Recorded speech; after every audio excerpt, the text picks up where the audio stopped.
All right, check. Think I'm up and running. Think I'm live. Think we're good. I'm good. Rock and roll. Oh, okay. Good morning. Hello. How are we? How are you? I can't be too loud. The kids are still sleeping. All right. I'm actually, I'm going to take a moment here. I'm going to clean out my bags from yesterday's stream. If anyone that is currently tuning and listening that's actually watching this, bear with me while I get everything taken care of here. Stand by. Got this bad boy. I don't know why you would ever merge a Sailor's drum all the way up, but you know, crazier things have happened, I suppose.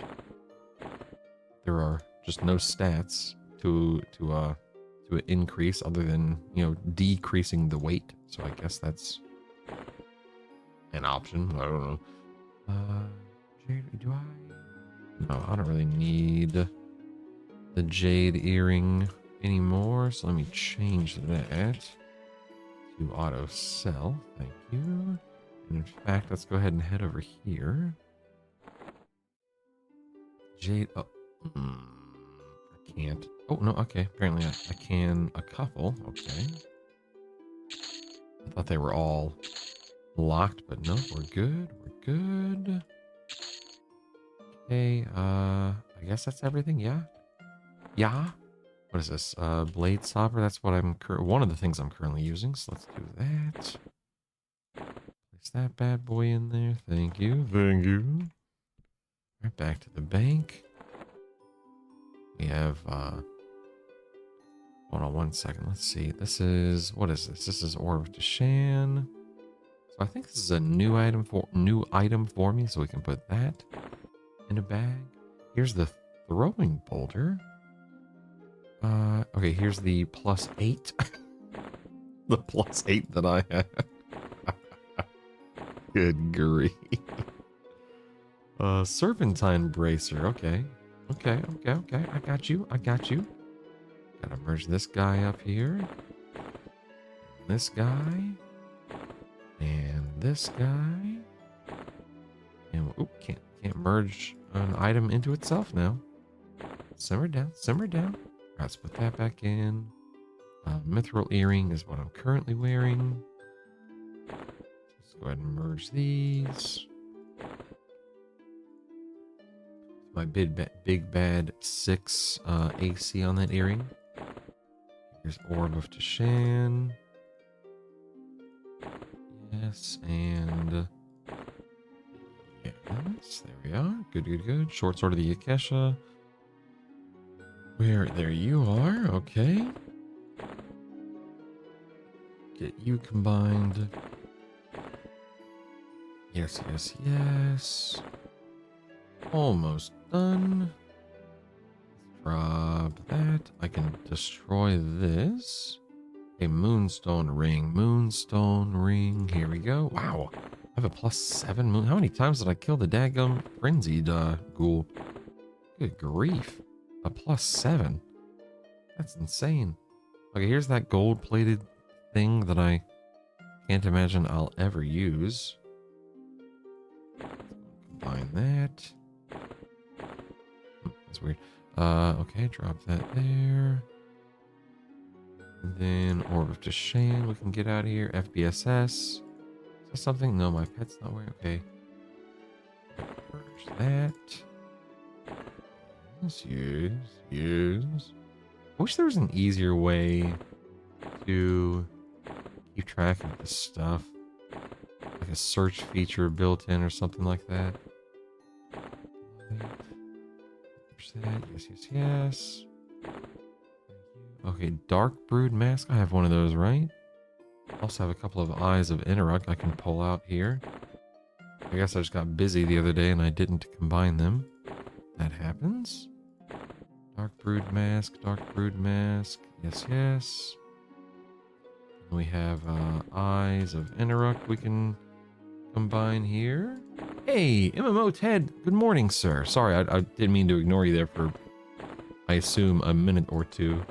My eyes are fixated on the screen. I'm just trying to clear out my bags real quick. You know, one would assume, Ted, that I do this before I turn on my stream.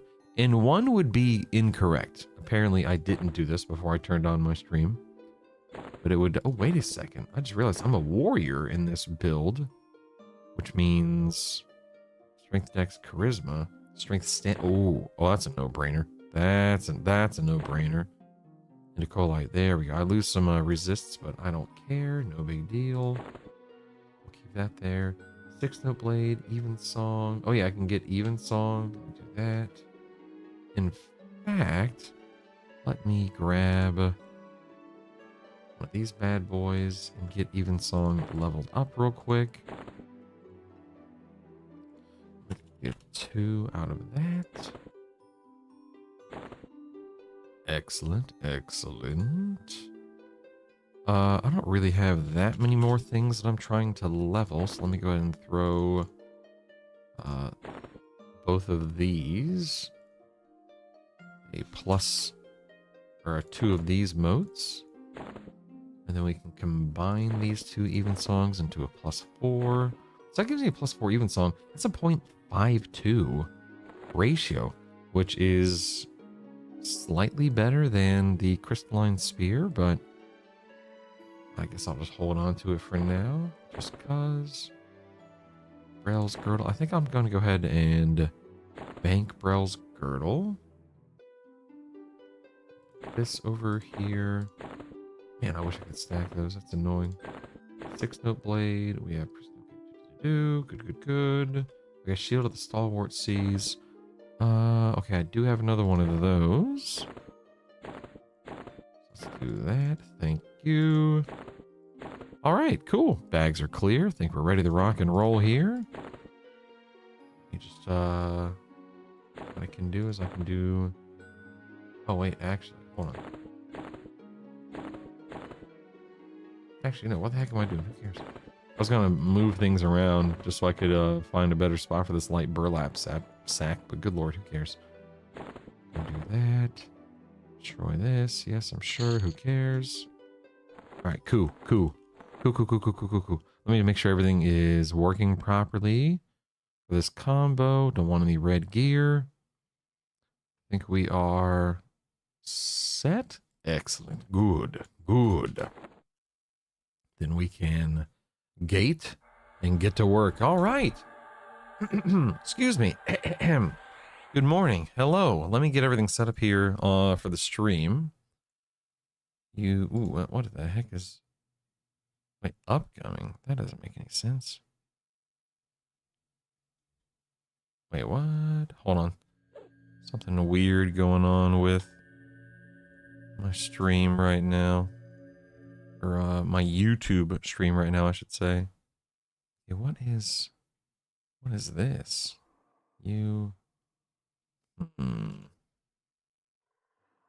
That's weird. It says I have an upcoming stream. That's very strange. Let me reload this. I've never seen this on YouTube before. That's really odd. Scheduled for June 19th. That's now. Let me delete this. No, I understand I'm losing permanent. I'll lose everything. Yes. That's really strange. I've never seen that before. Let me delete this. Yes, delete. Apparently my description is incorrect though. Hold on. EverQuest Legends. The stream continue. Wonder what's going on with that. Let me save that. Send that. Sorry, I'm just mumbling to myself about back end stuff. Let me change this. How very peculiar. How odd.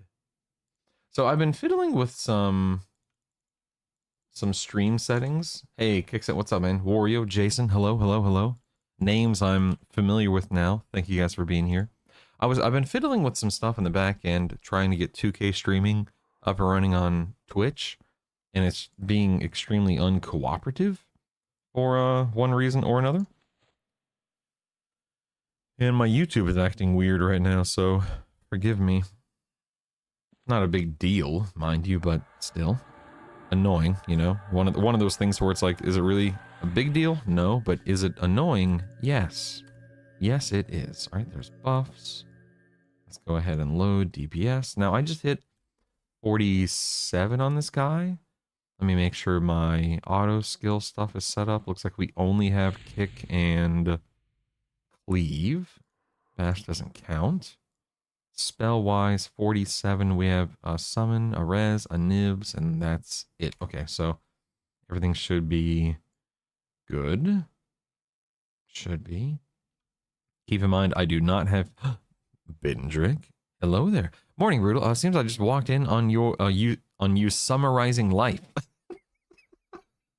Yeah, pretty much. I guess. Yeah, that's a good way to look at it. What's up, buddy? How are you? How are you? Pleasure is all mine. Let's see. Let me think. Let me look at my stances real quick. I just want to make sure I've got a good, a firm grip in this. We want, you know, inversion, of course, for the spamming of my undead nuke, and then I have don't care about that. Striker. I don't feel like striker stance unless cleave is that good, which I don't think it likely will be. So yeah, we're just gonna go ahead. I don't have an undead. Ah, damn it! I don't have an undead invis bard song, so I'm not gonna worry about. Actually, wait a second. Don't I have an invis undead? Let's see, beneficial, invisibility. Oh, I do have invisibility. Ooh, time to get up into versus club with the sub. Is that Bendrick? Is that the Bendrick doing some gifted subs there? What's up, man? Thank you, buddy. Yes, you've got a prescription What a friend. for subscription. What a guy. What a goober. I really appreciate that, buddy. For those that don't know, Bendrick is literally one of the reasons why. Ooh, nice subby. Let's hop in the tubby. I didn't say it, you said it. We could not allow this. I could have set the sub goal to like 500 if that helps. You know, I'm more than happy to change it for you if you want. Ooh, that sub was great. You're now You officially can do 1,000 if you mate. want. As in friend, weirdo. For those that don't know, Bendrick has been here for a long time, and he's one of the reasons why the lights are still on. Ooh, time to get up into club with the sub. So, please make sure.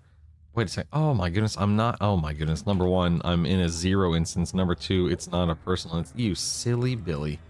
I did not turn on a personal instance. I got a feeling 500 will not qualify for the one short situation. Not with that attitude. Huh? Bendrick, have you kept up with the stream over the past couple of weeks? Are you, or past few weeks, I should say? No, sir. Okay, so check this out, man. Real quick, a lot of you guys, I know I don't have that many people here right now. I know a lot of you guys are new to the stream. You don't really know me, stuff like that. I'll try to be brief, so forgive me. I've been streaming since 2013. Over the 13 years that my stream has been active, I'd say that like 80% plus of it has been World of Warcraft. And so I built a rather large following around WoW, and then internet issues, kids, COVID, frankly, tanked the stream along with my not knowing how to handle obstacles. So if I can't stream because of Cox Communications, or if my kids don't, you know, allow me to stream because they need me to be a presence in their life and so on and so forth, it puts a damper on the stream. So I have struggled to recapture an audience and retain an audience for quite some time. And so my WoW streams that used to attract, you know, 100 people, give or take, nowadays really only attract like, you know, 30, 40 people. And on one hand, I'm always appreciative. Believe me, I'm more than aware that 30 or 40 people watching a stream is incredible. incredible, truly. But in most cases, you can't really, survive off of that. You can't really build, an income off of that. So it's this really weird situation to be in. Well, Bendrick, all of that being said, Bendrick, when I stepped away from WoW a few weeks ago, because I got access to the EverQuest Legends beta, wouldn't you know it, there are a lot of people that are really interested in seeing what this game is all about. And there's not nearly as much competition for viewership, of course. So this past week, my viewership has been, 80, 90, 100, 150 viewers, and it's been insane, man. I have been just streaming with a smile on my face this entire week. Not because I'm making, more money, not because I'm Mr. Popular all of a sudden, but because I'm seeing growth, I'm seeing, change, I'm seeing new people show up, hanging out, asking questions, and it has truly been incredible. My EQL streams have attracted more viewership than my WoW streams ever had. And again, I know that it's because it's a newish game, a quote unquote new game, and there are 4 of us that stream the game instead of 400 of us. I know that I'm not all of a sudden, some incredible streamer and blah blah blah, but it's just it's insane, man. I have just been every day that I log off the stream, I'm just beaming because like this is so much fun, just being able to see. Uh-oh. I tracked. Oh, only one of the skeletons pulled into it. I don't have Feign Death in this build, that's why I'm just slowly clearing my way down here. Anyway, so thank you guys for being here. Bendrick, thank you for the gifted subs. I appreciate everyone just being present and hanging out and having fun, and I hope it is fun. And frankly, and I hope it's conveyed. I hope you guys can tell and you guys notice that I'm having fun, because this has been, I always say, and I've been telling my wife this all week too, I always say that when I played EQ when I was 13 years old back in 1999, if my 13-year-old self could see me now, if my 13-year-old self could know that I'm streaming back then didn't exist, so but I'd be streaming now, and that I'd be earning a living off of it, and that I'd be building a community around it, and that I'd be developing friendships through it.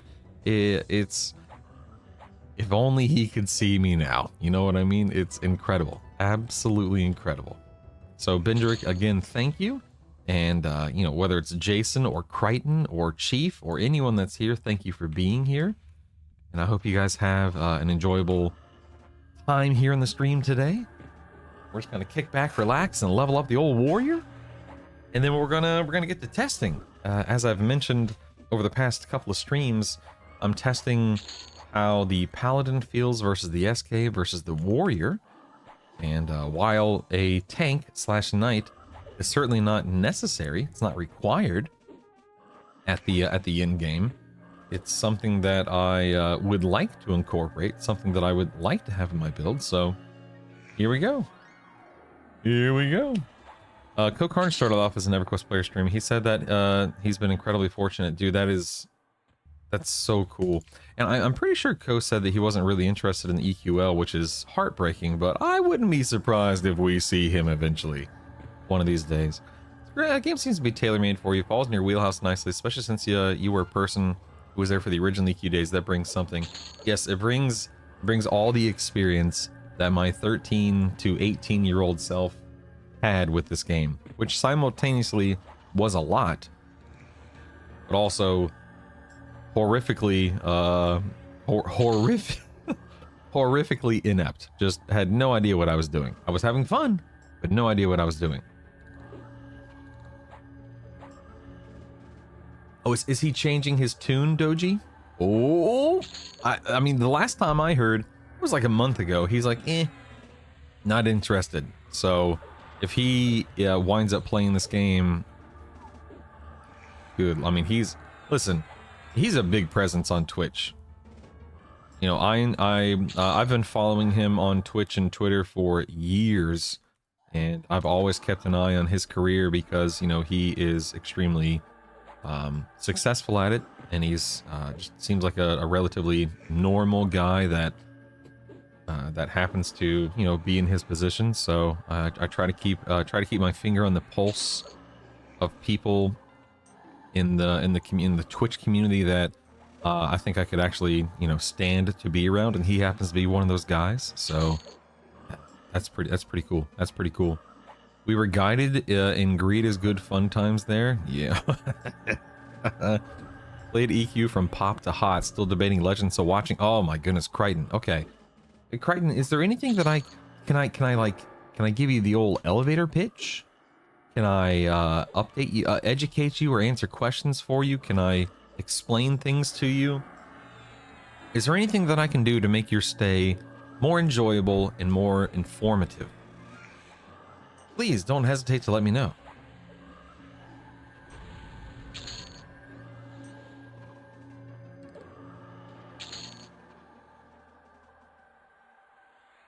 Yeah, off stream to play. Yeah, I'm curious to see what he and what a lot of people wind up doing. I have a feeling EverQuest Legends is going to be one of those games where a lot of people try it out, both, you know, literally the game itself and then streaming the game. I don't know what kind of presence it's going to have on Twitch, but I have no doubt it's going to be relatively popular early on. I just don't know how, again, the staying power. I'm not sure about the staying power, but we'll find out. We'll find out. The exposure that could come from co-playing it, yeah, that'd be huge. Absolutely. Multi-class thing, I got the email, it says 3 classes at once. Yes, so Crichton, I'm gonna try not to, like, overload you on information. I'll do my absolute best to give you the elevator pitch, okay? Here's how my brain, my personality, whatever you want to call it, perceives EQL and what I get out of it.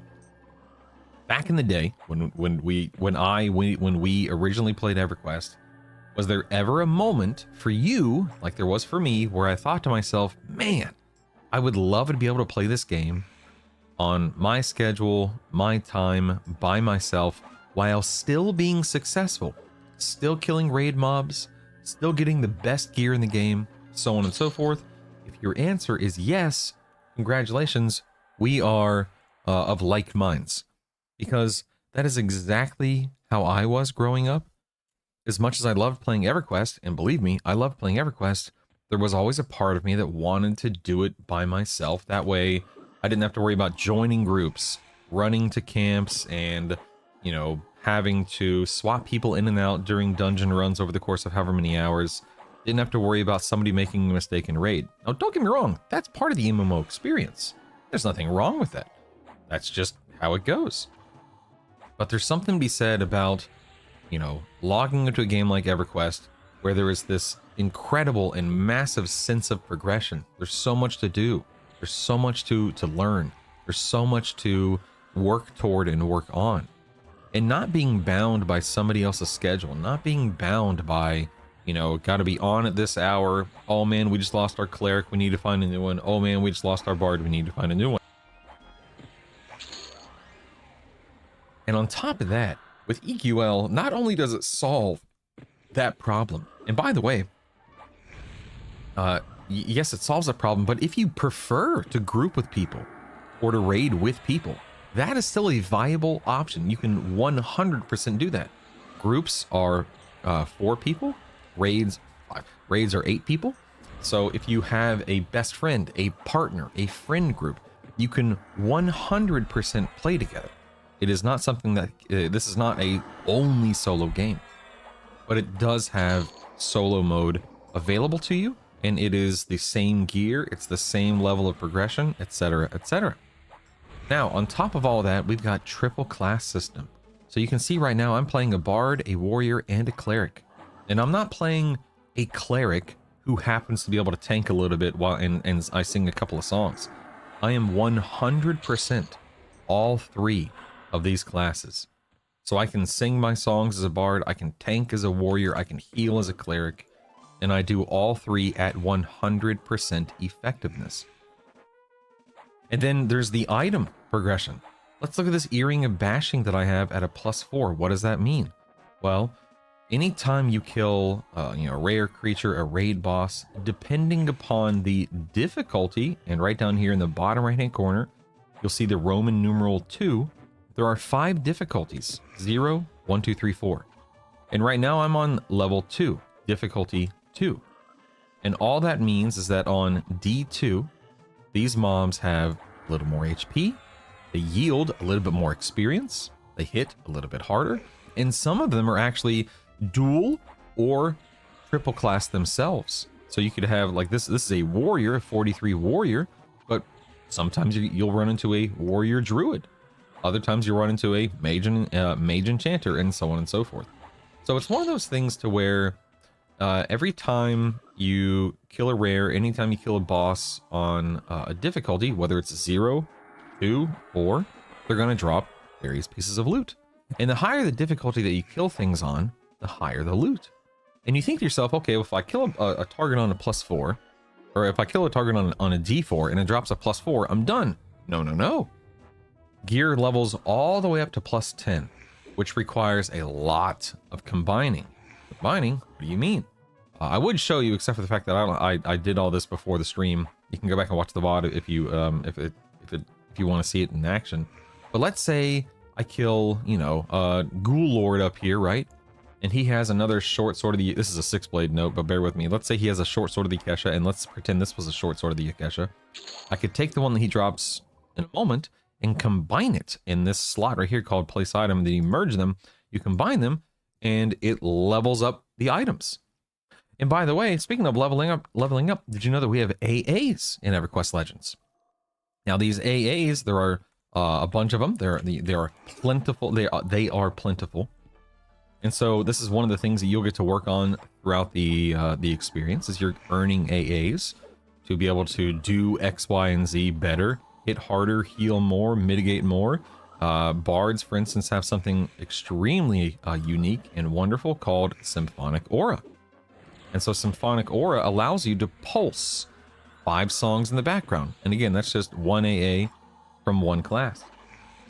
And we suspect that if they don't do like an AA overview, overhaul, kind of, comb through them before launch, it'll be post-launch, just to make sure that the AAs that we currently have operate well, are good, etc., etc. Because we still have AAs like Acrobatics that reduce damage of that increase the effectiveness of your safe fall skill. So there are some AAs that just are kind of goofy, but it's always a work in progress. So anyway, you get the idea, right? In that this game, it's approachable. The developers have said time and time again that it is meant to be solo friendly. It is meant to be casual in its approach, but there are systems in place to keep people working toward things, working on things, to keep them interested in the game and involved. And it's one oh wow, I'm in balance stance. Whoopsies. And it's fun, man. At the end of the day, I'm just having fun. And I know I've been ignoring chat for the past few minutes because I've been monologuing. So let me catch up. Good morning, everyone. Hello. Oh, he had a TikTok that was pretty brutal towards EQL. Yeah, I don't know if I saw the TikTok. Maybe that is what I saw. I would be surprised if Ko isn't at least interested in EverQuest Legends. I find it to be extremely fun, obviously. The only erudite cleric. Oh my god, Crichton, that's insane. Bendrick, I love you. Goodbye. The amazing thing about grouping is that everyone has their own loot. Oh yes, Jason. So Jason just brought up something that's extremely important. Everything is personal loot. So whether you're playing by yourself or whether you're playing with people in a pug setting, a guild setting, a friend group, whatever it is, no matter what, killing raid bosses or rares, everything that drops is yours. You can trade it one time if you want to. So for example, let's say you're killing Nagafin, and Nagafin drops he drops a Cloak of Flames for you and the Druid Staff for your friend. Well, your friend isn't a druid, and he's not planning on playing a druid, but maybe you love druid, so he can trade you his staff, his druid staff, and you can trade him your Cloak of Flames because maybe you don't need it, maybe you don't want it, maybe you're just trying to be nice. And now he has his Cloak of Flames, you have the druid staff. Boom, boom, boom, no big deal. And you don't have to worry about people trying to flip stuff and trying to sell it multiple times and so on and so forth. It is an experience where you get the loot that you get. You can either keep it, you can either sell it once, you can give it away once, you can combine it, you can store it, you can auto sell it, you can do whatever the heck you want with it.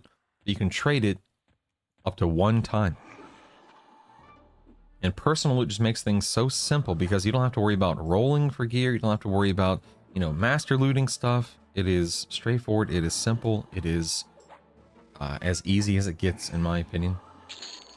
Graphics do look like you asked ChatGPT to make a screenshot of a game. Okay, Moose, whatever. My greatest achievement was 13th hour DKP on a PoE Plane of Time raid. Can he be solo in a legend? So okay, so real quick, right, and great question. So right now, this is EverQuest Legends is launching at the classic era, classic level, whatever you want to call it. So we will have access to the original zones and a couple of, like, at least one custom zone that they're actually showing off today on the live stream, which we will be watching. Kunark is slated to be the first expansion for this version of EverQuest, which means that, oh, hold on one second, I need to get my promise renewal out. Which means that in, you know, 4, 5, 6 months, whenever it launches, Kunark comes out. We're going to go up to level 60, I can only assume, epics, and, you know, Kunark zones, Kunark raids, etc., etc.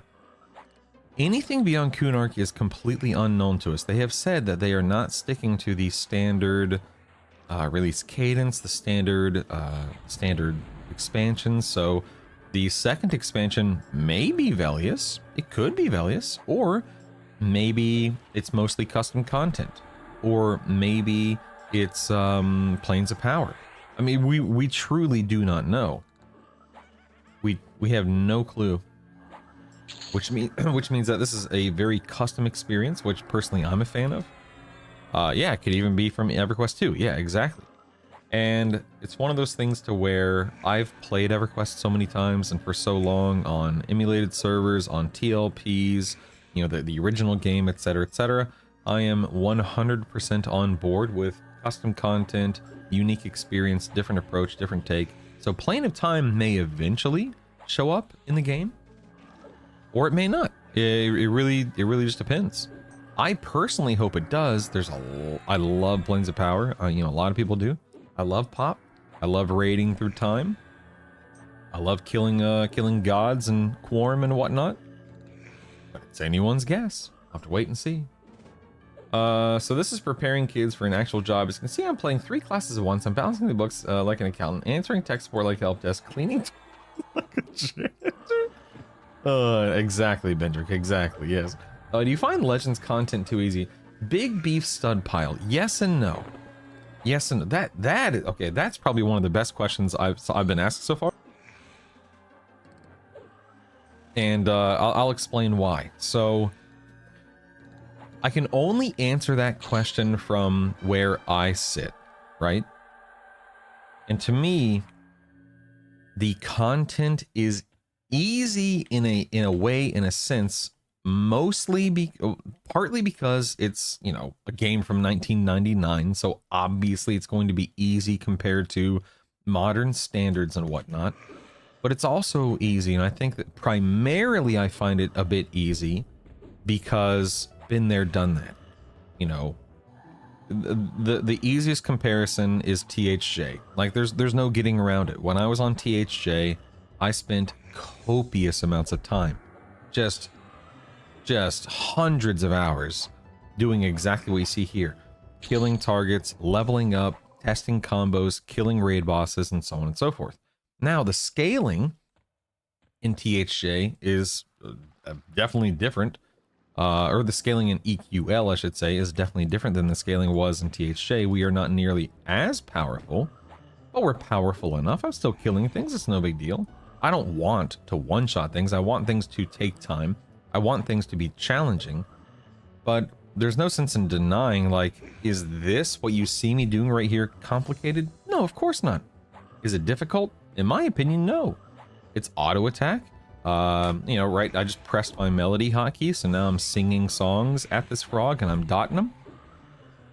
The challenge to me, and the difficulty to me, Big Beef Stud Pile. What a name. You know, I don't need a game that is so difficult that I'm ramming my head against the wall. And you know, EverQuest Legends is one of those games to where there's a bit of, like I said, been there, done that. We've got it figured out. We know what we're doing. We know where to go. But there's the enjoyment comes from, there's a bit of nostalgia, you know, reliving my childhood and being able to experience these things again.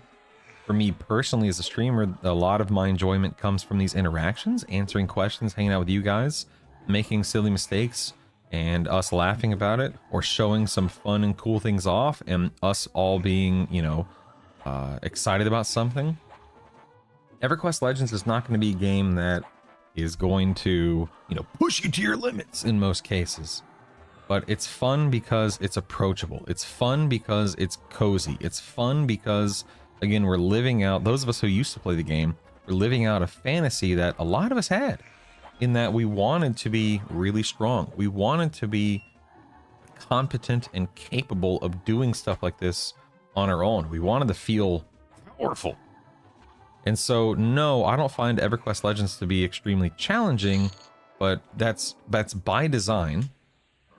And I still find the game to be extremely fun and extremely engaging because I have a lot of personal experience tied to it. And not everyone will have that. And I always say this game is not going to speak to everyone, but it certainly speaks to me and a lot of other people. Algathar Academy, AA. When's the EQL stream today? I think 1 o'clock Central. Let me check. Hold on. Let's see. Yeah, 11 a.m. Pacific, 12 p.m. Mountain, 1 p.m. Central, 2 p.m. Eastern. So yeah, we'll do it at 1 p.m. Central. And we will be watching it, and hopefully the microphones are okay, and hopefully the sound balance is okay. And we'll, they're going to be showing off the new zone, Nectropos. I'm very excited for that. I am in the wrong stance. Why do I keep bouncing into the wrong stance? I must be hitting something and not thinking about it. Good morning, Classified. Good morning, Orange Heron. Hello, hello, hello, hello, hello. Yep. Oh, yeah, that's a good point, Classified. I saw that. 6 US servers. Probably 2 European servers. I agree. Pre-orders probably looking pretty good for him. Very happy about that. Could even be from EQ2. Yep. Pop was the best expansion. God, I mean, I love Pop. I'm also extremely partial to Kunark. We talked about that yesterday, but Pop is, for me, Pop is goated for raid content. I love Kunark for what it did for the game, what it did for the player base, etc., etc. But when it comes to raiding, I mean, Velius was incredible, but Pop is goated to me for raid content. Crichton. Whatever fits the vision, gameplay and fun levels that are probably gonna be doing. Yeah, I'm 100% on board for whatever fits the vision. Absolutely. Time was a great experience. It was insane doing it a one-day run with lockout timers. So back when Pop launched and back when Time was, you know, peak and pinnacle rating, I was still not that very good at the game. I was, let's see, in 2002, I was 15, 16. And so, you know, balancing school and, you know, still trying to learn how to be a human being and whatnot. I was killing, you know, Nathaniel Marr. I was killing Burtox. I was killing Saren or whatever her name is. Excuse me, but wasn't doing a lot of time rating until the end of Pop. That's okay. I eventually got there. Eventually. Plains of Legends, new expansion. I don't even know what that means. 6 a.m. stream. I think Brutal's falling in love again with streaming and gaming. Scassel. Again, Scassel, that is true. No doubt about it. But as I always say, the reason why I'm able to do these early morning streams is because the kids are on break. If the kids were not on their summer break, right now we'd be waking up and getting ready for school, and that would prevent me from streaming until my typical go live time, you know? So, yeah, I'm thankful for summer break in this case. Part of original EQ was the joy of how hard it was. 10-minute course run. Oh my god. See, you're absolutely right. But do I personally want corpse runs in this version of EverQuest? Absolutely not. Do I want experience loss? Absolutely not. I'm very happy to have some quality of life improvements and some changes in that regard, you know? Ah, see, Crichton, I never had to worry about a mount. Never had to worry about a mount because I was a bard. Zoom zoom, baby, zoom zoom. I've really played EverQuest 2, so this new zone I know nothing about. I'm not even up to date on the EQ2 lore. I'm same here, classified. You know, I played early on for a whopping 6 months. And didn't keep up with EverQuest 2 after that. I have kept up with EQ1 a bit over the years, just keeping an eye on it. Because I like to know what they're doing and how things are developing and whatnot. I have not kept up with EverQuest 2 at all. At all. So I know nothing. How far did you take a TLP? Pop. The last TLP I played was Mischief. And I rated on Mischief through Classic, Kunark, Velius, Luckland, Pop, and then I pieced out. Not because interesting enough with Mischief, I didn't stop rating after Pop because of the age-old, well, Pop is done, so I'm done kind of a thing. It was a weird timing because Lost Ark was coming out right around that time. And dude, I was absolutely just enamored by Lost Ark. I could not get enough of Lost Ark for one reason or another. And so I wound up just playing and streaming Lost Ark just like 20 hours a day. It was I've never been addicted to a game like I had Lost Ark for whatever reason. I don't know what it was about that game. Man, the systems they had in place, the carrot on the stick in that game, it tickled my brain in the craziest of ways. And you know, the only other game that's really done that for me is EverQuest. And I mean, those are two very different games, but it was crazy, man. EQT was just collecting shiny things on the floor. Okay, so you haven't seen some good expansions. That's what I hear, Chief. I'm saying Chief. I don't know. KC7HIF. I'm calling you Chief for whatever reason. I'm sorry if that's not how you want to be acknowledged. But yes, I've heard that. I've heard that, you know, Pop came out and then a string of expansions that weren't that good came out, and then after a few years, expansions started getting really good again. I love old style EQ, but I do also love daily tasks, mercs, and Defiant armor. Yeah, see, I don't know anything about mercs or Defiant, or I don't know anything about any of that stuff. A lot of people leave after Pop, yeah. My friend coined Kachif. It's a ham radio. Oh, okay. Kachif. Ham radio. Oh, okay, fair enough. Fair enough. You know what movie I think of anytime I hear of ham radio? And I don't know if it even was a ham radio. You guys remember that movie Frequency from back in the day? That movie back in the, I think it was the early 2000s. That movie was so cool to me as a kid. I don't know what it was about that film. But that movie I thought was a really interesting story and a really interesting take. Frequency. Hired mercs, warrior, healer, caster, defiant armor, was level based and overpowered. It's pretty rough. Omens of War was good. TSS. That's the Serpent Shrine, Serpent Spine, or something like that. That's when EQ becomes more quest oriented. Imagine a game called EverQuest having quests. Well, what year? Can you tell me, Kachif? What year did TSS come out? Was it I'm assuming it was relatively soon after WoW's launch. What was TSS's quest system kind of like them trying to address, oh dang, World of Warcraft has quests. Like, people love their quests. We need to put quests in EverQuest. Do you think that has anything to do with it? Oh 06, yeah. So I would say that they started designing TSS in, you know, 05 or whatever it is. At, you know, when WoW was really popping off. Yeah, they tried to modernize the game, yeah. So how do quests in TSS? I can't imagine that, you know, you run up and right click a mob and get a quest. So I'm assuming that you still walk up to a mob in that era and you hail it and you talk to it just like you do in classic era. Okay, so no, I have not played Eminem. I know what it is. Hold on 1 second.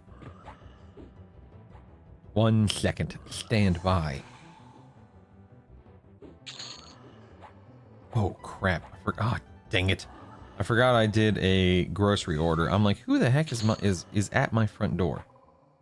Groceries. Groceries are at my front door. Walmart groceries are at the front door, ladies and gentlemen. I've got to go bring in the Walmart groceries. I'll finish answering the question about Eminem. So yes, I know what Eminem is. I'm aware of it. It's something that I've been watching. I believe Sean is the lead dude. I've watched Sean stream multiple times. He's super chill. Really enjoy his perspective on game design, so on and so forth. I don't think it's something that I could personally get into because it's so niche and it's so old school. It pretty much has everything that I don't want to have in a playable experience. Forced grouping, super slow. I've heard, and you know, I'm not saying that I'm understanding correctly, but I've heard that you have to it's even so bad, quote unquote, that you have to sell certain things to certain vendors. You can't even sell everything to a oh crap, you know what? I let me stay in this room. So it's one of those things to where I know that it is certainly going to appeal to some people. Hold on 1 second. Grabbing groceries at the front door. Be right back. But I just don't think that I could mentally handle it right now. It is just not the experience that I want. But we'll talk about that more in a minute. I'll be right back, guys. I'm gonna go get the groceries. Burb.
realized after I walked away that I don't have any music playing. My bad. Sorry, team. Yeah, they definitely. Well, I gotta check my order real quick. I think they might have forgotten something here. So let me take a gander. Stand by. Oh, Walmart. Oh, Walmart. Let's view the details here.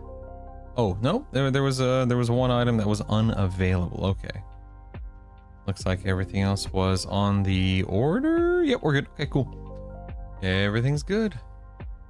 Hello, Soto. How do you do? Greetings. Okay, let's get back to monsters and memory here. Monsters and memories here. So Eminem, yeah.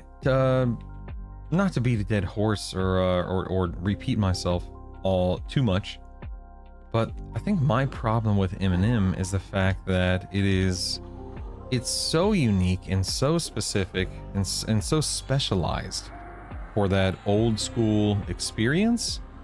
I just don't think it's just not the experience that I want out of a game, you know?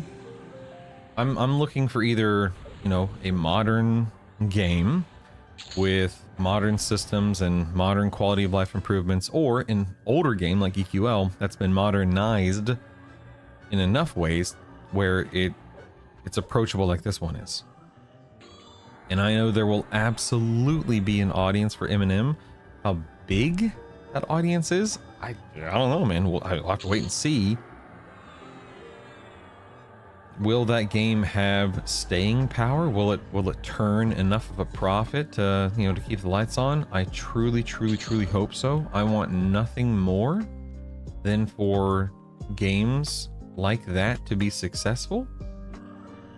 But I'll have to wait and see. Yeah, no Ixar and Eminem. Yeah, that is a deal breaker. Sorry, let me turn this groceries sign off there. Apologies. The groceries have been obtained.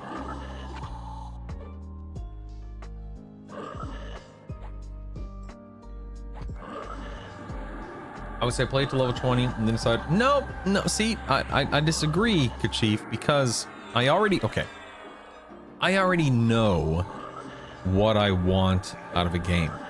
And I know what Eminem provides, even at a base level. I know those two things are not simpatico. Is that the fun word that people love to use?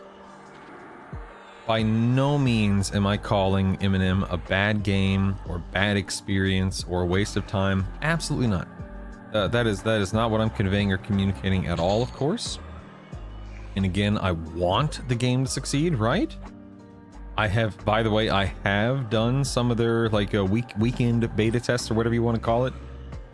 I've made a little gnome and I've run around, and the skybox is beautiful and the world is beautiful. It's like, you know, an alternate EQ. It looks like an alternate EQ in many ways, and that's intentional. I have watched the developer streams.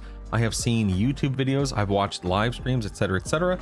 So I am not ignorant of it, but it's one of those things to where, as much as I would love to get into it, and by the way, you know, never say never. I'm a big believer in, you know, never say never. And there is, for all I know, maybe I will ultimately wind up playing it for any number of reasons. But I know that what I want out of a video game experience today does not align with and does not connect with Eminem at all. I don't want to make a character, a level 1 character in a video game, and struggle my way to max level. There is love and there's enjoyment, I should say, to be found in the struggle without a shadow of a doubt. And that's a wonderful experience depending upon what you want out of that experience, out of that game. But I can say that with Eminem, I don't want to struggle in that way. But more than anything, Kachif, it boils down to not wanting to. It's not that I don't want to group with people, period. I don't want to have to group with people for everything that I do in a video game, specifically in-game content. That's the non-negotiable for me. that's why a game like EQL speaks so well and so loudly to me, is the fact that I can, when this game launches next month, make my character jump in, go. I don't have to coordinate with people for groups, for raids. I can, and I likely will at some point for the fun of it, for that friend factor you're saying, Niven. But for me personally, I just want to do my own thing. I want to kick back. I want to relax. I want to enjoy myself. I want to hang out with Twitch chat. I don't want to worry about, you know, forming parties and replacing members and coordinating, you know, gather party. Where's it? Yeah, I don't want to, you know, coordinate gather party casts. And okay, where are we leveling? Oh no, this guy's got to go AFK for 15-30 minutes, etc., etc. I want to worry about me. And you know, a lot of it, this is kind of like a really weird roundabout way of getting to things, so forgive me. A lot of it has to do with my real life, like, you know, spending time with my kids, coordinating you know, with my kids, and revolving, you know, around my kids and stuff like that. For me, when I log on to a video game, I have enough of that in real life, making sure they're at school, they're at their extracurricular activities, they're at their birthday parties, and so on and so forth. I'm good. When I'm playing a video game, when I'm streaming, I just want to sit back, relax. I want to talk. I want to hang out in Twitch chat, and I want to play the game that's got a good, you know, progression system in it, and not worry about other people. That's really all it boils down to for me, you know? Played some of the Eminem beta, says Venivo. It's a solid remake of the classic experience, but longevity and sufficient success for keeping the lights on is a valid concern. Yeah, that's exactly where my head goes, Venivo. I think it is a valid concern as well. Agreed. It's not going to be easy. Sean has said, and again, I think his name is Sean. Sean has said time and time again, it's a niche game, and that is very true. And that's also very okay. There's nothing wrong with that. But it does alienate a lot of people, and it does put them at risk of not having enough of an audience. So again, I want them to succeed so badly. I want them to be able to continue making the game and the experience that they want to make. And I hope that they are able to knock it out of the park and then some, you know? More hyped about Legends than anything else, though. Yeah, same, Venivo. Same.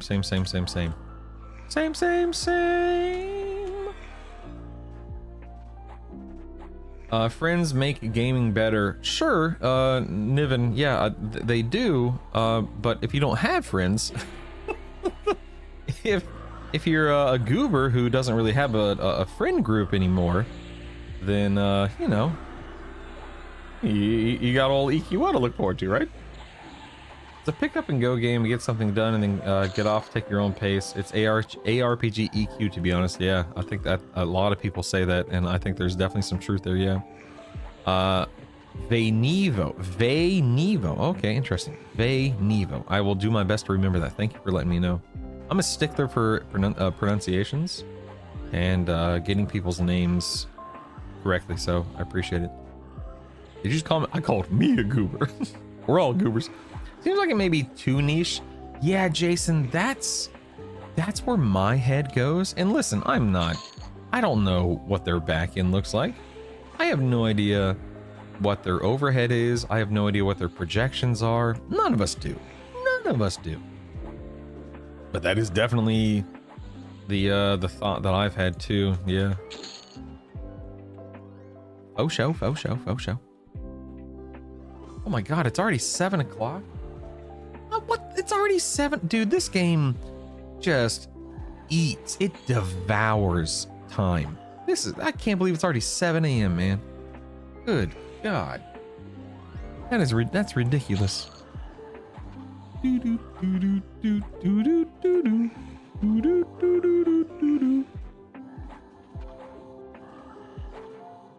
All right. So, presently, obviously, we are... Oh, you know what? I can... Hold on. Let's loot... where are my mithril earrings? Let's go ahead and just auto-merge these. Who cares? Who cares? Who cares? No big deal. It's all good. It's all good. Was I saying something a minute ago? I feel like I just. Oh wait, I'm 48. I need to check out my stuff. Okay, 48.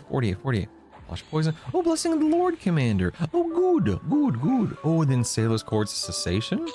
Okay, so, and improved invisibility versus undead, of course, which is nice. But I have a new Bard song and a new heal I need to use.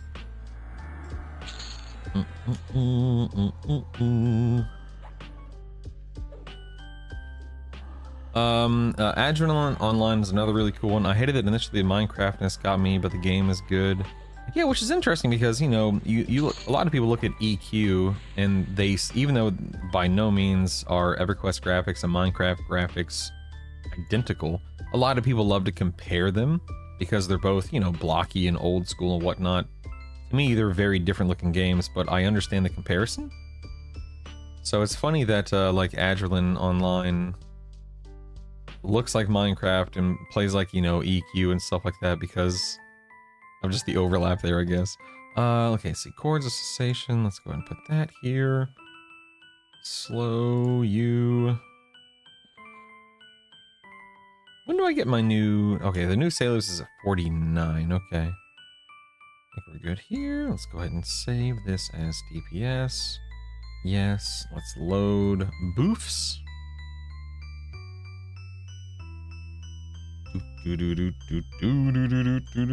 This one right here. We're gonna go with beneficial, innate. No, it's not innate. What is it? Hold on. Blessing heals indirect. Thank you. Heals indirect. Blessing of the Lord Commander. We'll go ahead and save this as boofs. Do a little quick boof. Then we'll reload our DPS set and we'll get back to work. I've been playing on Frost Reaver, enjoying it. The Deploy Too Late raiding killed Yale, Nagy, Vox, and Chardock royalty. Ooh, fancy. Nice. Dude, I cannot. The game's not even out yet, and I cannot wait for Good Arc, man. I cannot wait. Let me understand this 2K Taco Bell goal. Seems like a ridiculous order. Well, Vaynevo. Okay, so Vaynevo. Dude, by the way, Vaynevo doesn't flow. Vaynevo. Is Vaynevo okay or is it Vaynevo? Vaynevo just flows so up. Vaynevo. There's a lot of stuttering with Vaynevo. So, long story short, I've been streaming since 2013. I've been full-time since 2014.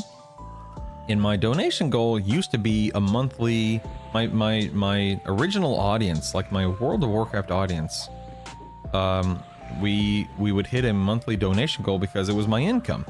Listen, I've never had enough of an audience to make ad revenue viable, make subs viable, stuff like that. And so the generosity that my viewership has had over the years in donations has been what keeps the lights on. But because I stopped streaming for a couple of years because of my kids, COVID, internet issues, etc.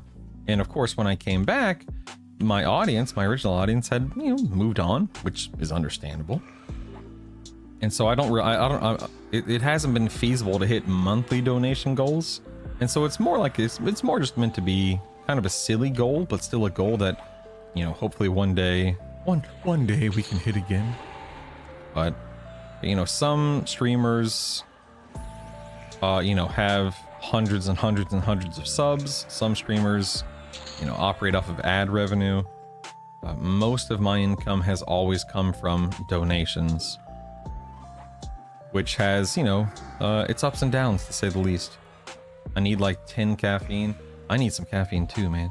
Sailor's Chords is beautiful. Couldn't agree more. What's your go-to Taco Bell order? Ooh, Kachif. That's a great question. Let me take a sip of my coffee and I'll answer it. Okay, so nowadays I don't really go to Taco Bell because it's expensive and I try not to eat too much fast food. Obviously, I'm not getting younger. I'm actually in the middle. I'm in the process of trying to lose some weight. I may look like you know, I may look like I'm ripped and with it, but frankly, I need to lose like 40 pounds. But when I do go to Taco Bell, back in the day, my order would consist of something like a Crunchwrap Supreme, a Cheesy Gordita Crunch, a grilled cheese burrito. The grilled cheese burrito, I think, is the greatest thing they've ever had on their menu. Simple, but unbelievably delicious. I love the grilled cheese burrito. Nowadays, if you, where in my region, in my neck of the woods, I live in Illinois, if you get on the app and you do a, you order through the app, they have a box. It's a $5 box, and they just changed it, sadly, about a month or two ago. But they just changed it. It used to be a $5 box. You could get a Crunchwrap Supreme, a 5-layer burrito, a taco, chips and cheese, and a drink for $5, which is a crazy deal. Now they've removed the 5-layer burrito. Oh, I'm sorry. No, it wasn't a 5-layer and a taco. It was a 5-layer or a taco, and I would choose the 5-layer. But now it's a Crunchwrap Supreme, a taco, chips and cheese, and a drink. So they've trimmed it down a little bit because they were probably losing quite a bit of money on it. But it's still a completely reasonable amount of food and a pretty good deal considering what you get. The Crunchwrap Supreme, like if I pull up the app right now, I guarantee you the Crunchwrap Supreme is at least $5.99 by itself. So the fact that I can get a $5 box with a Crunchwrap Supreme and more food and a drink for $5 is it's a deal. It's a deal. But a grilled cheese burrito is my favorite thing, full stop. The emphasis doesn't have to be as pronounced as the knee, but point taken. I say it similarly to yours, just not Venivo. Okay, so Venivo. I can call you Venivo. I just want to make sure I'm being respectful.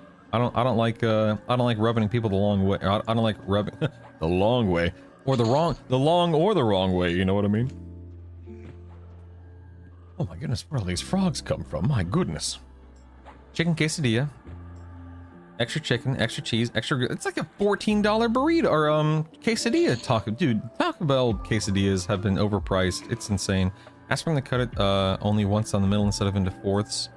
I mean, don't get me wrong, it sounds delicious, but their quesadillas are stupidly overpriced. It's nuts. Cheesy Fiesta potatoes was the best thing Taco Bell had. My wife likes those potatoes, Wario. I mean, I do too, but yeah, that's what my wife gets in her box. Nice. Number 4, large Diet Pepsi, Crunchwrap, regular taco, cheesy double beef burrito is mine. Nice, nice. So here's the crazy thing about that, Kachif. That Crunchwrap and regular taco, I'm assuming the double beef burrito doesn't come with that. You could get that order through the box that I just mentioned and probably save like $5 on the order. You should check it out the next time you're there. Open the app, see if they have a custom box for $5. In some regions it's $6 depending upon, cost and whatnot. But in my area it's $5. It's truly a good deal in the fast food world for what it is. It's a $14 order in Arizona. Good God. Funny enough, I live in Peoria, Illinois, and there's also a Peoria, Arizona. And anytime, I have to type or explain where I live, I'm always asked, Arizona or Illinois? Illinois. I never had Taco Bell. My wife was appalled by this fact, and one day drove many towns over to our closest one. It was hit by a tornado an hour earlier. I said it was divine intervention. She's not trying to go back again. Oh my God, Soto, that's crazy. Oh, obviously, I hope everyone was okay after the tornado. That's crazy. Here's the thing about Taco Bell. It is not gourmet. It is not some incredible experience of culinary design or anything like that. It's Tex-Mex fast food, and people, myself included, we love it because of its simplicity, and it's just, hopefully, if it's made correctly, made well, it's just yummy food. Rub on, brother. You can go up stairs in third person here. Yes, you can, Rax. How cool is that? That's something that they worked on and fixed in this version of the game. Isn't that neat? Get the 5-layer classic box with beefy 5-layer crunch taco cinnamon twist. I mean, see, that's not enough. I need more. I need more substance in my box. The cinnamon twist, that's just air. That's just air flavored with some cinnamon sugar. I need more than that. You know what I mean?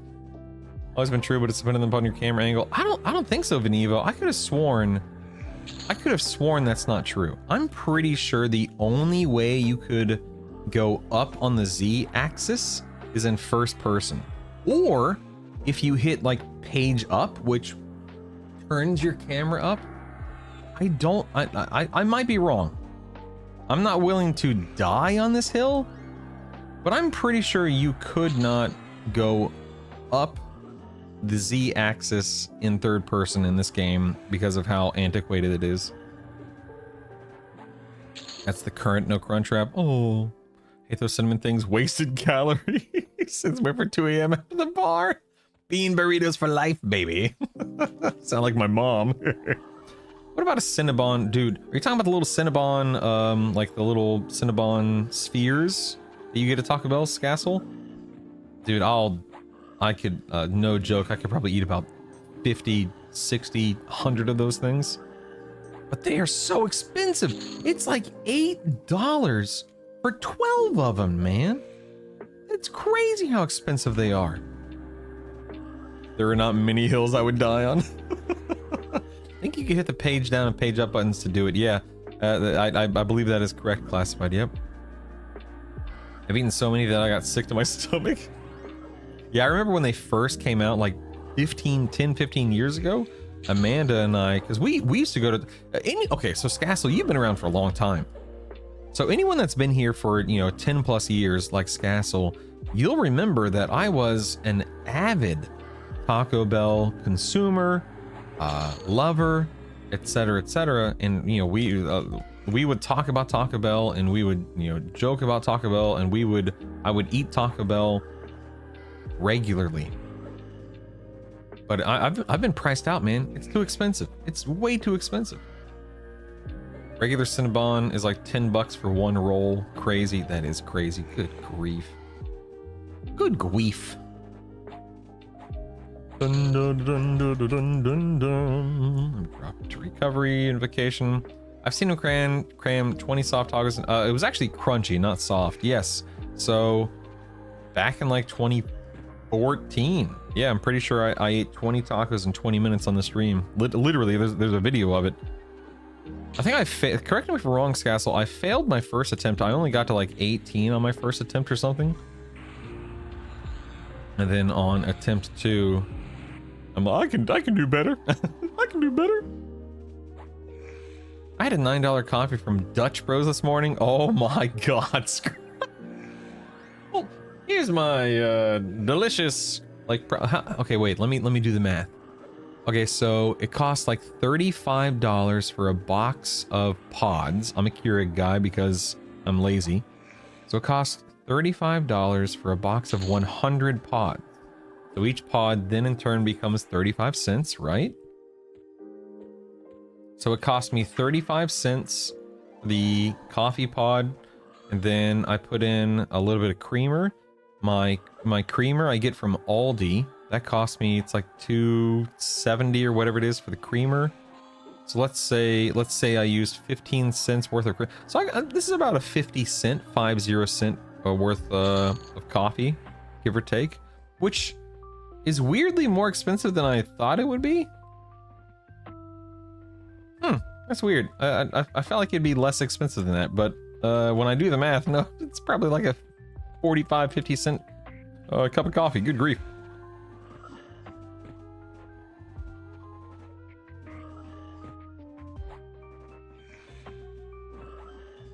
Get a bag of beans, a grinder, and a Mr. Coffee. I used to have an actual coffee, an actual coffee machine and a coffee pot and everything, but I found that it was just more work. And the coffee was good, but it wasn't like so much better that it was worth having like a counter space for it. It wasn't worth the having to run things to the dishwasher and so on and so forth, which I know sounds ridiculous.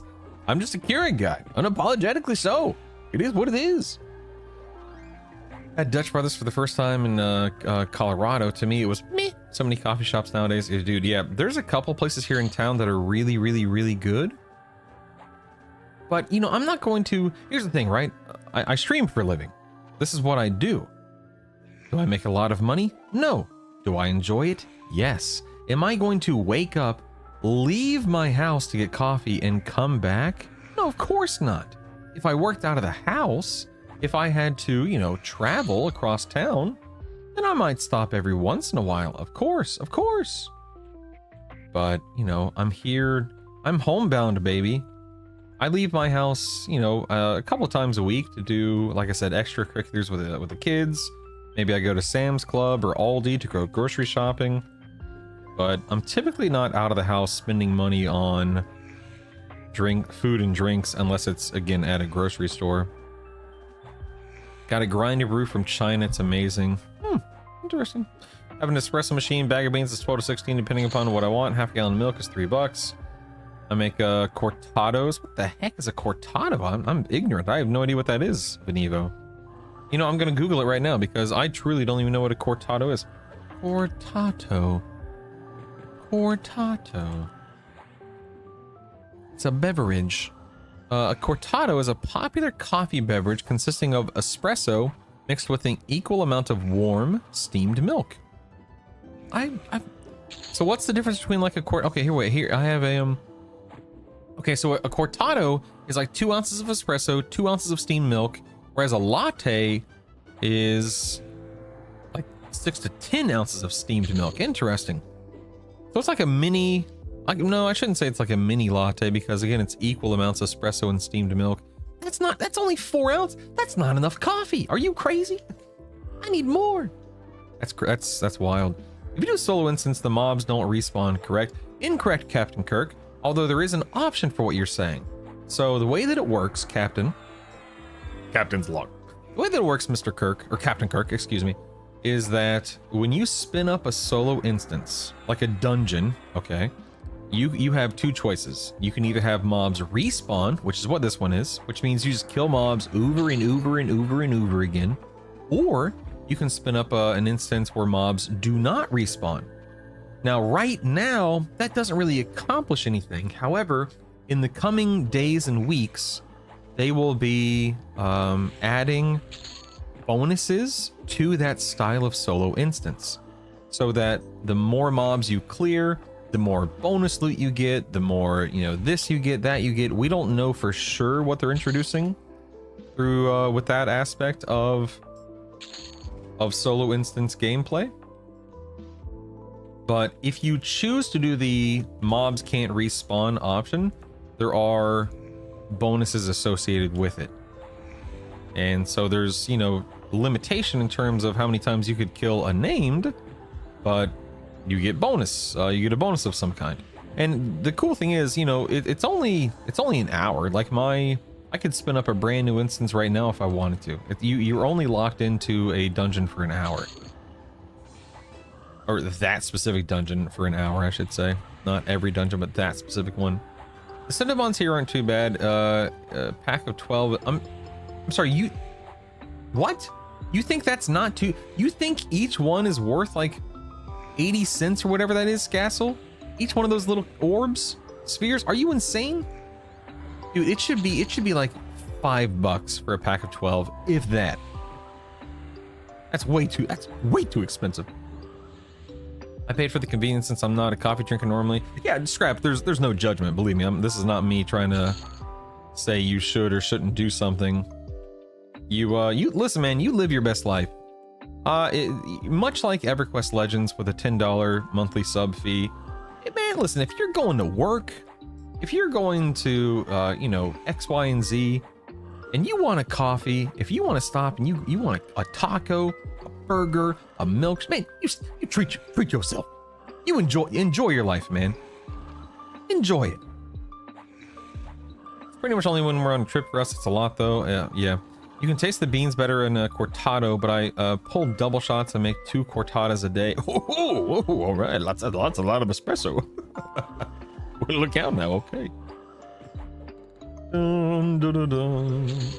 Is the timer for remaking the dungeon the same for solo respawn and solo non-respawn? I want to say yes. I haven't done a solo no respawn, but it's, I would assume, Captain Kirk, that it's an hour for each one.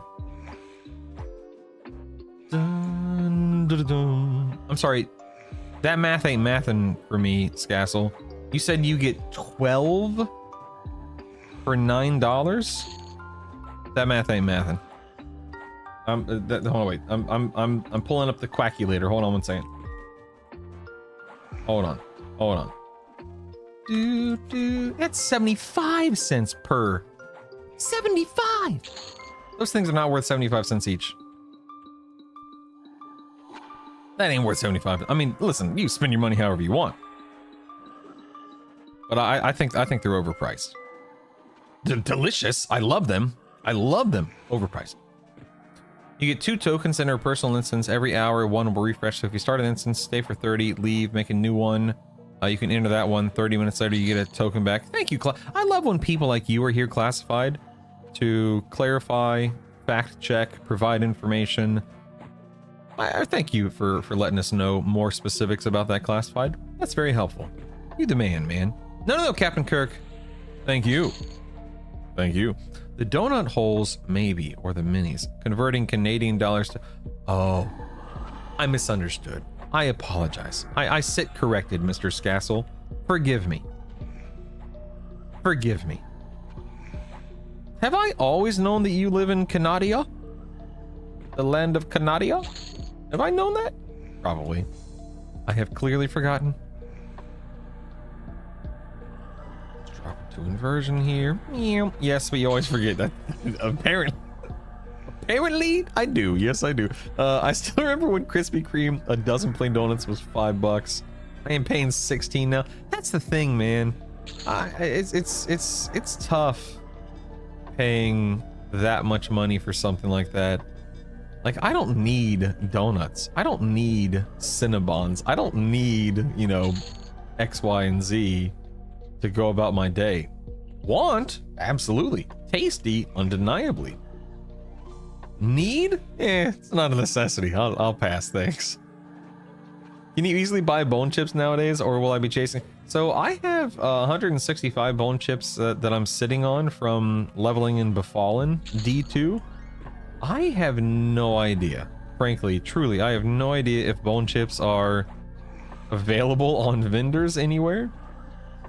But if you level in Befallen or Unrest, you're set, man. Set. What's, you don't have to worry about a thing. That's a really good question. Does anyone know if you can get bone chips easily anywhere other than having to buy them off of players or farm them yourself?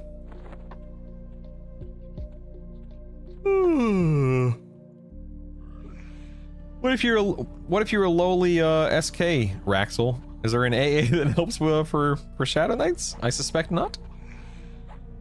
Think only mobs, yeah. Good morning, Chiquito. If you like pina coladas and getting caught in the rain. Anytime I see Chiquito, I think of that song. I don't know why. I guess it's the, what's it called? The rhythm of your name, Chiquito. I don't know why. It's the weirdest thing. Now you know. Get on over to the EC tunnel. Yeah, you got some bone chips to sell there, Hank? We bone chipping, baby.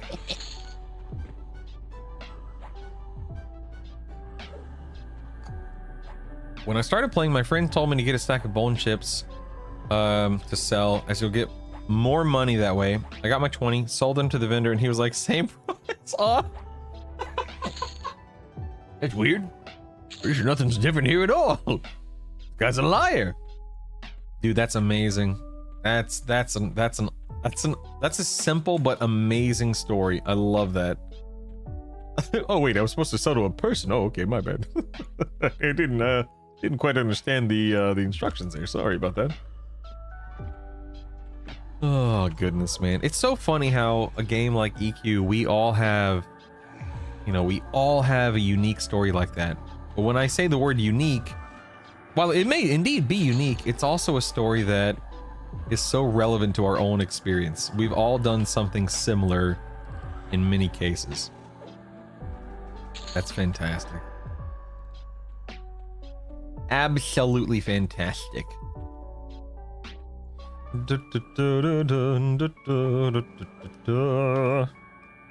Alright, we are about 60% of the way through this level. Once we hit 50 on this guy. So what I'm doing, real quick, let me catch you up to speed. For anyone who's been here for the past few days, you'll know that I've been killing raid bosses as a Bard, Cleric, Paladin, Bard, Cleric, SK.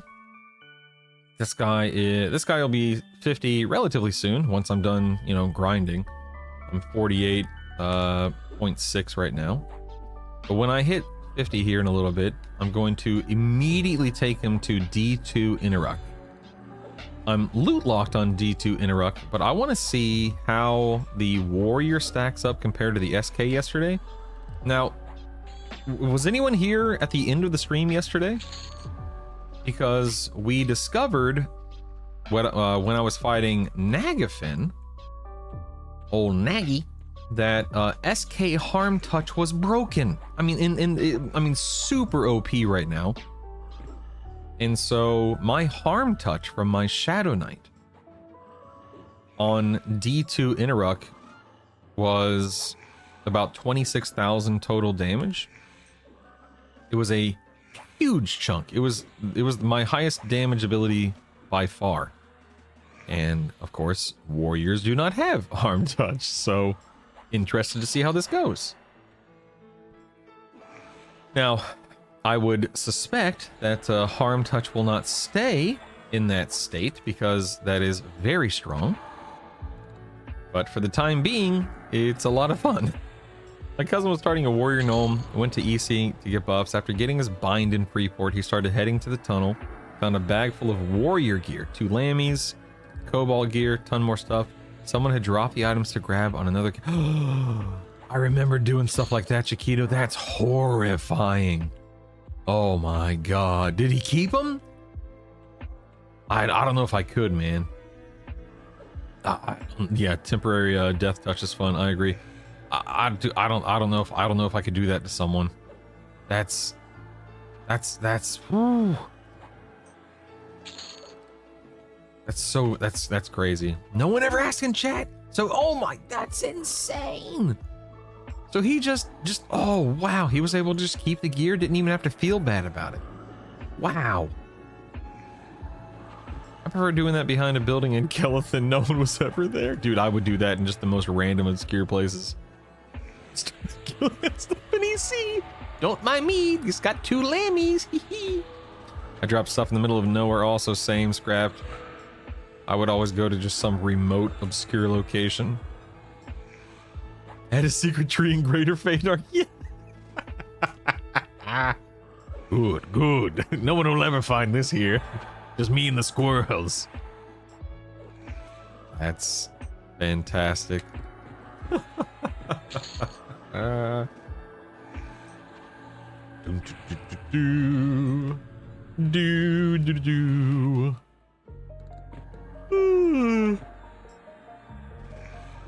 rather risk it with a total random than drop it. Wait, you're saying you'd rather risk trading it to somebody? Wait, I'd rather risk it with a total random than drop it. Never had a bad experience. Someone stealing and helping me trade. That's crazy, Chiquito. Listen, I'm a trusting guy, but oof, not with my gear. Not with my gear. Same, my same friend, a wizard, he liked to play a game. I would drop copper coins on the ground, leading to the arena in different cities, and he would ice comment newbies as the game. Oh my god. Evil. Pure evil. Oh my goodness, man. You're a monster. You're a monster.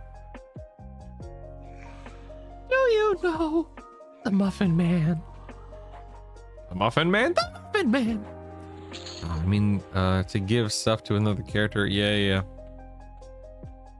Someone on Quorum just a week ago traded a whole inventory of decked out Ranger gear to someone they thought was their friend, didn't log it, didn't make sure it was their friend, then general chatted, if you got a whole inventory of gear and you're not my friend, please send me a tell. Oh no, that is so sad. Yeah, can't drop money anymore. Someone say Muffin. Yo, Muffin, what's up, man? Do you know the Muffin Man? Well, she's married to the Muffin Man. You know, the new Shrek 5 trailer came out this week, and of course, the animation and the models look so different. It's crazy. It's rubbing a lot of people the wrong way. I personally, I mean, whatever, dude. It's interesting looking for sure. But as long as it's still a funny movie, I'll probably wind up watching it. Probably not going to see it in theater. Although I don't know, man. My kids love seeing. I mean, who doesn't, right? My kids love watching movies in the theater, so we may wind up going to the theater for that one next year. We may not. I don't know. Wait, really? Toy Story 5 and Shrek 5? Yarp? Yarp? Yeah, classified. Pump the brakes if you can on your phone, your computer, whatever you're on. Pull up Shrek 5 trailer, and you'll see what I'm talking about when it comes to their models. And you know, it's one of those things to where, you know, Shrek came out in what, 2000 or 2001 or something like that, a long time ago, when computer animation was still very much in its infancy.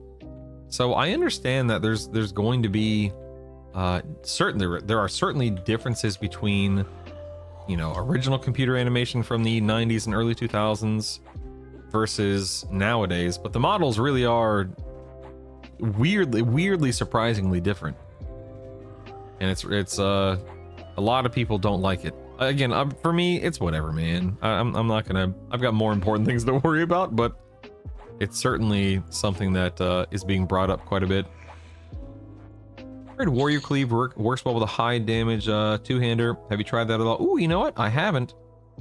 Let me do that. Can I? I can. Well, here's the problem. This is 70. It's a 70 delay. So I'm not really sure what to make of this. But yeah, let's see. I'm just gonna grab a bunch of mobs, and we'll see how this all looks and feels. Dum dum dum. Just going for it. I'm going for it, baby. Dum dum dum. Do do do do. I feel like I'm taking a lot more damage for some reason. It's like I'm fighting 14 mobs at once. It's weird. Yeah, I mean, this was yeah,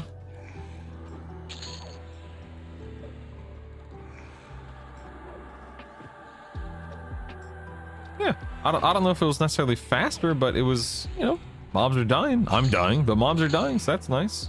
I'm gonna drop into balance stance. Let's go fight these three guys at the same time. If maybe if I had my executioner's axe or whatever. Speaking of money, is there weight encumbrance still? Yeah, like there's still you still have to worry about your weight right here. It looks like I'm 68 out of 289, but you'd be hard pressed. I can imagine you'd be hard pressed to be encumbered. I haven't ran into that issue once, and I've had, you know, throwing boulders and plate gear and stuff like that in my bags. And keep in mind that when you get to max level, you're going to be killing dragons often, and you'll be getting the, you know, treasure hunter satchel and cab rules mystic pouch. Get 100% weight reduction pretty quickly. So I don't think it'll be an issue for you. Gotta run. Be back in like an hour or two later. Bye, classmate. Oh no, they made Shrek look like an old fat Russian man.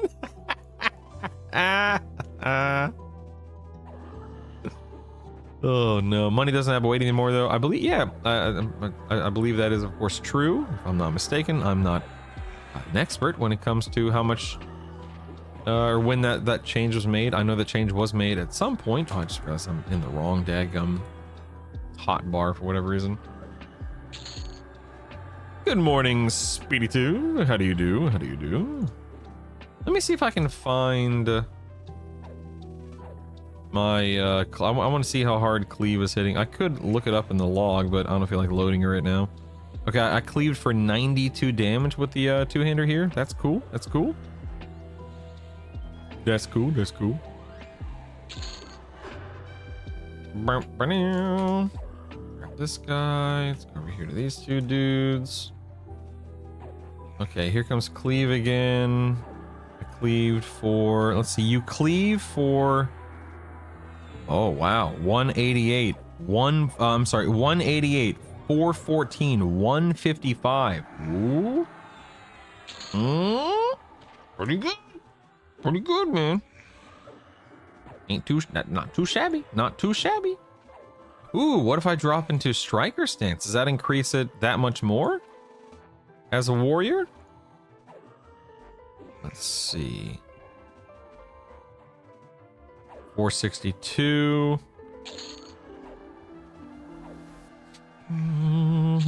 Again, I could pull up my I could pull up EQ log parser if I really wanted to.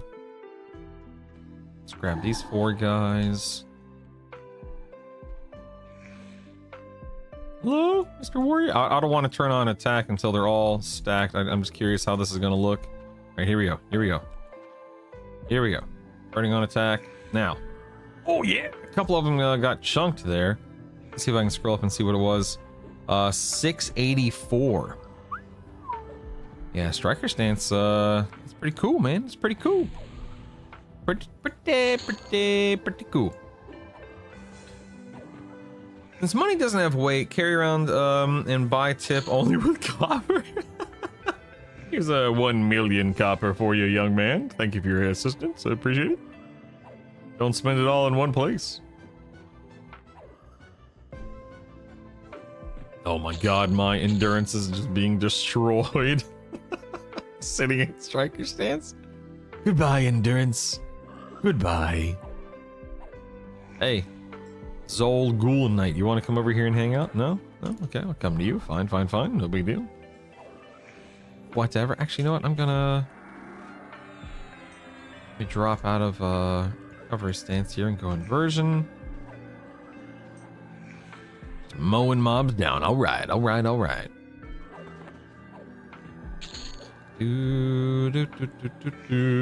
Now, I don't have... I wonder how often Earthshaker procs. I feel like it doesn't proc that often. Yo, DFO, what up, man? But I no longer have my Orb, or my Yakesha, or my Piccolo, or my Loot. Not that the Piccolo really does anything, but still.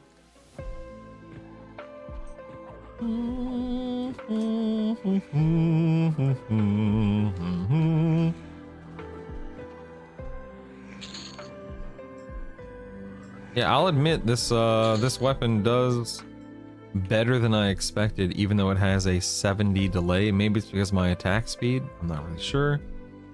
I have no idea what the conversion there is between, if I have 173% attack speed, what my delay is. What's the formula there? I don't know.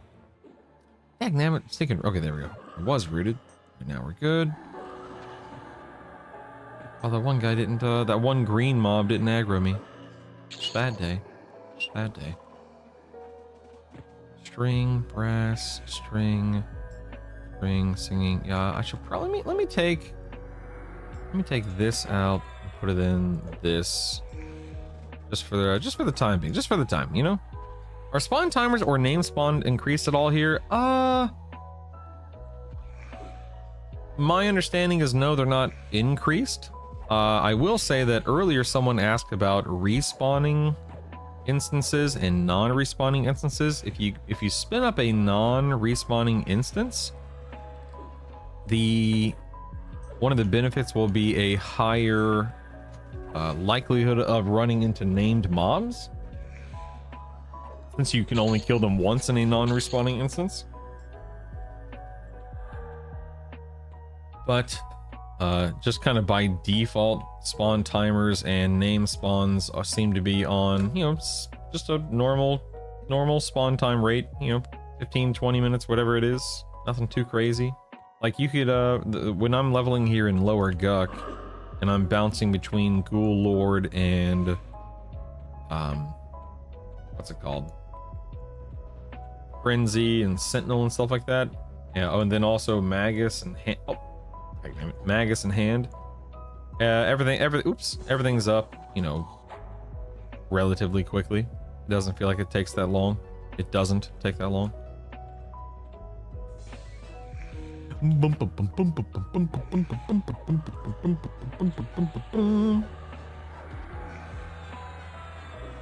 I think you're cool, Hank.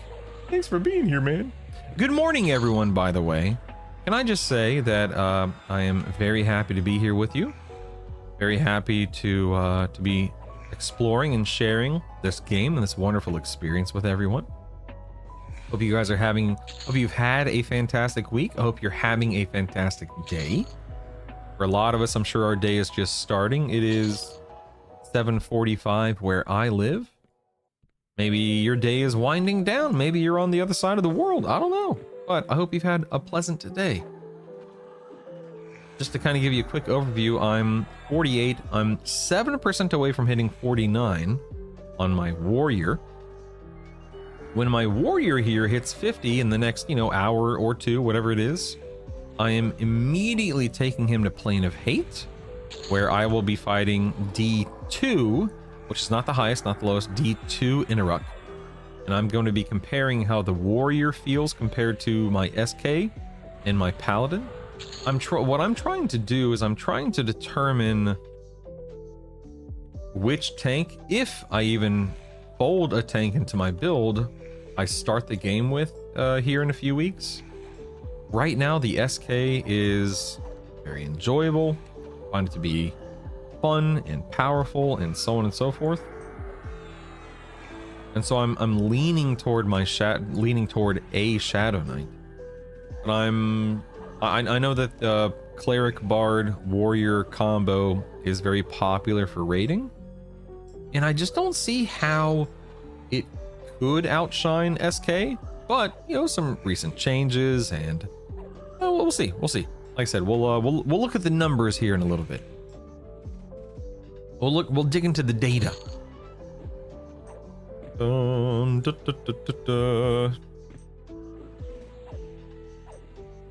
Woody's Roundup. Any warrior specific AAs that you need since you had all that harm touch AA already? So there are a couple of new warrior AAs. There is an innate warrior AA called Unbound Wrath. This passive ability increases your melee critical hit damage. The next one is at level 50 and it increases it from 20 to 30%. So my crits will definitely be critting a little bit harder, which will be nice. Let's see, warrior. There was another one that's currently turned off. I can't remember, or currently broken, I should say. I can't remember what it's called though. Hold on, let me just go into the Discord. Hold on one second. Oh, I think it's called Warrior's Endurance. I think. Yeah, Warrior's Endurance AA is temporarily disabled. Now that one I don't think is DPS based. I can't, you know, pretty sure it has nothing to do with damage per se, but I can't even remember what it does. But anyway, but I do have Unbound Wrath, but that's a passive. Oh, level 49, but it's passive. You know, it's not even something that I don't even have to buy it. It just is auto granted to me. So I don't know if there are any other warrior AAs that really matter other than, you know, just increasing melee damage and mitigation and stuff like that. Is Bard so overpowered Shaman's not worth it? No, Crazy Marine, I absolutely would not say that you have to have a Bard. A lot of people, myself included, enjoy having a Bard. When I played EverQuest, you know, 50,000 years ago, a Bard was, I mained a Bard from 99 to 2004. I was a Bard. But right now on EverQuest Legends, you know, there are people that make SK Shaman Rogue work and work well. There are people that make Paladin Shaman Rogue work. There are people that make, you know, Monk Wizard Paladin, Monk Wizard, SK. The combinations, of course, while they are not endless, they are plentiful. So if you don't want to play a bard, please don't feel like you have to. You do not have to. That said, bards are really fun and really good. I don't know if you know how they work on EQL, Crazy Marine, and I'll be brief, okay? You can see that I am a bard in this build. If I go to my class AA window here, you'll see something called Symphonic Aura. And all this does is once you max it out, which doesn't take a lot of AAs, but once you max it out, oh, I'm dying. Oh no, I'm dying. But once you max it out, the 5 songs that I have on the bottom of my spell gems, or whatever you want to call it, my spell list, whatever it is, those 5 songs are pulsing in the background. It's not something I'm actively engaging with. I can change them between combat, but I'm not twisting them, singing them, worried about them. They're just pulsing and taking care of themselves. And then, of course, right now you can see me. I have a melody of the 4 dot songs that I'm just singing at mobs. In this case, it's 4 dot songs. So as a bard, I have nine songs going that are beneficial, detrimental, depending upon what they are, etc., etc. And it's crazy, man. Where do we find patch notes? So if you join the EverQuest Legends Discord server, underneath the welcome board, it's something called Natch Potes, which is just them little play on words that they decided to use. And the Natch Potes channel is where you can find patch notes.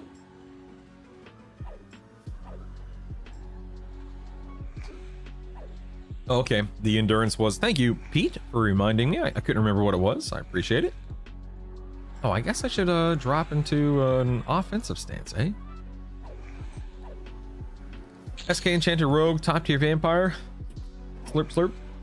Remember, the AAs are not known for me, but AoE slow buffs, etc. are just crazy. That AA is it really is Crazy Marine. So it's one of those things to where if you want... What the heck? Hold on. Okay, there we go. If you want to play a bard, you will not be disappointed. It is very, very, very fun and very good. However, bards are not essential. There are people out there killing D2, D3, D4 targets solo, D2, 3, 4 targets with Enchanter instead of Bard, with Shaman instead of Bard. It is 100% viable to not use a Bard. Bards are great, but not essential, not necessary. Curious about melee skills. If you level a warrior to 50, for example, and then swap it for a ranger, are your one hand sword, blunt, etc. skills? No. So if you level up your, like you just said, your one hand blunt, your one hand slashing, your one hand piercing, whatever it is, as long as you're moving from warrior to ranger and they can both use one hand slashing, which they can, your skills you don't okay, let me clarify. I apologize. You do not have to re-level your skills. However, when you drop back down to 10, your skill does scale down to the level 10 rate, or level 10 level, or whatever you want to call it. So at level 10, what skills max out at 100 or something like that, or whatever, at 50, I don't know. But every time you ding 11, 12, 13, 14, it automatically bumps up those 5 levels, and you're not having to re-level it.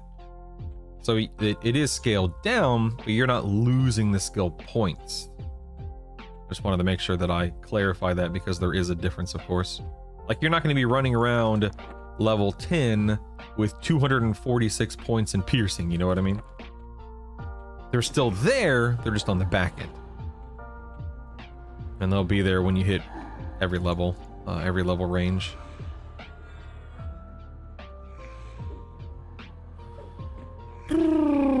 It was hidden by default for me. What was hidden by default? I don't even remember what we're talking about. You think this game will make its way to Steam? I don't think it's coming to Steam, Bendrick. I know EverQuest is on Steam. I think EQL is going to be its own like standalone thing, but don't quote me on that.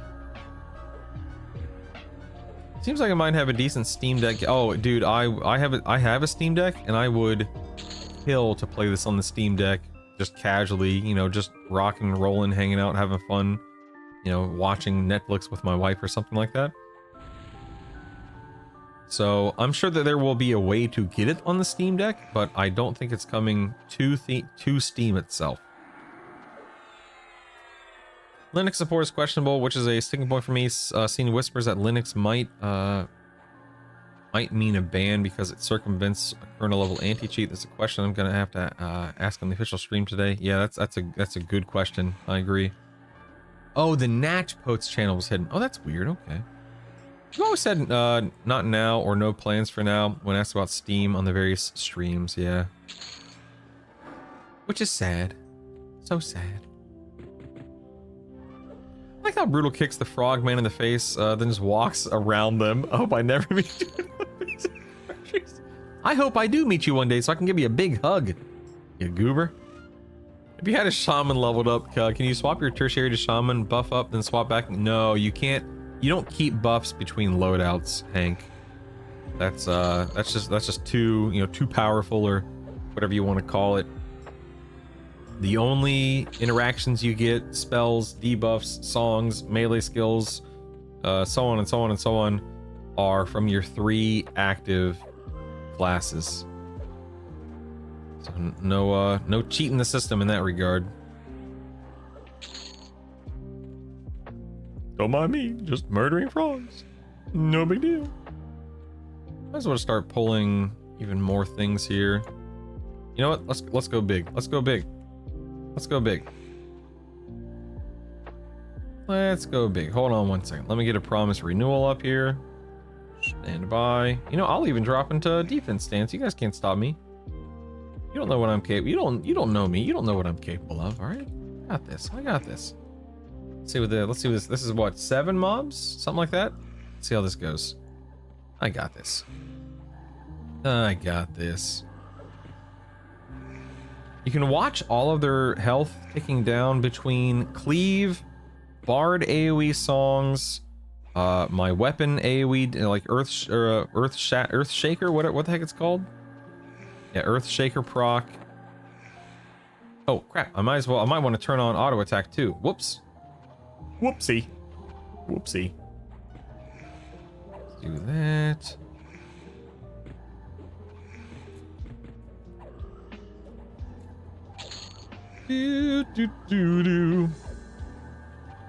It's weird that it's turned. Yeah, that is weird that it's turned off by default. I agree.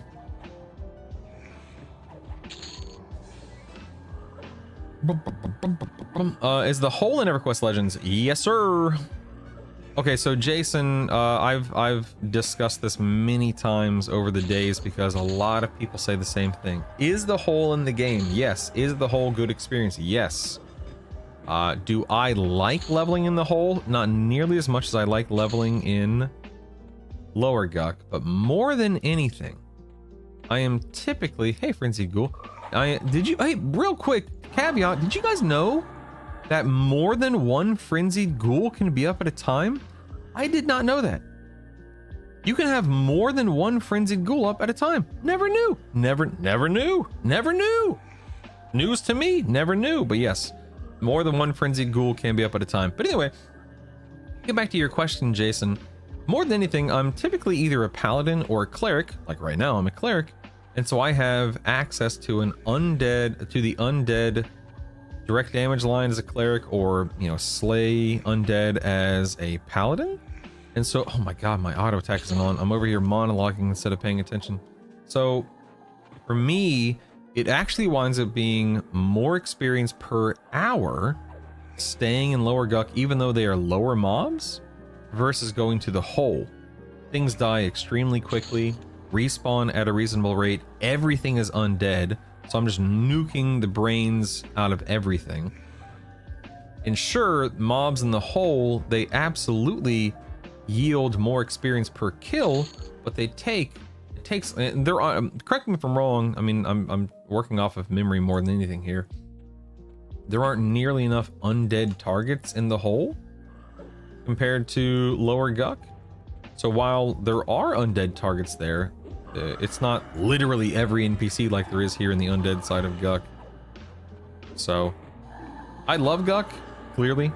I love the fact that I can just destroy everything as a cleric. Dun dun dun. Just be Brel so living things don't attack you. Yeah, I don't think I have that option. I don't mind going and checking it out. I just don't know if there are enough by comparison, but I truly don't mind going to check it out if you guys want to direct me and guide me. That time you snuck up on Mark to give him a big hug was hilarious. I'm a hugger, man. I'm a hugger. Gnome Paladin best for whole Ghost Master. It's apparently a thing, specific kernel level anti-cheat. Yeah, totally get that. Brutal. Hole's my favorite class to go and has some really cool architecture. Yeah. Really is an official support. Similar concerns. I'm hoping to get an official response on anti-cheat, Linux support, etc. There's a ton of undead in the hole. Just be brilliant. I'm over here monologuing instead of paying attention. Yes, yes, good, good. Your days of a super villain are nigh. This is where you are in the hole. Pretty deep. Getting back out. That's wait. Are we talking about the game? Wait a second, that doesn't make sense. Hold on now. Doo doo doom doom. Doo doo doom doom. Doo doo doom doom. I will go check out the hole today. If you guys think that there are enough undead targets. How many undead targets are in the area of the hole that you're talking about? Boom boom. Ba-dum dum dum. Doo doo. Let's grab this little guy. Hello, friend. Hello, friend. Hello, darkness, my old friend. Let's go ahead and attack this guy. There's like a cottage core of maybe 12 to... That's it? See, that's what I'm talking about, Venivo. 12 to 16? That's it? Pathetic. Pathetic. Not enough. Do do do do do do do do. I need more. More. Dum dum dum dum dum dum dum dum dum dum. Cudgel of the Fool. What's this? Berserker? Whoa! Look at that bad boy. -5 intelligence. That's what I'm talking about. Ooh, 153 endurance as well. Look at that. Oh my. Oh my.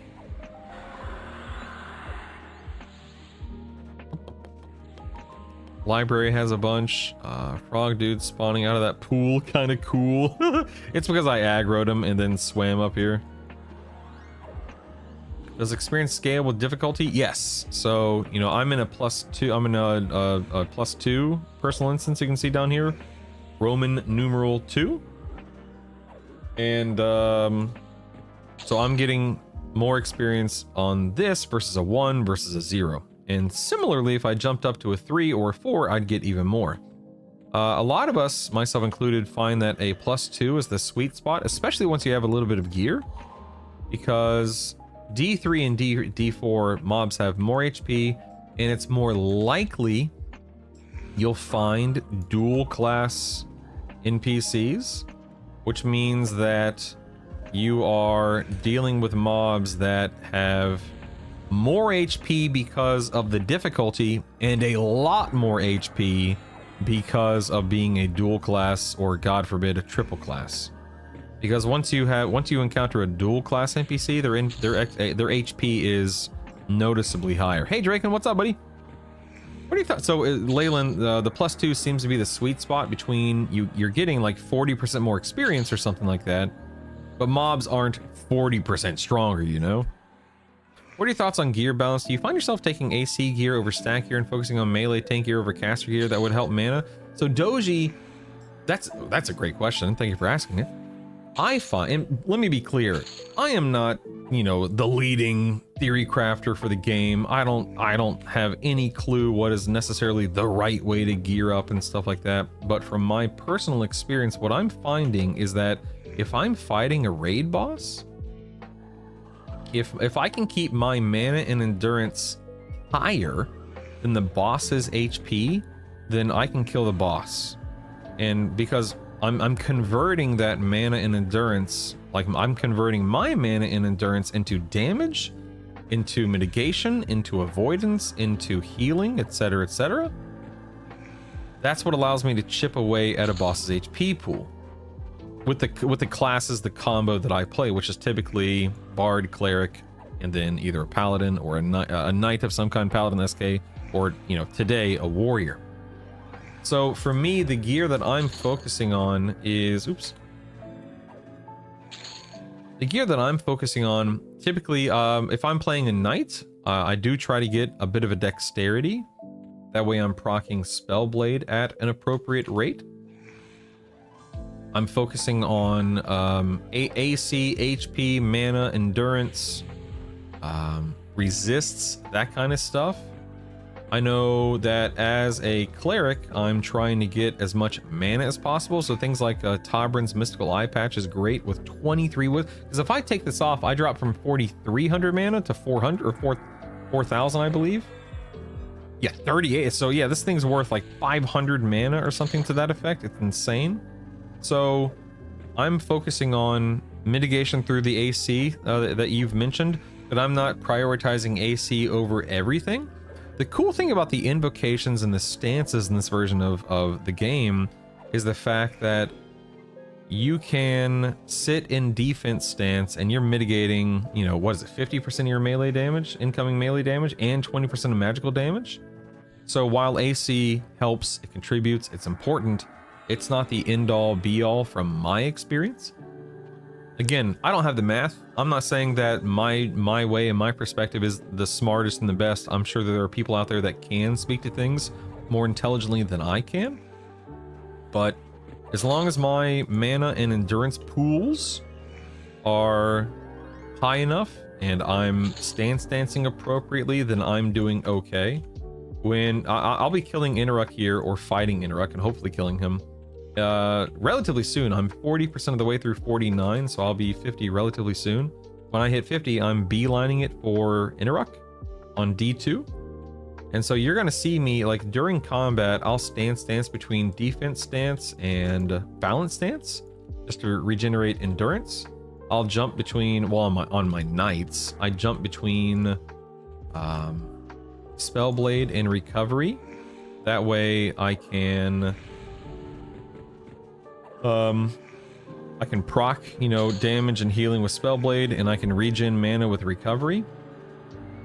I don't ever jump into evasive stance because it just chews through endurance. I don't ever jump into things like divine or arcane mastery or unyielding because I just don't find it to be that relevant or useful for raid boss encounters. But I do jump between invocations and stances to some degree to kind of address, you know, the use or the overuse of my resources. I hope that answers your question, Doji. You're more than welcome to ask follow-up questions, ask clarifying questions, so on and so on.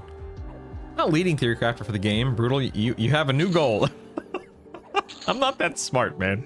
Listen, I don't consider myself a stupid person by any stretch of the imagination. But there are people better suited to really digging into things than me. You know what I mean? Know what I'm saying?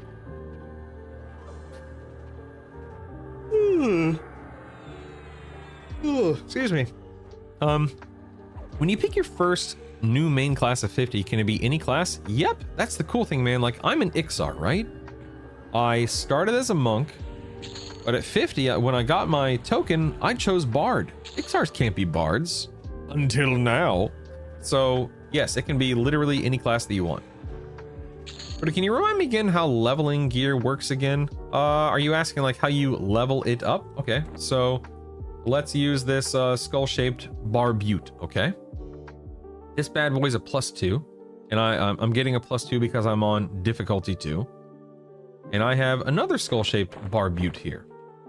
If I drop one of them into the other in this place item slot, and then I merge them, you're gonna see it's elevating itself. It's leveling from a +2 to a +3, and you'll notice that my AC, my HP, my magic resists they'll likely go up by you know, a point or two, and then my weight will go down. So let's see. Survey says yes. So now it's a little bit stronger. And similarly, whenever it levels up to a +4, +5, +6, etc., etc. Now there's also your moats. Right now I have access to 5 moats. 0, 1, 2, 3, 4. And if I invest the, you know, if I invest the different moats into items, it'll level it up from 0 to 1 to 2 to 3 to 4 and so on and so forth. And you'll be gathering these moats, which can be used on any item, and I guess spells relatively soon. You gather these moats by killing mobs, killing raid targets, etc., etc.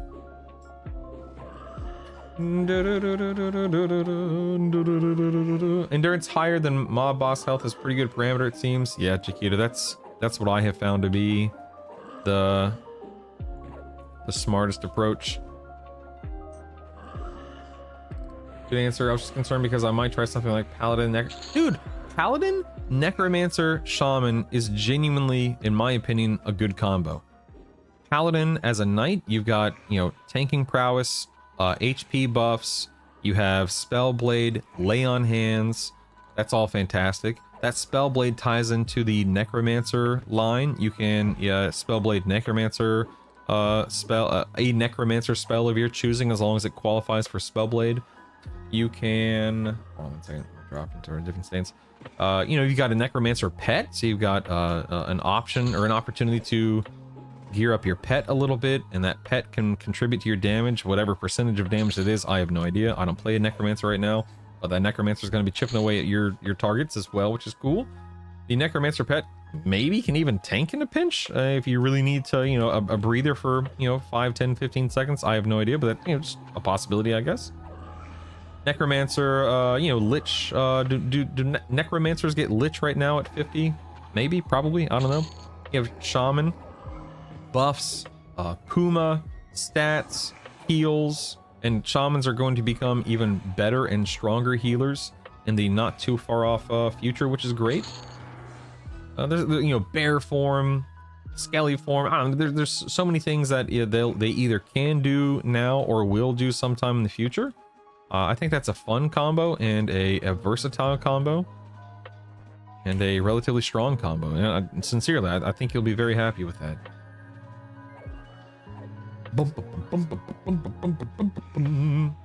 You want to get stuck when I give it a go and I feel bad? No, I think you'll you know, I think you'll be happy with that, Doji. Absolutely.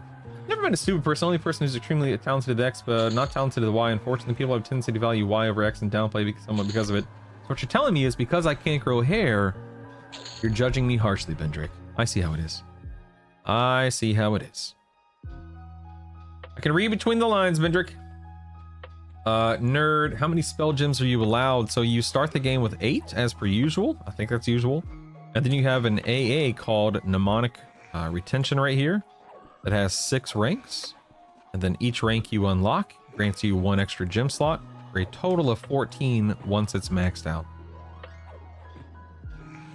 Also nice to know, 2 + 2 items make a 3, 2, 3 items makes a 4, etc, etc. Yeah, Chiquito, I agree. I heard the min-max way to A is to get a trio to 25, then proceed to replace one of the classes and get them 25 for leveling trio to 50 thoughts. Spoopy, yeah. So that's more or less exactly right. Presently, that is how you do it. I mean, maybe not specifically literally like that, but that's essentially how you do it.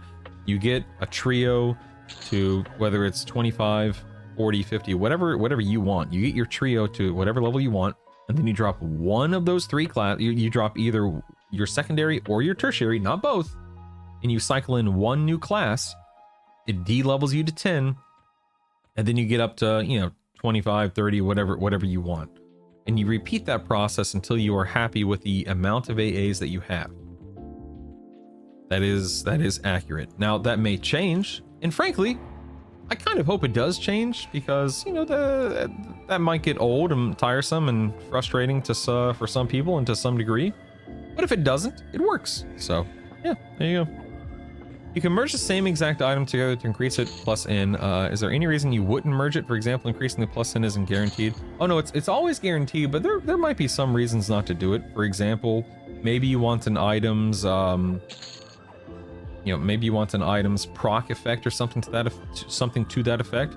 So you could keep one extra item around just to remove the proc effect from it. Maybe you know that you have moats coming up, and you know, for example, let's say two Cloak of Flames drop, okay, on a +2. And I'm just pulling this out of thin air, so maybe this is a terrible example. But let's say you kill a Nagi, and 2+2 Cloak of Flames drop. And you know that you're just a little short on your moats to level both of them up to a +4. You don't have the moats to level one of them up to a +5. You know you're one moat off from leveling both of them up to a +4. So if you are patient and you spend the rest of your day or maybe the weekend killing mobs, and whoa, awesome, now I have the moats I need, now I can level both Cloak of Flames up to a +4 and combine them into a +5, that instead of just putting the 2 and 2 together to make a 3. Did I explain that correctly? That makes sense? So that's a random example off the top of my head. Yeah, there are certainly going to be reasons not to combine things immediately, but typically you're not going to sit on, like, you know, 4 of the same item or anything like that. You'll combine most of them just because that's kind of the point and the purpose, you know? I was searching through Discord. Secret said they've played Legends on Linux using Proton without issue. It seems like there might not be kernel level anti-cheat. Not sure. Yeah, I'm not sure either, Jason. I think we just need to ask.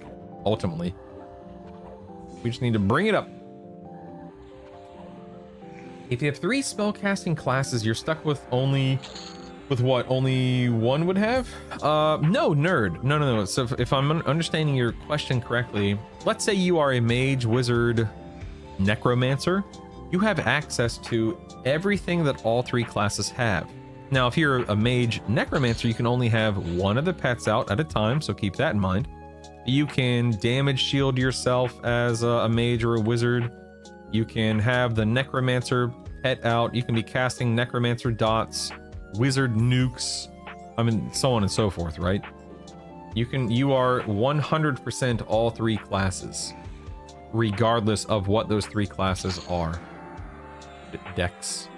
Don't mind that that incentive of leveling glasses makes lower content relevant for longer, yeah. Only reason it's not merged is if you can put it into multiple slots like wrist or any slots, or if you want to use one to give one to your pet to. Oh yeah, good point about pet gear as well, Draken, yeah. After getting all classes to 50, you can't make a new character anymore to experience the low level stuff again. Hee yet. They have said that we will be able to have and play and level more than one character at some point. When that point is, I can't say, but it is something that we will eventually be able to do. And does eventually mean next month or next year? I don't know. We'll see. We'll see. Thought mana went by whichever staff in your casters was highest, and then you get a % based on other casters you have in your trio. That sounds about right, yeah. Why would you level 2 identical items together? Scooter, why would are you asking about my example? Okay, assuming you're asking about my example, we can go back into my storage here. So there are with my example, I used a 2+2 Cloak of Flames. So let's say that you have, you know, a couple of these and a couple of those, and again, you need to gather more motes to level both up to a +4. And the reason why you do that is because if you combine 2 +4s, you get a +5. But if you don't have enough motes to level one of them up to a +5, it just allows you a faster, better opportunity. And again, this is a stupid example I'm coming up with, and maybe that's not the, you know, the best example, but it's just one I pulled off the top of my head. You can do it whatever way you want, man. And there will be a min-maxy best way to approach it. So don't take anything I'm saying as the smartest, best, quickest, or you know, most capable approach.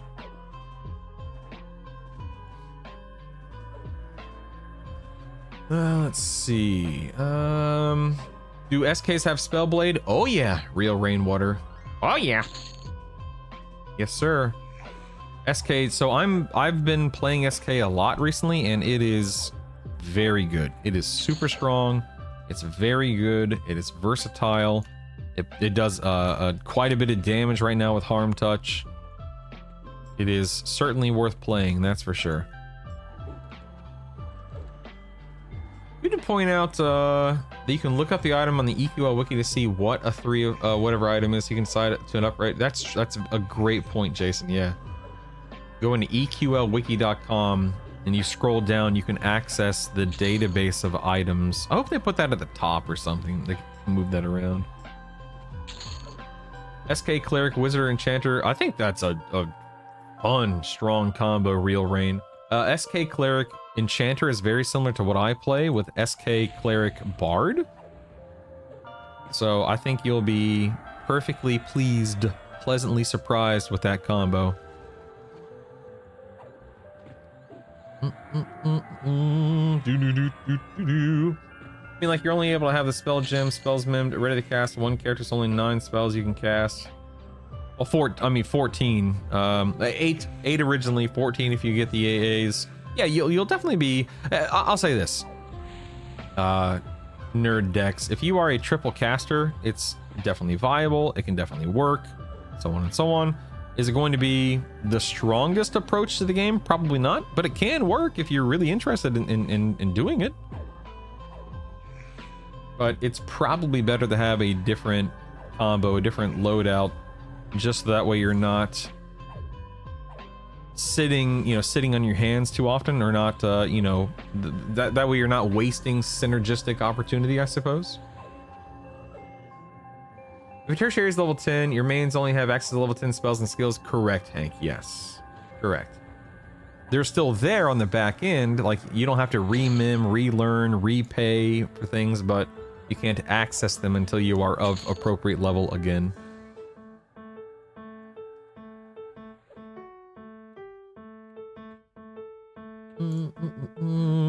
Gosh, you need a +4 to get to a +5. Makes sense, yeah. Possible to have spells unlocked like ports that can be used across all characters through rituals. Yep. Hope they fix the A so you don't have to level 1 all at a time to be optimal. I mean, me too. Again, it's not like the worst thing ever, but it's also not the most fun experience. Like, sometimes I just want to be on my main, my level 50 and go grind for a little while. And you can do that, but the experience gains for AAs is very, very, very low. Very low. Same right now. You miss out on the A basically by doing it different than 1 at a time to 50. Yeah, SK has always been the main. Just worried about, I guess, tertiary buffs from Bard, Druid, Shaman versus using Wizard. Yeah. Real Rainwater. The great thing is, of course, if you're dissatisfied with something, you can change it, and you're not really penalized for doing that. Yes, sure, you have to take the time to re-level something, but you're earning more AAs on the way. You're enjoying, learning how a new trio comes together. You are able to benefit from the gear and the AAs you've already accumulated. So you're strong, you're a little bit stronger. It's a little bit more fun stomping mobs the second, third, fourth, fifth time around. So there's some fun that can come into play. George, what's up, buddy? All this class discussion is nice, but now a serious question. Taco Bell's beefy potato loaded griller or their half-pound beef and potato burrito, which was better? So I'm gonna let you on a little secret, George. I'm not a big fan of potatoes in my burritos. I'm partial toward the grilled cheese burrito. So I'll say grilled cheese burrito, even though that wasn't one of the 2 options. Grilled cheese burrito, buddy. Nice thing is that even if your initial build ends up being crap, you can level up another class and experiment. Exactly, Jason. Nail on the head. Absolutely, yeah. Like, I never had enough spells as a chanter, let alone adding another class. I think, I assume you mean like gem slots, like spell gem slots. Potatoes and fillers are already failed. See, I see you, Cars. Totally agree. Totally agree. That's all it is. It's just it's an unbelievably inexpensive filler. 100% agree. Does that mean that I dislike potatoes? Heck no, I love potatoes. But do I want to pay, 18 times what they're worth to put it in a burrito? Heck no.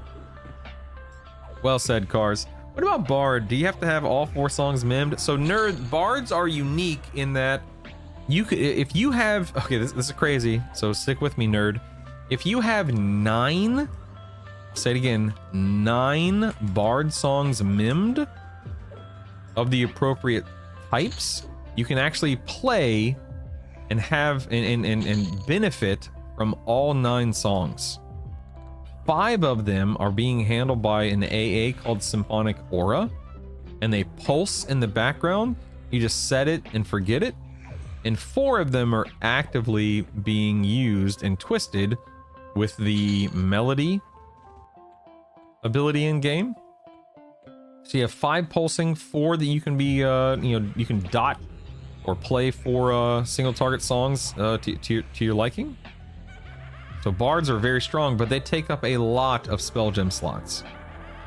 Feels bad to be locked to an inefficient leveling process to make AA efficient. Yeah, I mean it's not like leveling itself is not inefficient, but yeah, having to level alts to get massive amounts of AAs, that I agree, that feels bad. Now I can't speak for everyone that's in beta. I would be surprised if they don't address it at some point, but whether that's before launch or after launch, I can't say. But at some point in time, they will have to address it.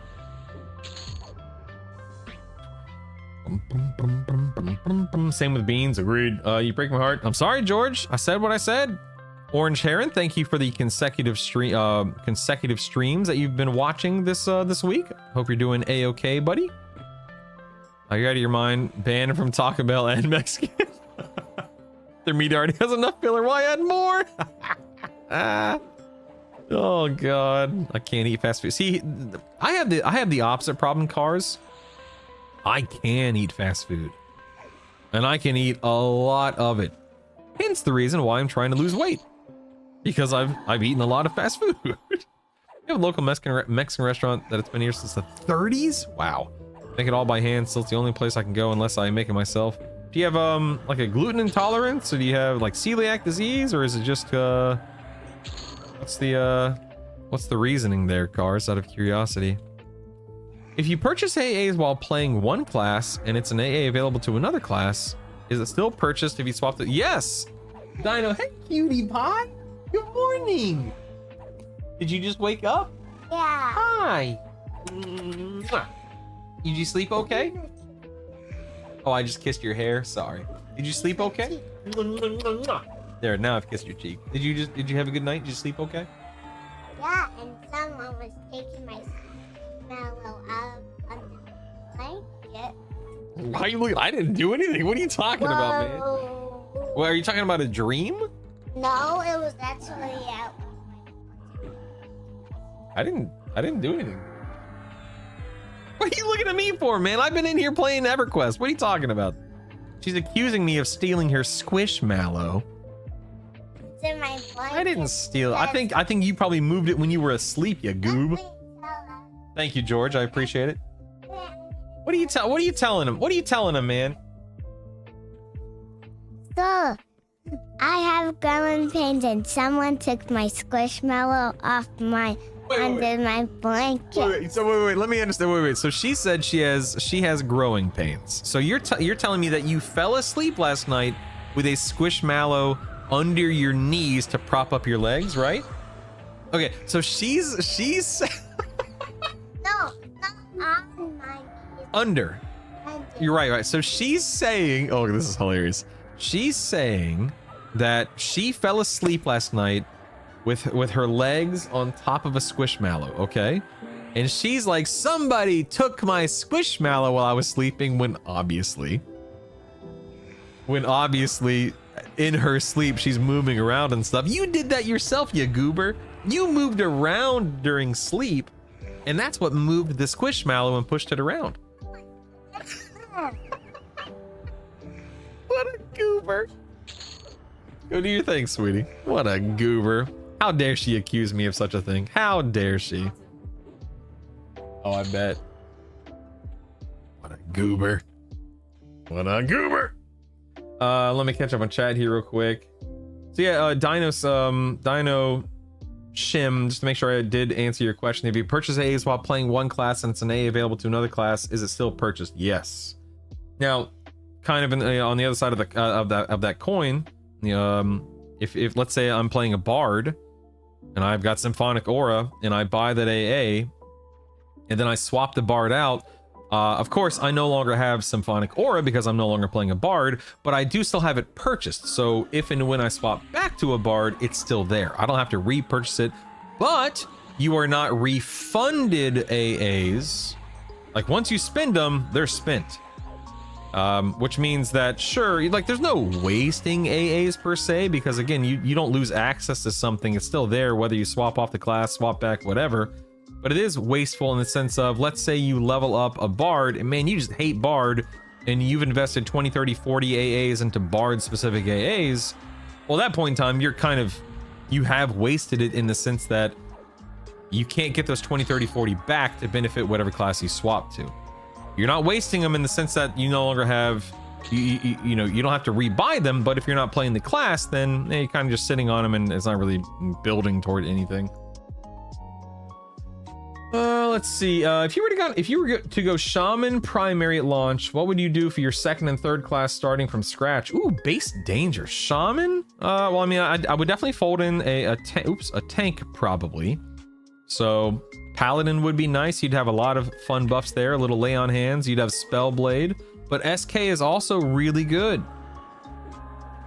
Like SK Shaman Rogue, SK Enchanter Shaman. Trying to think of I mean, just thinking SK Bard Shaman. I mean, there's a bunch of different options you could take there. All of those have synergy to some degree. I'm not a Shaman expert. I have not leveled a Shaman at all yet. Maybe not Enchanter though, because then you're kind of doubling up on slow. I don't know. That's the ones I've listed are fine, but probably not Bis, but fine. Is there any need to group up with EverQuest Legends? No, you do not need to. You absolutely can. You do not need to. I plan on soloing most of my stuff. Nerd. What's a kid doing out of school? Truancy, bad father. It's summer break, man. You're insane. Wife and I went on the diet, cut out carbs, sugar, most fast food. After about 2 years, we got our ideal weight to maintain. We eat fast food now. It's like eating a whole X-Lax chocolate bar. Just runs right through you. Wife and I had our first child, a girl, a few months ago. I look forward to this. Adorable. Yeah, Venivo, I have a 9-year-old boy and a 6-year-old girl. You just saw the girl, obviously. And she's a hoot, man. She's a little crazy, but she's a hoot. And our son is awesome. I love my kids. They're kids, but I love my kids, you know? Stealing your child's toy, the audacity. Oh my goodness. Don't defeat my outrage with your reasoning, father. These stories coming soon for me. My little girl's 1.8 vocalization is commenced. Aw, that's so awesome, Chiquito. I love that, man.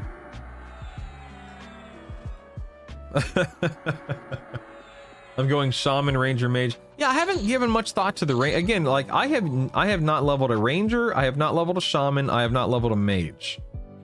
I wish that I wish that on the beta they allowed you to access any primary of your choosing just for testing purposes. But sadly, that's just not the way that beta works. So I only have access to 2 primaries. Unless I want to delete this guy, which I've thought about deleting him and leveling up again, but we'll have to wait and see. Ooh, ow, ooh, ow, ooh, my neck.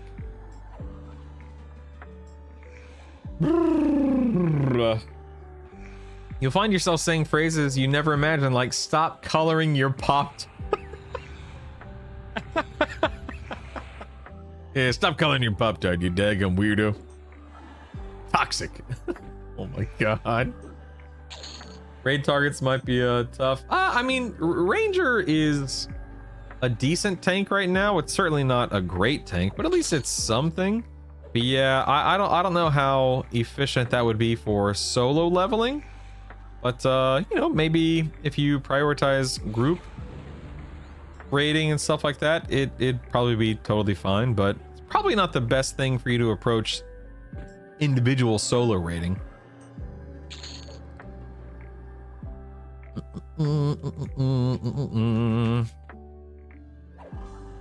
Be interested to see how well Ranger can tank. Same. I'm actually interested in seeing that too. I've never enjoyed playing Ranger. Interestingly enough, Ranger was actually my very first class in this game. I played a Wood Elf Ranger because my best friend was a Wood Elf Ranger, and that's what he recommended I play.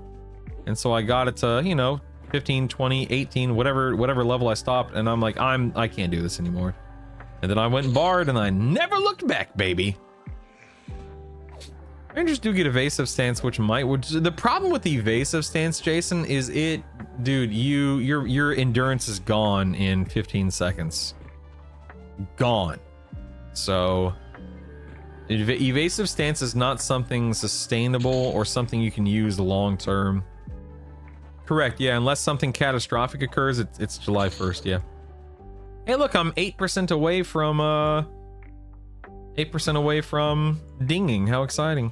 Never looked back, baby. Yeah, because he runs so fast. Got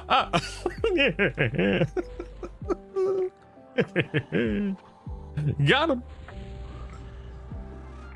Well, I'll be 50 here in the next few minutes, and then like I said, hey Mooch Witch, good morning. When I hit 50 here in the next few minutes, I'm going straight to Inaruk, and I don't know if any of you guys were here yesterday at I don't know who was here yesterday at the end of the stream, but yesterday at the end of the stream, I killed D2 Inaruk on my SK Bard Cleric, and it was fairly easy. Funnily enough, I actually died. Speaking of dying, I'm over here getting a little too low for my taste. But I actually wound up dying my first pull on Inaruk because I wasn't paying attention to my endurance. But then I killed him on my second pull relatively easily. And yeah, we'll see how that was on an SK. We'll see how it feels on a warrior.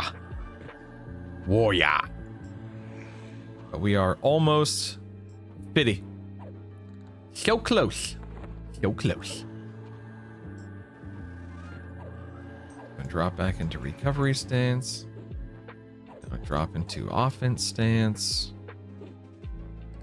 Doo doo doo doo doo doo doo doo. Right. Let's go D-sway. Ba-dum. I had a terrible night's sleep last night. I don't know why.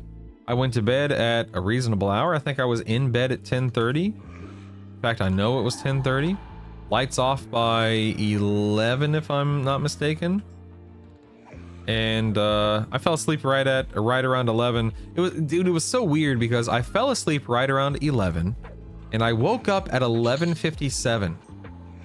And it felt like I had slept a full 8 hours. You know, I probably, hit that nap level of rest to where you feel well rested, but of course, you're not fully well rested. But I felt good. And so when I looked at for subscription, Barakna, am I pronouncing that correctly? Barakna, thank you so much for the Prime sub. I really appreciate that. Barakna, I think, please let me know if I'm not pronouncing that correctly. Thank you very much for the Prime sub. But yeah, I woke up at, it was like 11:57, so a whopping, 57 minutes or so of sleep. I felt fantastic, but I'm like, oh my God, it's not even midnight yet, man. So I forced myself to go back to sleep, and then I woke up at like 1, and then I woke up at 2, and then I woke up at 4, and then I finally got up at 5. And I'm like, well, I'm done. I'm good. I'm just gonna go ahead and get up now. So I didn't have a great night's sleep last night, but it's all good, man. Here we are. How are warriors looking today? I made an Ixar warrior in the day. Feel obligated to make another for EQL.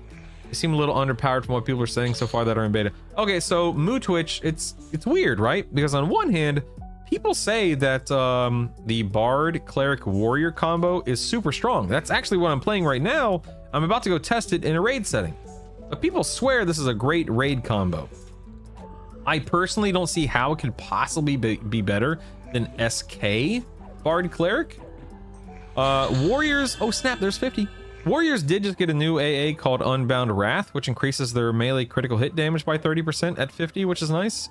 They also have another AA that is currently disabled called like something endurance, which is a HP regen or something to that effect. They're very tanky, don't get me wrong. Very tanky, but they're not, you know, they don't have harm touch, they don't have lay on hands, they don't have spell blade, etc, etc. So I don't know, it's definitely weird in that regard, but I just hit 50, so I'm gonna go ahead and origin out of here, and we're gonna see what Inruck feels like. We'll see how it goes. We'll see. I'm still indecisive on what race class to start. I kind of want monk primary to start. Ooh, cars. So cars. I'll say this. This guy was a monk primary. Do I love monk? Do I enjoy monk? Do I think monk is so much fun? Yes, yes, yes. Sadly, it's not that strong right now. It's not horrible. It's just not that. It's not that good. And I find that it doesn't slot into that many builds effectively for solo high-level raiding. So for me, I've elected to put the monk on the bench for the time being. And I said this yesterday, right now, if the game was launching today, if only, right? But if the game was launching today, I would be an Ixar Shadow Knight as my primary cleric bard. Like literally, if I had to lock in my choice right now. That doesn't mean that that's the best combo in the game. It obviously probably isn't. But I find it to be strong and enjoyable and versatile and sturdy and so on and so forth. And sadly, while monk is fun and I love monk, it's just not incredible, you know? Okay, let's see what I get here for my buffs. Stand by. I just hit 49 and then 50, so I have my Blessing of the Lord Commander up. What do we get? What do we get? Armor of the Faithful, increasing your HP and armor class. Armor of the Faithful, that is a HP buffs shielding. So that's better than Armor of Protection. Okay, let's drop that. So Armor of the Faithful. We have Salos. We can go ahead and get Salos on here. Let's go movement. Salos buff. Shield of Songs, of course. Chant of Poison. Ooh, Ward of the Divine. That's a utility beneficial combat innates. That's actually really good. This actually does a decent amount of my damage on a raid boss. Ward of the Divine. So there's that. Okay, so this is now my... Oh wait, I actually probably should put some more resists up.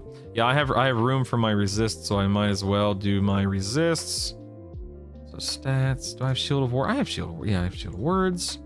So we're gonna go resist cold. We will go resist disease. We will go resist fire and resist poison. There's no, if I have the spell gem slots for it, there's no reason not to do it. Let's go ahead and save this as buffs. Yes. All right, cool. I think I'm just gonna keep everything the way that it is. And I'm just gonna go ahead and head out to whatchamacallit, Hate. We're going to D2 Hate. We're gonna check out Inruck.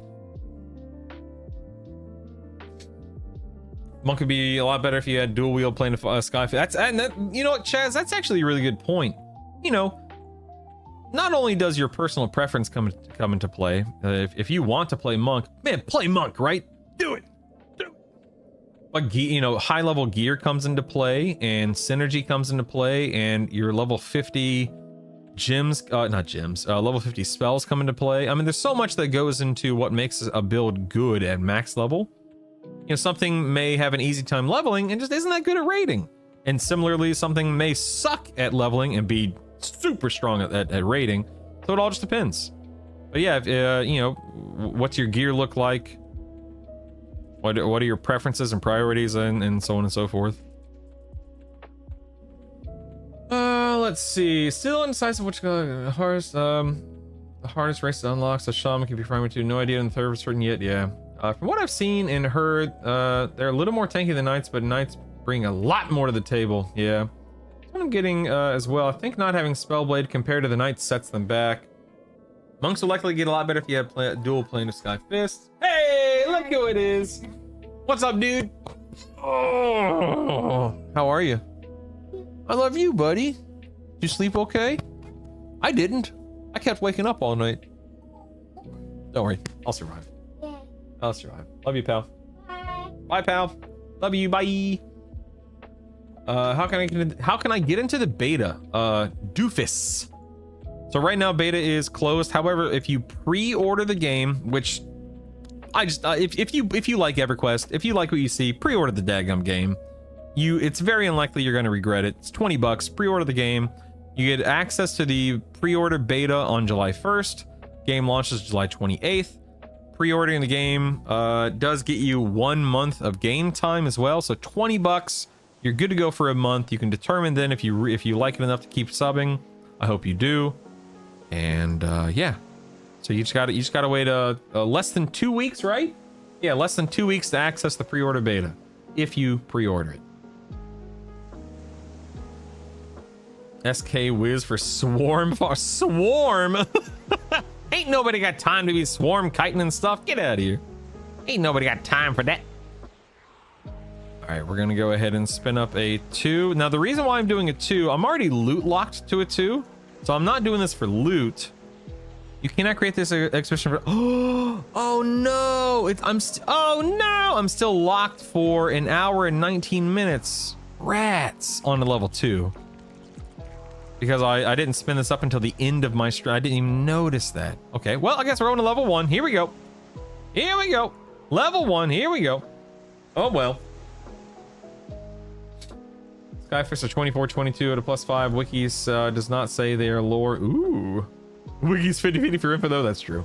Another wayward waif deprived of education. Someone called a bailiff on this man. I just figured out Brutal couldn't sleep last night and had lots of time to kill. Mystery of the missing movie stuff. Well, you got me, Leland. You got me. How'd you figure it out? Dude, I'm not going to 3 with a warrior. I don't know what this guy's capable of. Heck yeah. Heck yeah. All right, can I don't think I can skip much up here. I can probably skip a few things. Wait. Give me 1 second here. Hold on. I didn't mean to cast resist poison, but that's all right. Let's do. Oh wait, no, I'm silly. Let me load buffs. Give myself long-lasting not halos, salos. Okay, and then I'm going to cast my invis versus undead.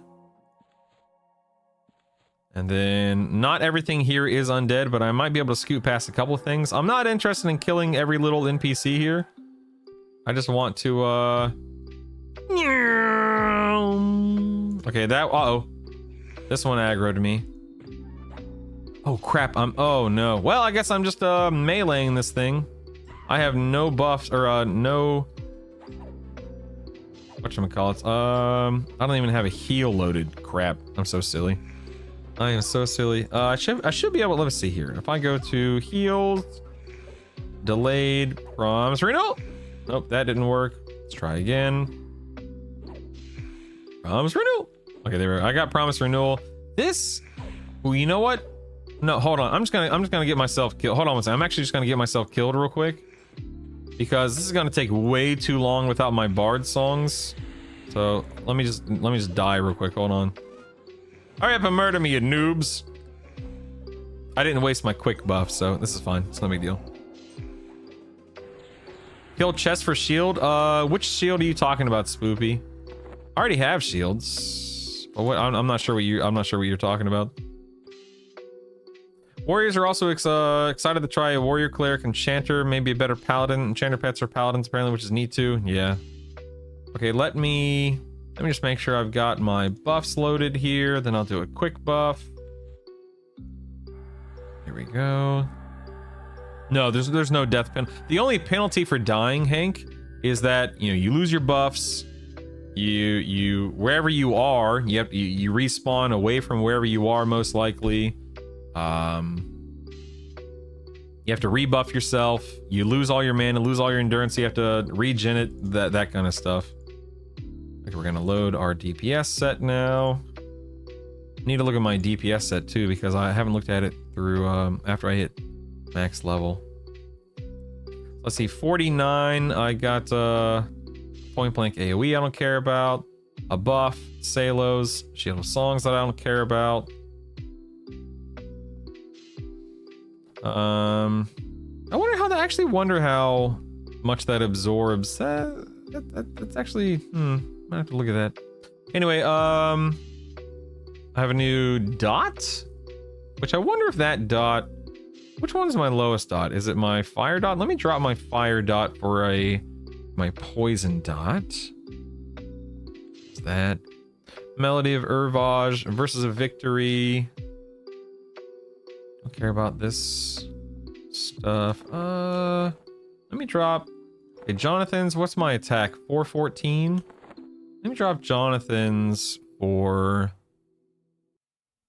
Melody of yeah, for versus a victory. Let me see what my attack.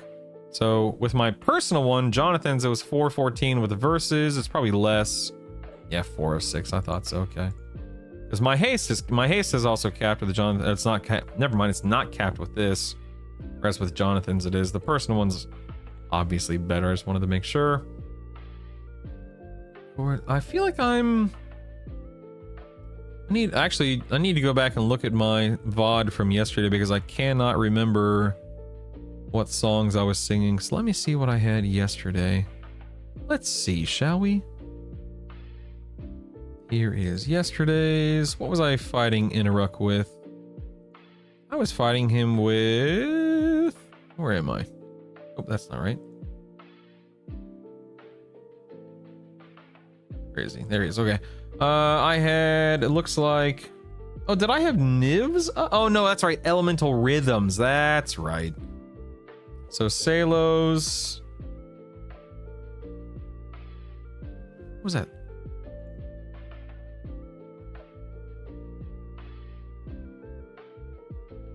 Oh, and then Jax. That's right. So let me do, I'm sorry, I'm over here trying to figure out what songs I was singing. I don't feel like, origining and loading my other loadout. So I had Jackson's for endurance. That way I just, you know, keep more endurance up throughout the fight, which is important. And then I had elemental rhythms instead of Dinans. Yeah, okay, cool. And then we'll go to stat buffs, resist, elemental rhythms. All right, let's try this. And see, I don't need... Probably don't need... Inaruk doesn't classify as undead, correct? I doubt it. Let's do save, DPS. Here we go. Okay. We'll save that. All right, so I'm buffed now. I've got this, that, the other loaded. Let's see how this goes. Fight this NPC. I'm gonna have to clear up, obviously. Oops, I guess I should drop into... maybe, let me sit in defense stance. I just want to see what my damage output is right now. Probably nothing. Ugh. Sleepwalking and eating stuffies. Gonna get myself killed right quick. Sounds like the mantra of every male teen who grew up in the country. Okay, actually, my damage output doesn't feel too bad, even though I'm in defense stance and recover. I'm not spending any mana on anything. Okay. Anyway, yeah. Hey, I got a question. The first free month sub that comes with the game, does that start from the official launch date, or does it start from the it definitely starts from the launch date, Nuvar. And if that wasn't the case, then that would be really dumb, obviously. So it definitely starts from the launch date of the game. Should have the immaculate clicky cure. Oh, does that drop from the haunted chests?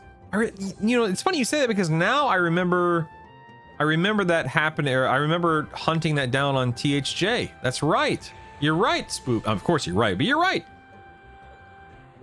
Still talking about EQL, only partially paying attention. You need his verses over Jonathan, so once you have a 45% Warren haste, I think. Yeah. But even then, like even then, you're losing attack rating if you make the swap. What do you get? Do you get agility? Is that the benefit? Is you pick up agility?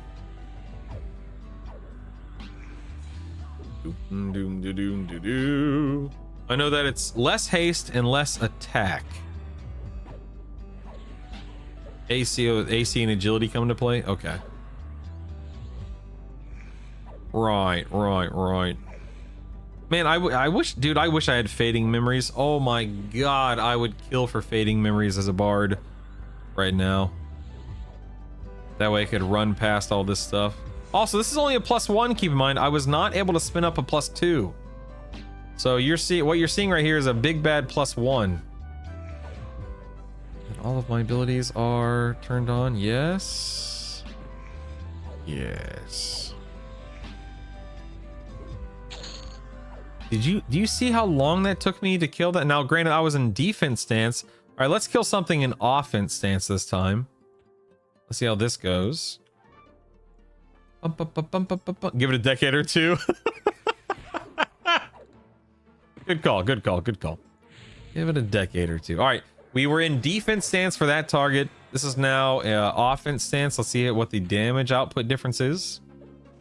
Full mana though, no way to use that mana to pump more. No, I can either sing my songs, which are being resisted, or I can try to cast cleric spells. Do I have overchannel? I assume. Let me see. Overchannel, to my knowledge, does not affect or influence bard songs, but it obviously affects and influences spells. So I could overchannel and nuke, but then I'm using mana to nuke instead of to heal during the raid. Oh crap! I'm over here oh no!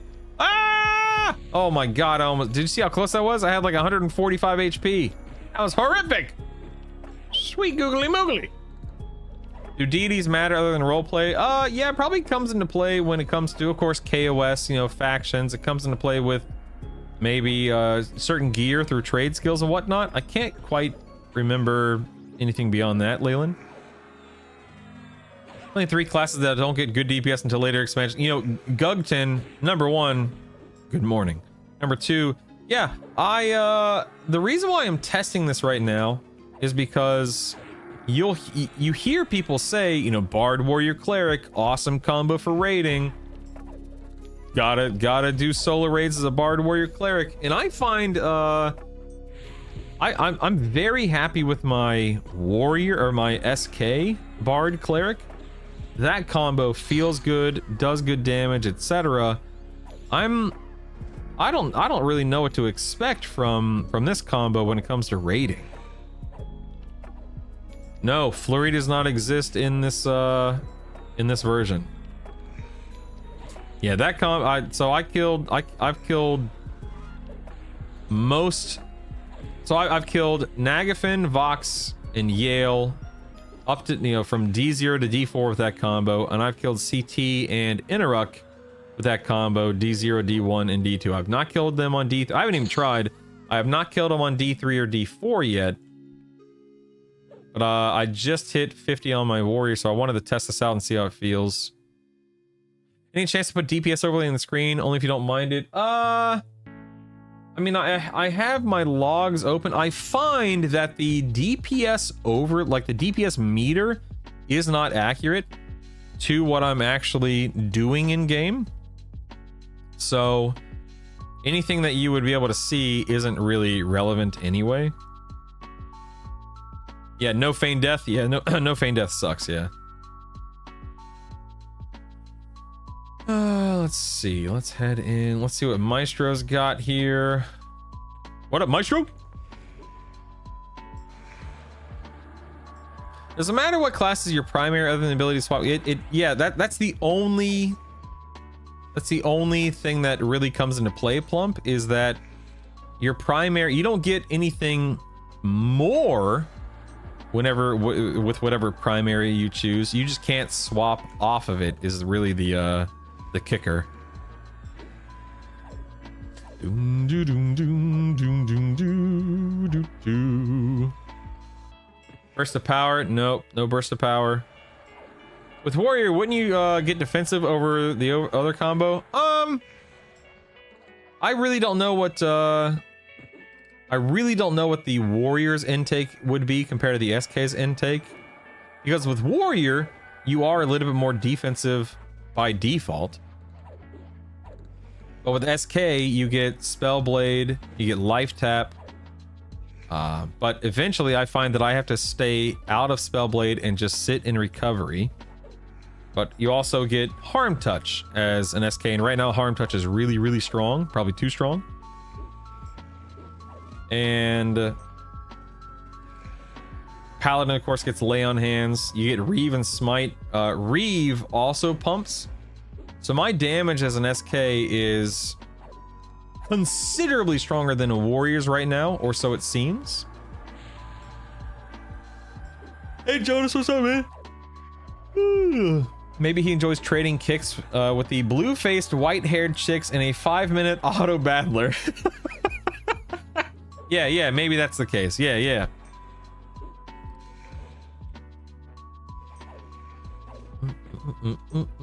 Yeah, so in fact, you know, Chiquito, I'll go ahead and show you what I mean. So stand by. Let me make sure my parser's up and running here. Doom, doom, doom, doom, doom, doom, doom. Maybe I'm wrong. Let me see. Burst of power. I do not see anything called burst of power. Nope, I'm wrong. It's right here. This passive ability increases your flurry chance. Ooh, okay. I was mistaken. Forgive me. I thought it was a class AA. It's not. So burst of power is actually really good, obviously. So if I should probably get this to really test warrior damage. I'll go ahead and train this once. I won't be able to train it another time because it costs 6. This only costs, I only have 5. Yeah, if I went and leveled up an alt today, I could get this and my critical affliction maxed out, but I'm not going to take time to do that right now since I'm already here. But maybe after I kill it on D1, we can go get some more AAs and then come back and test it on D2. Warrior and Cleric equals Paladin. Easy fix. You open up another class to add in. Oh yeah, I still don't have double repost. Good call there as well. I still don't have it. Yeah, all of these things do come into play, you know. Alt Shaman, don't threaten me with a good time. You know, I really don't know. I would have to compare the two between the two-hander and the one-handers I have. I cannot say with certainty that it's better because I haven't tested them side by side.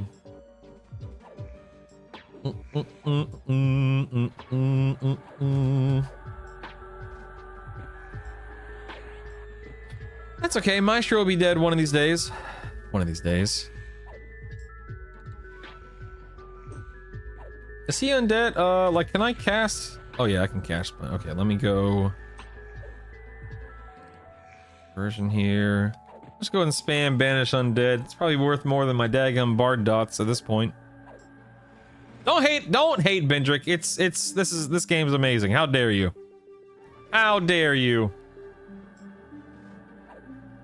Do do do do do do do do do do.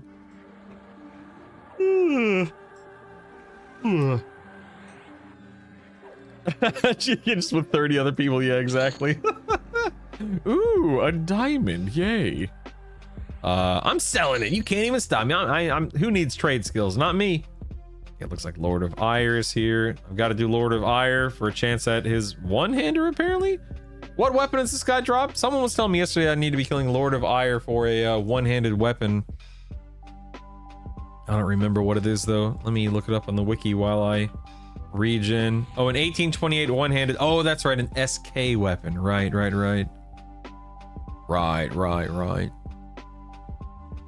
Let me go to the wiki. Let me go to equipment. Do.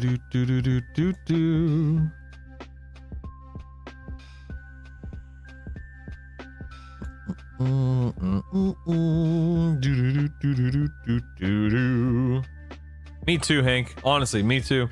Are loot buckets shared in Legends, or are they're typical? So yeah, the mischief style loot is not present here at Gugton. For better, for worse, you know, whatever your opinion is on that. I personally love mischief, but I understand why they aren't doing that here. At least, you know, in the first iteration, at least not for right now, because there's a lot of moving parts right now. Hey, Big B. What's up, man? It's like a mini boss, Vendrick, on live. It's not the end boss, but it's a mini boss. Woo! So cool that you can take somewhat crap and make them excellent. I agree, Jason. It's so cool. It's one of the neatest things, in my opinion.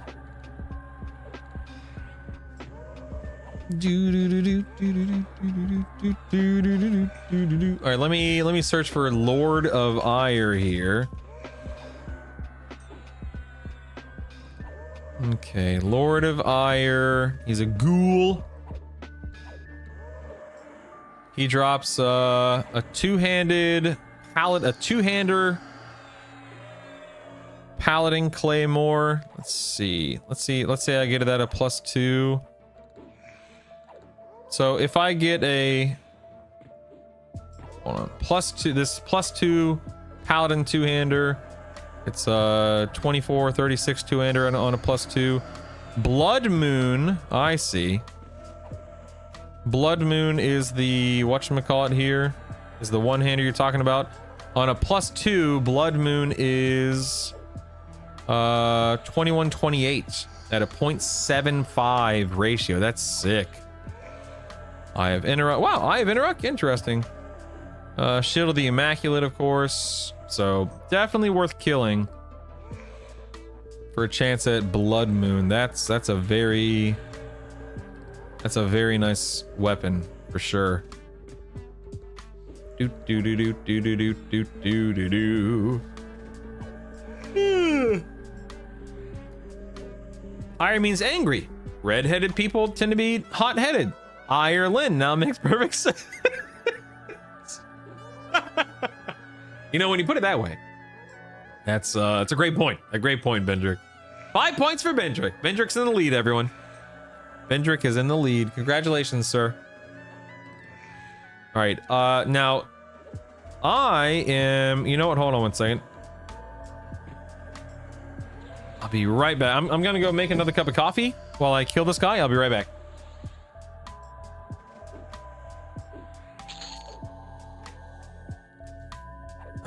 Let's see. Wait, I wanted to see what. Nothing. Nothing. Let me get my promise renewal off. There we go. I'm gonna drop into not balance stance. Let me drop into defense stance. That way, hopefully, I don't die while I'm away. Kill this thing. Let's do defense stance. Let's do recovery. Okay, cool. I'll sing my bards. Okay, cool. Bard songs are going. Defense stance is up. I shouldn't die. I'll be right back.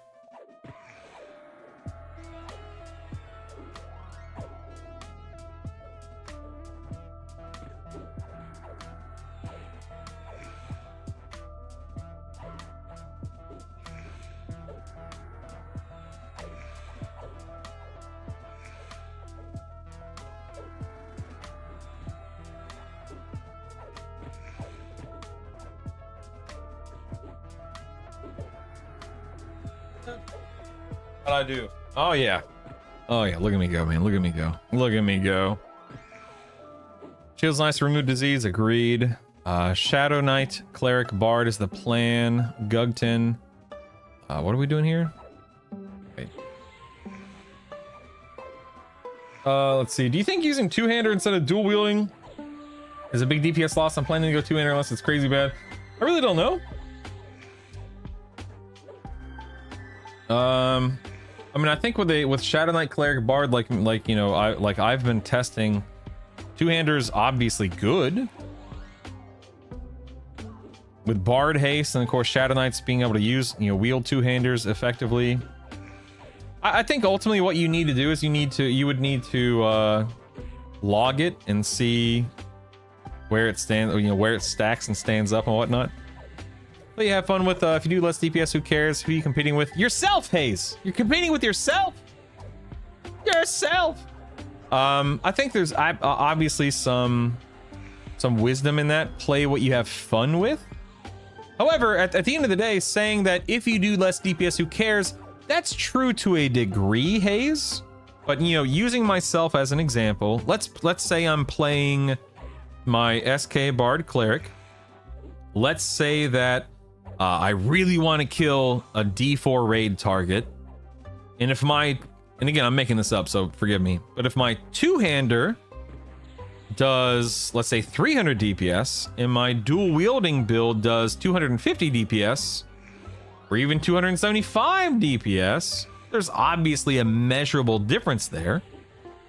And if you need to min-max a specific D4 target to kill it before you run out of endurance, mana, before he smacks you, etc., it all comes into play. I understand what you're saying. Play what you enjoy. That's the beauty of any video game, especially this video game. But if you're trying to kill specific targets and you need to min-max your approach to be able to do that as a solo player, that's when, you know, the numbers do come into play.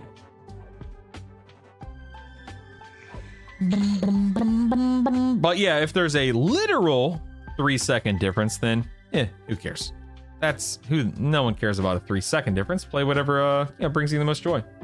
That'd be awesome if there was DLC where when a Bard song kicked in, the player automatically got big hair and sounded like Whitesnake. Oh my goodness. I love trying to kill bosses faster and faster each time. Same here, Chiquito. That to me is one of the things I love most about MMOs. It's not about competing, but I don't want to take twice as long to kill stuff. Same, Jonas, same, yeah. Yeah, can't forget about the bubblegum. I like to use two-handers when playing SK Wiz to drop nukes between hits. No idea how effective it is because I don't parse. So, Pete, does that mean that you're not melee swinging during casts? I'm ignorant. I thought that you continued to swing even with casts. Am I wrong? I'm probably wrong. Forgive me. A lot of bubble determining choice will just be the best item you have, though. Gugton. That's a great point, and that's very true. Yeah. You're not going to use a couple of one-handers that with like a 0.25 ratio when you've got a 0.6 or a 0.7 ratio two-hander, or vice versa. Yeah. That's a really good point. Yeah, I did too, Chiquito. I timed my boss runs, whether it was 40, 45, 55 seconds, whatever it was a lot of fun. One-handers on warrior seem so much better. You can put two different procs on one. Two different procs on instead of one. All right, so I actually am gonna swap back to my one-handers because that's what I was using yesterday on the SK. So I just want to see. I need to get. Plus, I have Orb of Deshan, which comes into play at some point. So let me swap back to my one-handers here. Another thing to consider is if mobs have damage shields, is it good to have both one hand too? Ooh, another good point, Gugton. Okay, what class is this guy? This guy's a wizard. He's a wizard. Again, this is only level 1. Keep in mind, this is not the level 2 that I killed yesterday. Yes, Spindrick. This is Inaruk, the Prince of Hate. He's a god and a raid boss. Yes. You don't hit if you're mid spellcast. Oh, today I learned, Pete. Today I learned.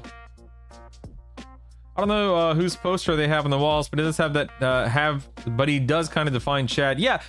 Does anyone know who this entity, this creature is right here? Holding up these arches? He's everywhere. I have no idea who that is. All right, I'm gonna go get my coffee real quick, and then we'll kill Inaruk. Stand by. I won't be gone. Won't be gone long. I'll be right back.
That's Curtis the Centaur.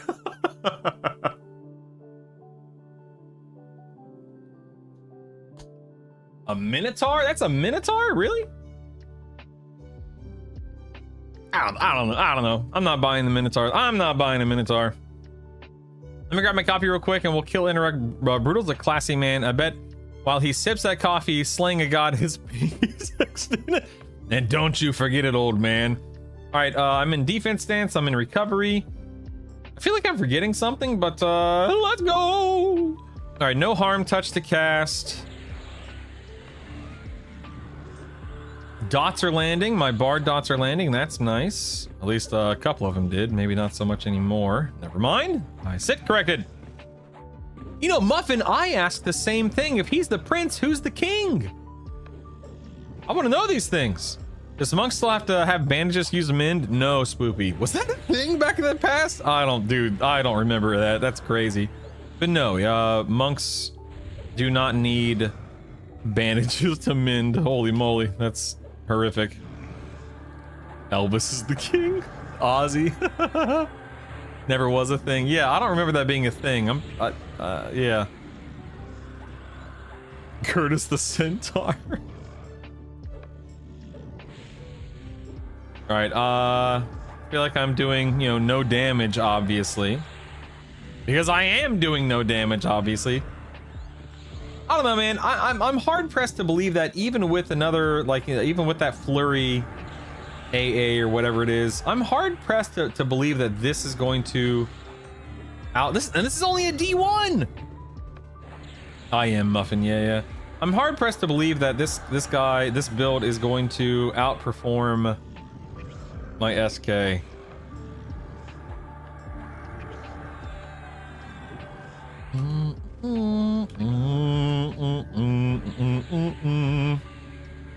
I'm that old, so I just might be making that up.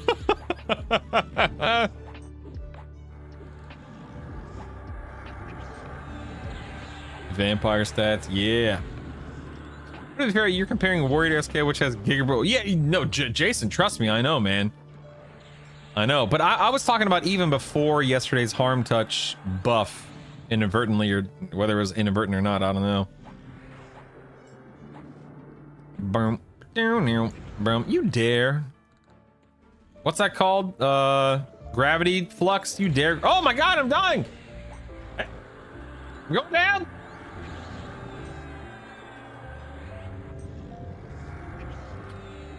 All right, I think I'm okay, dude. My endurance is he's chipping away at my endurance here, man. I'm gonna drop into balance stance. We'll see how balance stance feels here. Let me get some endurance back.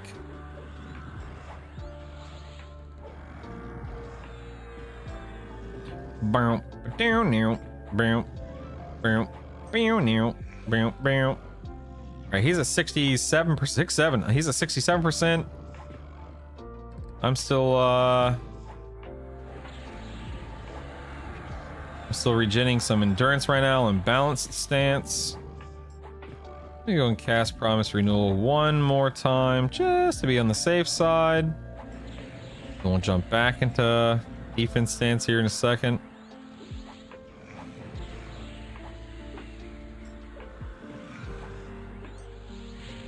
Okay, 80% mana, 75% endurance. All right, let's go ahead and jump back into defense here. Boom, boom, boom, boom, boom, boom, boom, boom.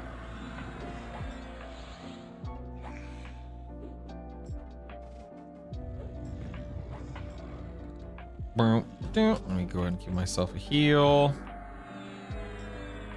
Dude, don't discount Interruct's melee damage even as a wizard. This guy hits. This guy lifts. This guy pumps. He hits pretty hard, in all seriousness.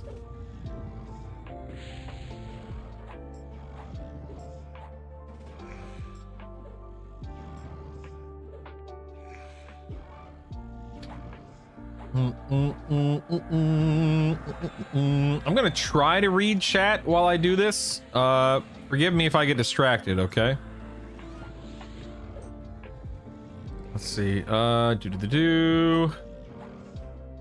Doesn't matter how OP harm touch is if he forgets to use it. All right, funny guy. Whatever. Kicksent. Whatever. Warrior wins and betraying the entire zone on yourself. Then hit riposte disc with Earthshaker. Man, I wish we had... I remember leveling on THJ, I would pull all of Dragon Necropolis or all of Plane to Fire whenever Pop came out and do that, and just the AAs would... It was insane, right? So much fun doing that. Can't do it here, but that's alright. Is what it is. Once the Warrior regen AA works, it might be a decent bit tankier. As it stands, the extra beef isn't worth the DPS sacrifice of losing Reeve IMO. Yeah, you're losing Harm Touch and Reeve by swapping, which is unfortunate. Sounds good. Okay. Let's see. Haha. Come back and first thing I hear is I'm dying. Help! Help! You can't compare Warrior to SK on weaker mobs. The point of the Warrior is to be able to kill targets that hit so hard the SK dies before the Cleric can heal it. I don't think mobs like that exist right now, though. They're Rage. The whole point is being able to do this stuff on as many combinations as possible.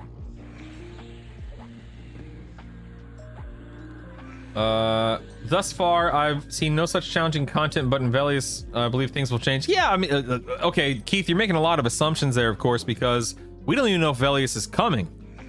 Because we know that Kunark is arriving, you know, hopefully by the end of this year, maybe the beginning of next year. But Velius, there are no guarantees of what the heck's coming up next. I don't know, man. Uh-oh.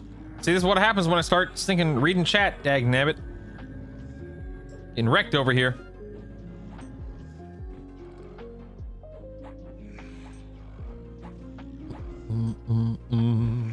And that fast, you would run too fast anyway, yeah. Dragon Necropolis was amazing at A's. It was insane. Just tuned in. Looks like you swapped a Warrior. How's it going, Valakar? I'm not that impressed. I'm not that impressed. I'm missing a couple of AAs, like the double riposte and burst of power. I have one rank in burst of power. I'm just not that, dude. I'm missing my life tap. I'm missing Spellblade. I am missing Reeve. I'm missing Harm Touch. I'm just not that impressed. And it's taking me forever to do damage in its current state. And I'm not saying Warrior is bad and Warrior is pointless. I'm just saying in this combo, if I'm a Bard Cleric, I think SK complements that combo way more than a Warrior does, you know? In the near future, it'll be Drush down. I sat in Plane of Fire with my Necromancer, Mage, Beast Lord overnight. Just let my pets kill everything. Dude, for real. I think the clear difference here is being overlooked. The SK pet clearly outpaces the Warrior DPS. I mean, you're not wrong. That's a fair point. All right, let's see what I get. We got a Star Ruby Earring. We got the Engineer's Ring. I have Inaruk. We got Bloodstar Pendant. Ooh, dude, that's sick. Heck yeah. Dude, heck yeah. Look at this resist and everything. And a couple of sandals. Holy moly! Look at that magic resistance. Sweet googly moogly. Cool. Let's look at our parser here real quick. See what we got. Oh, dude, Avatar War, my favorite raid encounter back in the day. Loved Avatar War. Oh. Doom. Propolis and Umbral Plains, full zone clearing was satisfying. Yep. Hey, look over here. Your HP's fine. Trust. I'm just missing SK for real, man. This is my bones pet. Agreed. Brutal won't say Warrior's bad. Fine, I will. You're 70% mana killing D1 Interrupt. I'm pretty sure SK wasn't 70%.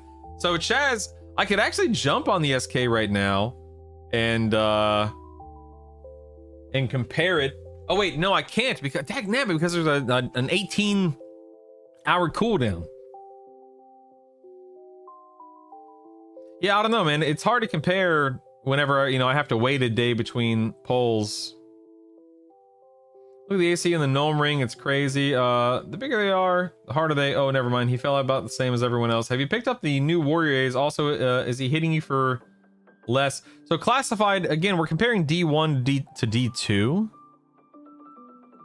So it's he'll be hitting for less just you know, from that change alone. No, not to change primary, to come back in to kill Inaruk on a D1 on D1, Chiquito. But even the VODs won't compare apples to apples. I mean, I have much better gear today than I did 2 days ago when I killed him on D1 as the other combo. Yeah, let's look at let's look here. So that took what? Oh, what? 478 seconds? I was fighting him for that long? Are you serious? What? Divisional, yeah, that's pretty much Bendrick, yeah. That it took that long? What? Time flies when you're playing subs. Oh my god. Do T2 with the warrior. I got a few hours. I mean, I could. D2 is probably up in the next like 20-30 minutes if it hasn't even, if it's not already up. Yeah. I mean, look at my damage though. 36k. That's crazy. This is D1. Okay, so D1 means difficulty 1. There are 5 levels of difficulty. This is difficulty 1. There's difficulty 0, 1, 2, 3, 4. So this is difficulty 1. So the second it's the second hardest? No, second easiest. Second from being the easiest difficulty, I guess is the better way to phrase that. Yeah, so look at my damage. It's just a few bard songs and then a few pitiful melee abilities. I mean, Muffin, they likely will one day, and they've said as much. They're like, you know, we're not, it's not that we can't go past 4, it's just that going past 4 right now is very difficult. I don't get it, man. I don't see what the appeal is. I don't see what the benefit here is, you know what I mean? Yeah, my offhand attack was 4k, and then my kicks were 3.3k. Yeah, that's crazy. Cleave only did 2400. I don't see the appeal. And let me make sure I'm being perfectly clear. I'm not saying this combo can't work. It obviously can. I'm also not saying that I'm playing it correctly. I'm more than likely not playing it to its maximum potential. I don't see the appeal. I can't, Muffin. I don't have any of those classes as a primary option. I can be a monk or a bard. I can do SK Bard Rogue. But I'm way too much of a wimp to do a raid boss without promise renewal. I'm one of those people to where like I like having a tank, a healer, and a DPS of some sort in my build, you know? Hank, here's the problem. Okay, here, wait, let me pull this back. Here's the problem, Hank. Even getting those AAs, there is no way that this combo does. Hold on one second. Hold on one second. There's no way this combo does what. Like right here. Yeah. So this combo right here just took, you know, let's say, we'll just say 480 seconds, 478 seconds to kill a D1 Inaruk. Whereas yesterday, this combo, which by the way, if you look, we're talking 36,000 damage versus 1,000 damage. This was 192 seconds versus 400. You know what I mean? Like, there's no way that a handful of AAs are going to make that big of a difference with this combo. I mean, right now, Harm Touch is really, really, really broken. And I doubt it'll stay this strong. But Harm Touch is really, really, really broken.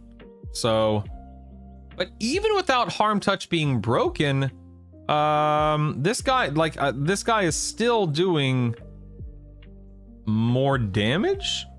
He's not as tanky. I don't know. It's weird, man. Yeah, for real, Chaz. I doubt that's going to be the case for obvious reasons. But no doubt about that. Enchanter's healer uses runes with synergize with SK to give it more time to life tap heal. Oh yeah, of course, Muffin, of course. Just need to balance Harm Touch by giving a warrior kick in the berries. Yeah, losing some mitigation to triple the DPS. Exactly. Yeah, what was my DPS? So my DPS, again, with we assume a brokenly OP Harm Touch, was 262 versus... Oh no! I didn't even look what... My DPS was 75. 75. That's so sad. And you know what? Even if we get double repost, even if we get... Oh, wait. Okay. Healing received. Let me look at that. Hold on. Healing received. On the warrior. Where's healing received? Where's healing? Wait.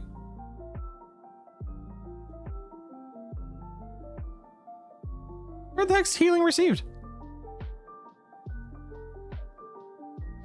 Different graph.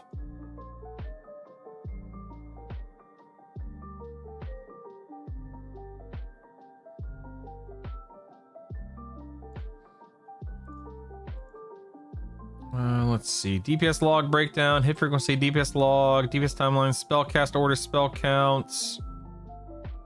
Where the heck's healing received? Yeah, but where? Yeah, right. But where is it? Is my question. What's HP? What does that mean? Oh, it shows you the... Oh, that's nice. Okay, we'll keep that checked. I'm not super familiar with EQ logs, EQ log parser. I haven't used this in a very long time.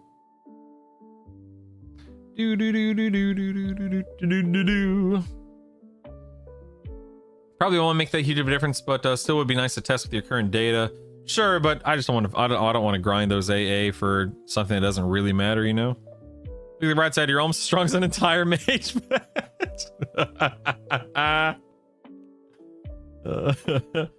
Yeah, you know, the whole 70% mana thing, Chaz. That's a good point. I was noticing that in defense stance, I was definitely tankier, no doubt about it. But again, I'm comparing D2 to D1. You know, I'm comparing fights 24 hours apart and also a difficulty apart. So you got to keep that in mind as well. I haven't used this as CHA, so it would be... does anyone know where to see healing events? Triggers, search, stats, window. Oh wait, here we go. Healing, summary table. Healing. Okay, here we go. Healing summary for the one I just did. Overhealed 10.7k, potential heals 42.4k. Max heal, let's see. I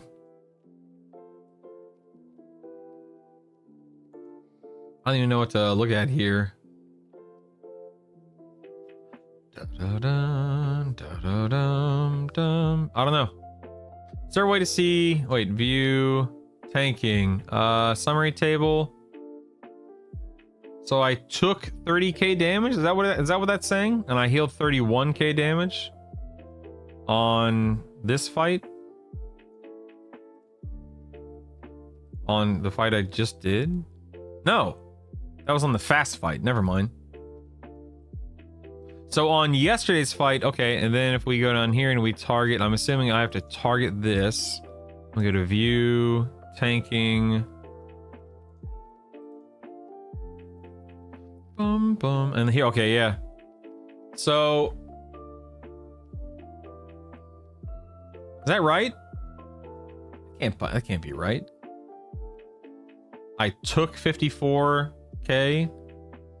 I guess just because it's a longer fight. I don't remember healing that often, but yeah, I think I'm reading this correctly. So if this is the one that I just did. That took 478 seconds. I took 55,000 damage. I healed for 50k of that. I took 360 hits. And if we go back up to yesterday's, I took 178 hits and 30.8k.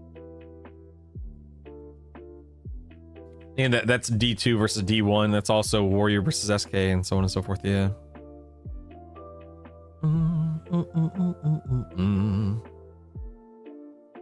Yeah.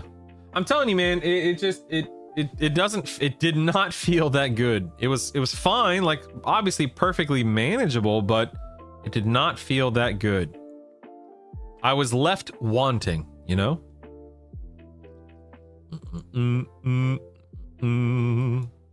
Make sure I save this as DPS just in case I didn't. Yeah, dude, I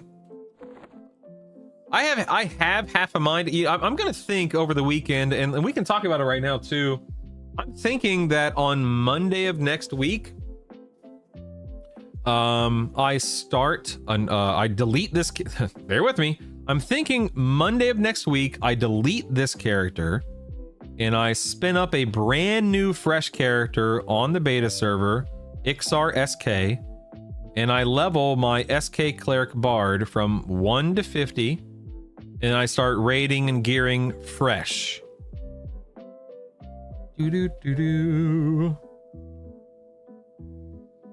we can really see how it feels fresh, you know? Bruto, would you say that Cleric is a good primary class since you'll want Promise Renewal in almost all builds? I mean, Jason, that's a great point. I can't do that because I want to be an Ixar, but I can be an SK, so I can be an Ixar SK Cleric Bard. But you can't be that. You can't be a Cleric as an Ixar, so Cleric could never be my primary. The only problem with that is while Clerics are fantastic, you know, if you're raiding with friends and stuff, you don't have to be a Cleric. You don't have to be a Cleric if you're raiding solo either. I probably wouldn't lock myself into a Cleric as my main, but maybe, you know, either a Bard would be a fantastic option, a Berserker would be a fantastic option, a Knight would be a fantastic option. I think those are probably some of your safer choices as a primary. Enchanter would be better than a Bard for Interact. The Bard songs barely work on them, but overchannel Enchanter slow should work fine. Yeah. Are they gonna do a wipe on open beta? I don't know what they're doing actually. Are they carrying over our closed beta into pre-order beta, or is everyone getting wiped for pre-order beta? I don't know. Yeah, Spoopy, that's a good point. You could start as Bard or a Knight or what, you know, one of those two things, and then at 50, you know, choose Cleric if you really wanted to. Yeah.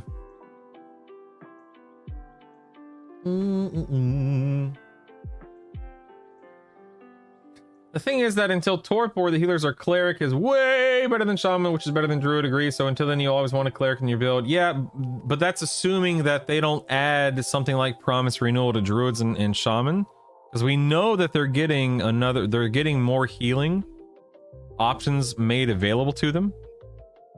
Pre-order beta's new server. Actually, that's what I prefer. Is I want everyone starting over on the first. Yeah. For first trio, you are pretty much going to have to either be Cleric or Shaman if you want to do in-game solo, right? I would say that that's probably a safe assumption, Chaz. Yes. Not required, not absolutely. It's not like an absolute, you have to have those, but it's definitely going to be easier for most people, I would assume. How about the spell leveling they're adding? Oh, yeah. Benderden. I'm so excited for that. I heard closed beta characters were going into a test server on launch, and open beta was all fresh for everyone and then wiped on release. I think that's a good approach, Corby, for sure.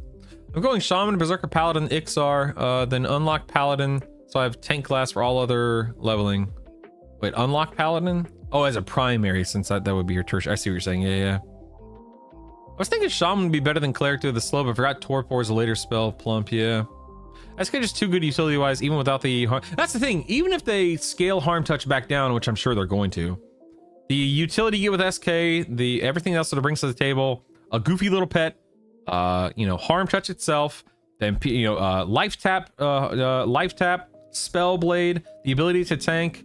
You get Grim Aura and some other buffs that, and so on and so forth. It's a great option. It really is a great option. And I'm not saying that everyone should be an SK. And, you know, again, it just goes back to play whatever the heck you find to be fun. Play whatever makes you happy, etc., etc. You know what makes me happy? Being strong. Playing a class that's really good. Being able to kill raid bosses. That's what makes me happy. Look how easy the flex raid was. Got mythic kill 2 days ago and I don't mythic raid. That's cool narrative. Scrats, man. Could a cast about like wizard, necromancer, cleric do raid content? Oh, absolutely, Rage of Keith. Would you be able to kill, you know, D2, D3, D4 targets the first? Let me put it to you this way. When this character hit 50 for the first time, like Tuesday, like 3 or 4 days ago, whatever it was, I'm talking literally the first day that I hit 50 on this guy, I immediately went to Vox. And I killed Vox on, I think it was D0. And I was like, oh man, I D0 Vox, that was fun. I handled it. I'm so glad I could kill that by myself. I didn't know what to expect.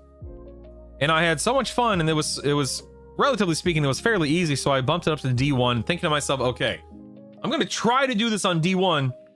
We'll see how it goes. And I wound up killing Vox on D0, 1, 2, 3, and 4. The first day, literal minutes after hitting level 50 on this combo. Could a wizard, necromancer, cleric do that? Maybe. I really don't know because I haven't tested it myself. I don't know how strong necromancer pets are. I just don't know how viable that would be. So I'm not, by no means do I think that every player should prioritize being able to, you know, immediately go kill D4. Like, you know, rating's the only thing that matters. You got to be able to do this by yourself. I'm not saying that's the case. That's something that I personally enjoy. That's something that I personally want to be able to achieve and work toward and do. And this combo, not this combo, Shadow Knight Bard Cleric allowed me to do that. But we'll see. Seems like hybrids get Spellblade too close to close the gap between hybrids and warrior, but that gap is in the negative right now. If you switch from SK into a Bard as your main class, can you switch your religion to agnostic? I believe so, Valakar. Yes. I'm pretty sure you can swap your deity around with your loadout. Yeah.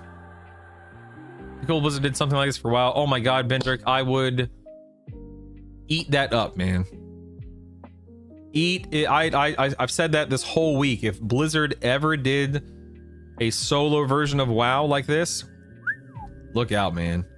Look out. Pets are very, very lackluster at the moment. That's sad, Spoop. Pet classes need beefy pet tank stances would really open things up. That's a good point. Solving big raid targets without Warrior, SK, Paladin, Ranger be much harder as it stands right now, yeah.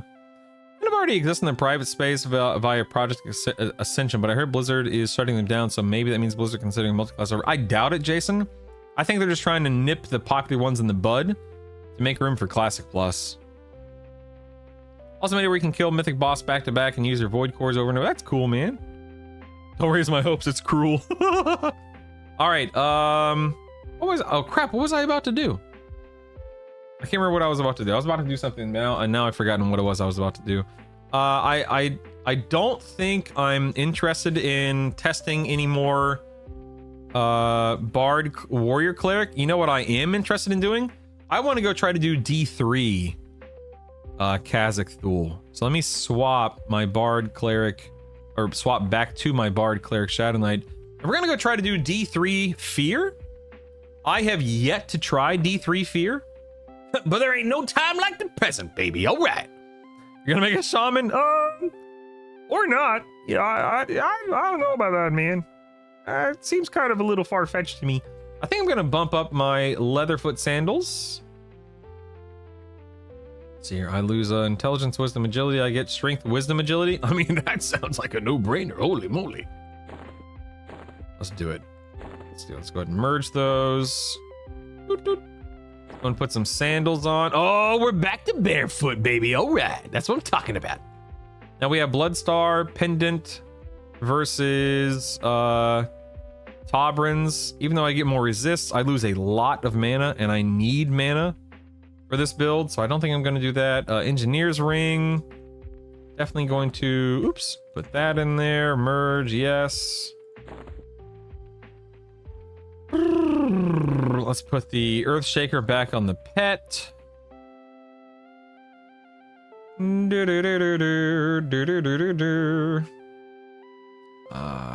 see. Let's go. Don't care about this stuff. I don't think anything else matters. Oops, that's not what I wanted to do at all. Ding. Hold on. Just got a text.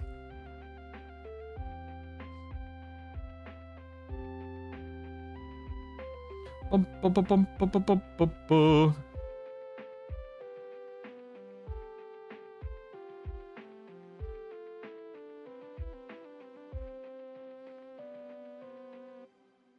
Hold on one second.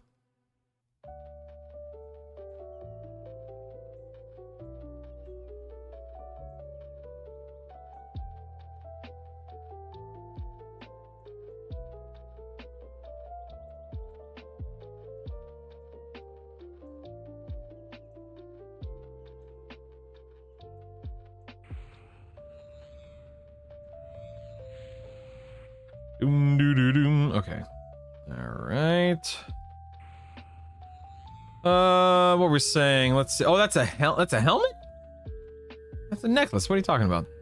Am I crazy? This Bloodstar pendant? That's a necklace.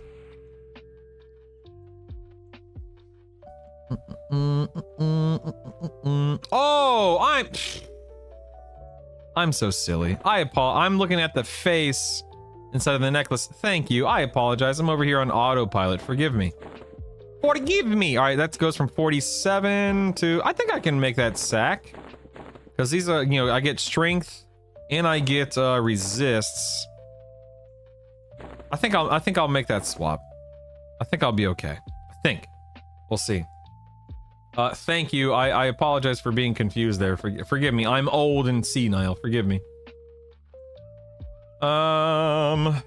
Let's see. Embroidered plate mail. Yeah, let me go to my key rings, equipment, dragon bone bracer, and then Dicolite there. I did like having that nice warrior chest there, though. Oops. Actually, how much you want to bet?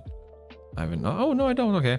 Let me make sure I have yes, yes, yes, yes. Okay, all that's good. Dragon bone bracelet versus Hatof's. Oh yeah. Oh yeah. Yep, that's the good stuff. That's the good stuff. We're good to go there. Good to go.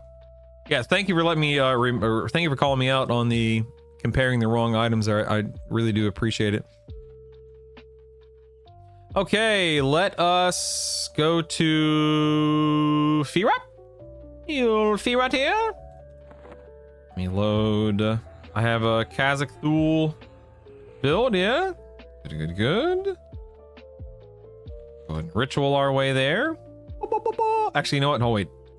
The smart thing to do would be to load buffs and buff after we ritual. That way, we get all our mana back by the time we get to Feared, or most of it at least. Oh yeah, and you guys reminded me to get Leech Touch yesterday too, so now I have Leech Touch, so that's good. So that's a little bit more. Hey, Billy, what's up, man? It's a little bit more now. Let's see. Ritual. And then let's go ahead and summon my pet. One of these days. One of these days. Any moment now. I will no longer fizzle. There we go. I'm trying, Sunder. I'm trying. Sorry, man. My second cup of coffee hasn't kicked in yet. I apologize.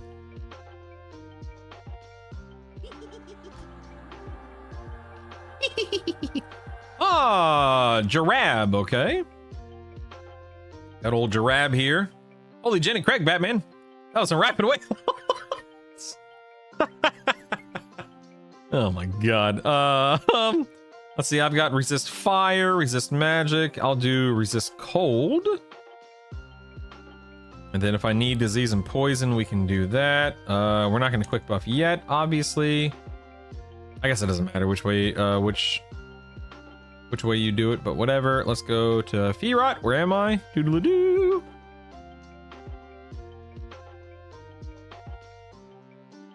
There it is. Couldn't find it. Jeez Louise.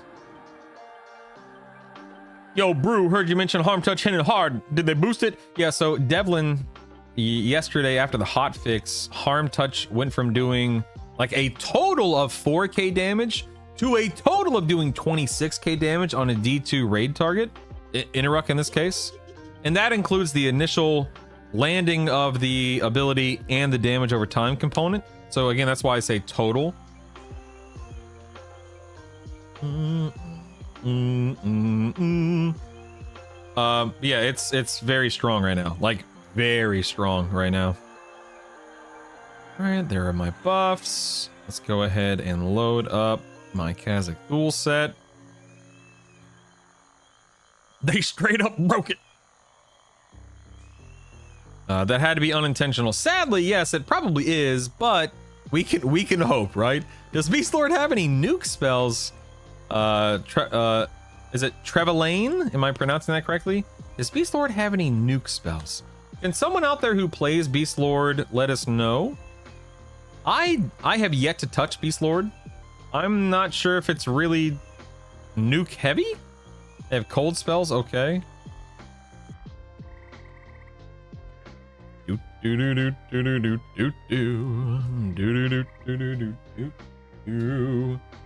1 second.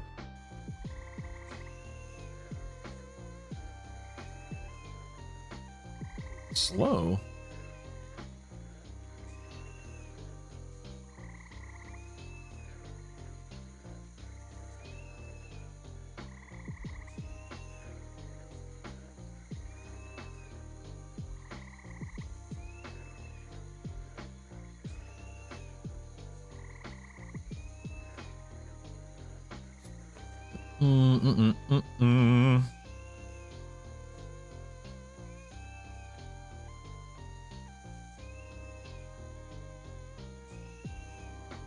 Hold on 1 second.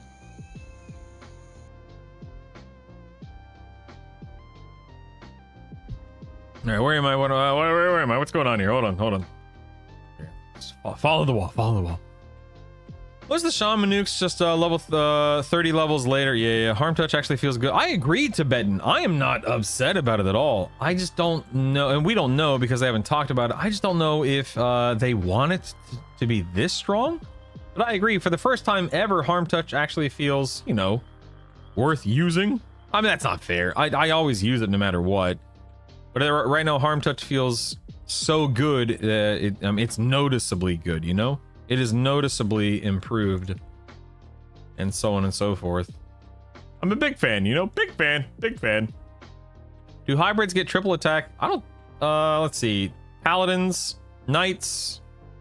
Do Rangers get triple attack?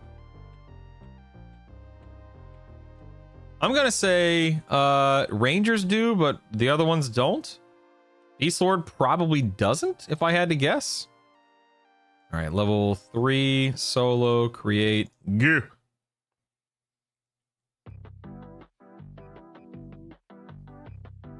Ranger gets triple attack, I believe, Chaz. Yeah, somebody would have to fact check it. I really don't know. There's no way it stays that strong. Have a group full of SKs and just delete everything. You know what, Beer? That's a really good point. You're right. You're absolutely right, Beerwick. Harm Touch feels so good. I don't think that's how it works. Ranger is still considered rather weak though, right? I think Ranger is doing okay. Maybe, oh my god. Heck, that was insane. I think Ranger's doing okay. Maybe not like the best ever. I think it's doing okay. All right, okay, this is D3, ladies and gentlemen. I don't know what to expect, so let's do this, shall we? Let's go. No! My pet! Come back! No! G-hold! G-hold! Dagnabbit, I just buffed him. Dagnabbit all. Oh well, at least now I can charm, right? Oh my, oops. I hit the wrong keybind. I may or may not have harm touched that NPC and just destroyed him. My bad, my bad. Let's get back to work here. Hey, look, it's me and the toad. I've chimed an undead frog luck. What are the odds? What are the odds? What a fun guy. What a fun guy. Dagnabbit. My pet died, and I used my harm touch on the wrong NPC. Dagnabbit. Did Leech Touch get the same? Oh, let's check out Leech Touch. Yeah, Leech Touch. Ooh, Leech Touch did some damage there. Let me see if I can scroll up and see what it is. 2400. Wow. A 2400 crit for Leech Touch. 2400 Leech Touch. Not bad. Not bad. Not bad. Haven't bought it. Monk, Ranger, Berserker, Warrior. Think it triple. Beast doesn't even get double. Oh my god. Beast doesn't even get double. That sucks. The Rangers and Beast Lords don't get them until later. Yeah, you're probably right. Benderden. Man, Crunk. Yeah, I'll get right on it. Thank you. Thank you. Just checking the wiki. The only hybrid to get triple attack is Ranger. Oh, okay. You gotta do back, not follow. Oh, gotta do. Okay, I see. Back, not follow. Gotcha. Okay. Gotcha. Wamp, wamp.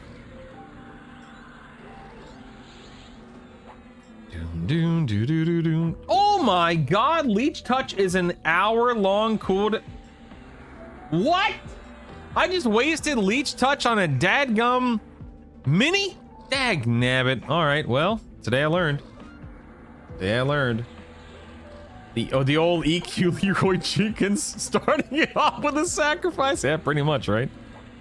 Pretty much. That's one way to start, using teleporting frog as a pet. Rip. How much damage does harm touch? So Kata right now, so yesterday when I killed D2 Inaruk, it did a total, that's application and the dot, and I'm sorry, and that's across 2, not 1. So a total of 26,000 damage for 2 harm touches and the dot that goes along with it. The day before when I did D2, 2 applications did a total of 4k. So 4k across a D2 boss versus 26k across a D2 boss. So substantially different, wildly improved, all that fun stuff, right? I have not been watching my health nearly as close as I should have been. You could add a harm touch immunity for 1 minute or something. That's a good point, Gerald. Tarrant. I think that'd be a viable solution. Good call. You just turn smart. How much you want to bet Reeve isn't on? Oh, you silly little goober. Yeah, Reeve wasn't on. Thank you for reminding me. I almost always forget to turn stuff on, swapping between loadouts. Thank you. Is it me, or does this mob look like one of the NPCs from Ocarina of Time? Which one? Always looked like a poo monster to me. I can see it. Did they just remove death touch from? Yeah, so Hank, for solo players like yours truly, these mobs on solo raids, they don't fear, they don't death touch, they don't dispel dots, etc, etc. Which makes solo raids awesome. Stinking love solo raiding, man. Hey, get that frog out of the way. A crap golem, yeah. There's definitely no death touch, yeah. I don't think they death touch in group also. I think that's gone from the game. Good. I hate death touch. Death touch is so dumb. So dumb. Alright, we got fried. That was not a hard mini to kill. Or this was not a hard mini to kill, so that's nice. Go ahead and get him murdered. I'm assuming if I pull Kazakh Thul, he will pull all 4 of these guys to him, right? Like I have to do this, if I'm not mistaken. Even on this version of the game.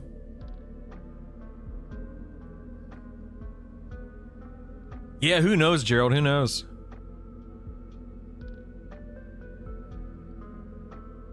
Is respawning fear as annoying to break into as it was on live? Not nearly as annoying. I have not done a solo respawning instance of fear, so I'm assuming that it is still a thing, D2, but I can't imagine it's that bad or that hard compared to, you know, the 1999 version. Hey, Roxy, welcome back. Roxanne. What up? Oh, here they come. Here they come. Here they come. Look out. Let's see if I can charm that guy. Why, yes, I can. Let's get this glare lord down.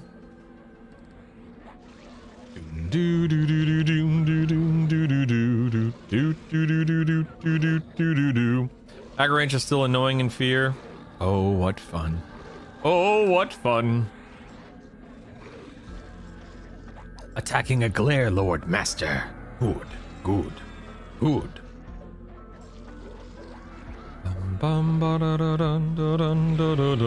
I can't believe I wasted my leech touch.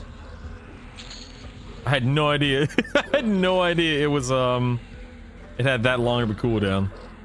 Having a cleric set as the res cleric, it added rolls to high count raids. All right, start spamming the res. Go. That enemy really does just have 4 of his ugliest friends. Hey, that's hurtful. How dare you? That's hurtful. Oh, this guy's a warrior monk beast lord. Interesting. Okay, okay, okay. I see you. I see you. Uh-oh. Uh-oh, ladies and gentlemen, my charm got resisted there.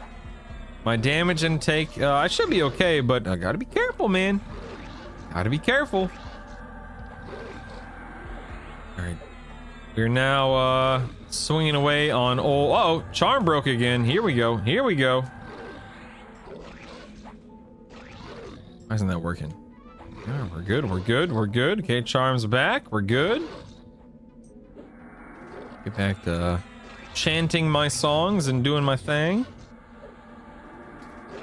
Dude, none of my bard dots are like none of them are landing.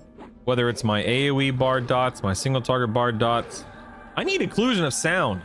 Is that that's a Velius bard song, right? The one that lowers their resists or something to that effect?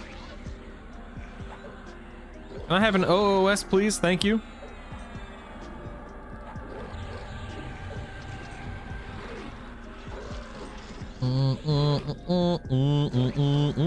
Okay, right now, Terror, this NPC is definitely a bit tougher than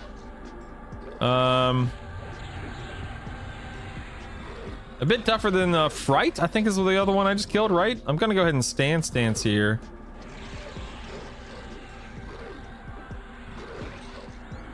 Try to get a little bit more mana and endurance back.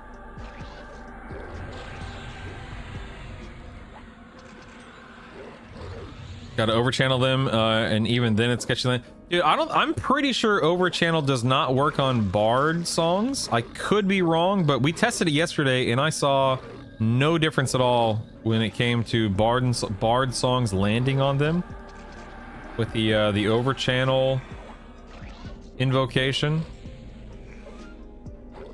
You know, I'll go ahead and swap to it now. There's no reason not to. Let's swap to it now and see if it makes any difference at all. It made no difference on landing songs on Inaruk, if I'm remembering my test. Okay, that one just landed. Poison. So one just landed. Oh, that one just landed. Maybe I'm mistaken. Hold on. Maybe I'm mistaken. Oh, another one landed. I think we're good. I think we're good. All right. I think it does make a difference. I sit corrected. Forgive me. Oh, crap. I'm dying. Oh, I'm dying.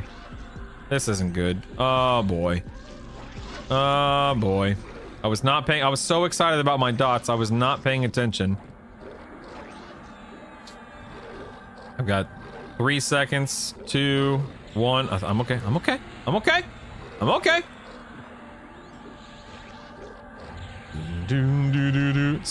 Test successful. Death imminent. Oh, thank you. Yes, Harm Touch. Can someone? I need someone to be my Twitch chat weak aura for Harm Touch. Gerald, thank you very much. 5 points to Gerald. Appreciate you, man. Appreciate you. Some mobs just have too high resist. That doesn't matter at all. Yeah. I hope they do address resist at some point for sure. Air horn noises. Might as well get a little bike horn in there as well. The jet and zoom, the lightsaber sound.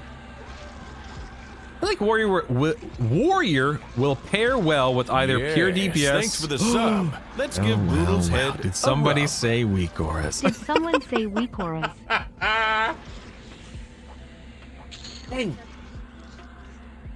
It looks good, but if it takes twice as long, then yeah. Gorgeous. Gorgeous. Jedith, ladies and gentlemen, Jedith has entered the house. What's up, man?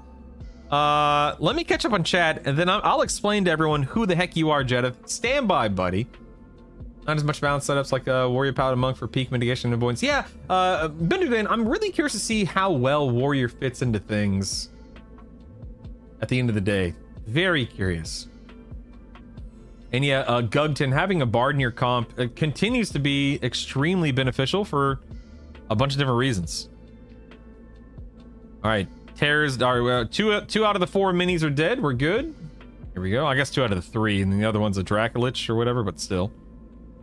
Here we go. We're gonna go. I'm gonna wait until I'm full mana. Obviously, this gives me a chance to catch up on chat. Y'all enjoy the EQL. I'm off to pick up lunch for some peeps. I love you, Bendrick. Be safe. We need a harm touch point redemption. You know what, Raxel? That's a good idea. I like that. I like that. They're allowing you to level spells with modes which will decrease resist, at least from what I've heard. Yeah, I'm very curious, Gerald, to see where that leads and how that stacks up. I'm totally okay with that being the system, if that's how it works. So if that's how they want to approach resists, totally on board with that. I assume that Nagafin works on legends. You could create it. Oh, Nag works on legends. You could create a trigger on that. Is that an EQ third-party program or something, Gugton? So, ladies and gentlemen, Jedith is here. Jedith is a streamer, much like me. Do me a favor real quick. Jedith, can you say something in chat if you're listening?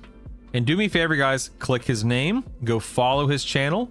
Jedith is an regular streamer. He has streamed WoW for a long time. But he and I are old EQ heads. We used to play EQ, we both used to play EQ back, not together, but we both used to play EQ when we were kids. I think you were an actual kid. I was, a teenager. But Jedith has been, I used to have a WoW podcast until I quit WoW. And Jedith was an incredibly gracious individual and somebody who was always lovely to have on. I think you were on twice, if I'm remembering correctly. Once in season 1, once in season 2. A great conversationalist. Absolutely, sweetie. A great conversationalist. Fun guy. Oh, this one. Yeah, sure. Rob Bob.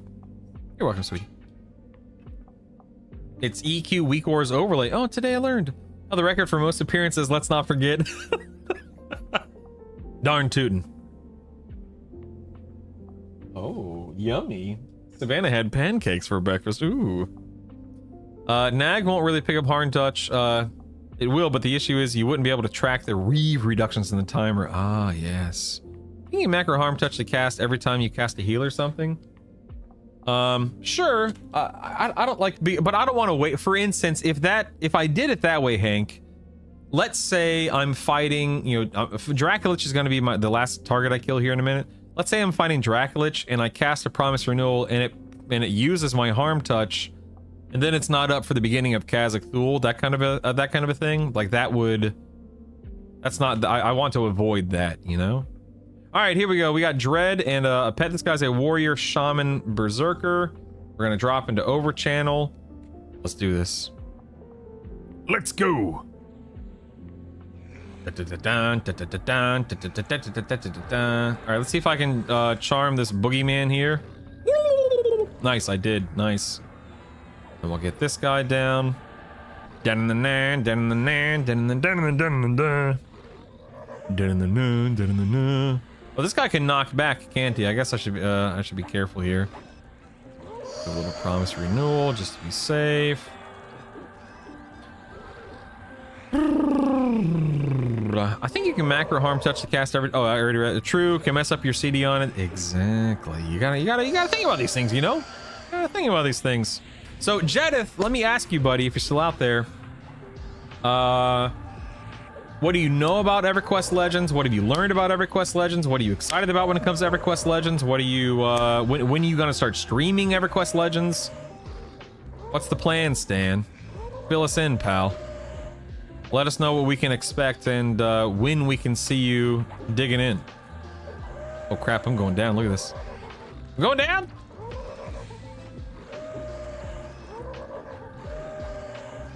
Okay, this tentacle. I think he just knocked me back, but I was on this hill and it caught me, which is nice. Let's go ahead and get on Dread here. He's already which is nice. Did I not cast my promise renewal? Question mark? Huh. That's weird. It was on cooldown. If you noticed. Crap. I don't want to spend a prayers of life, but I also don't want to die. You know, I'm gonna do a prayers of life just to be safe. I'd rather spend it than die here. So there we go. Unfortunate, but not that big of a deal. Whatever. Oh, charm just fell. Stand by. Getting access to closed beta soon. TM, hopefully today or over the weekend. Ooh, that's awesome, Jedith. People are gonna be very jealous. Very jealous. That's awesome, man. Jedith, write a 3-page dissertation on your EQ plan so I can read it while I die to CT. Haven't decided what combo yet. Might just YOLO something to start since I'll lose the character when July 1st comes around. That's actually probably totally fun and a fair take. Let's talk. Assuming you have the time and the desire, let's talk about it real quick, okay? YOLOing is a totally viable option. There are actually websites right now. I could link one where it randomly chooses 3 classes for you if you really wanted to. However, if I may ask, and if I may pick your brain, what are you planning on soloing most of everything, at least initially? Like, you're not planning on trying to group with people while leveling or anything like that, right? So you want to have something that can sustain you, which for leveling is pretty much anything and everything.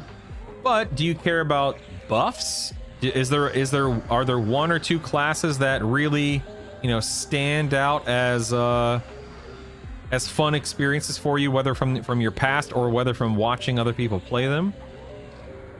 Are there any specific zones you want to level through, like Lower Guck, for instance, that has undead targets?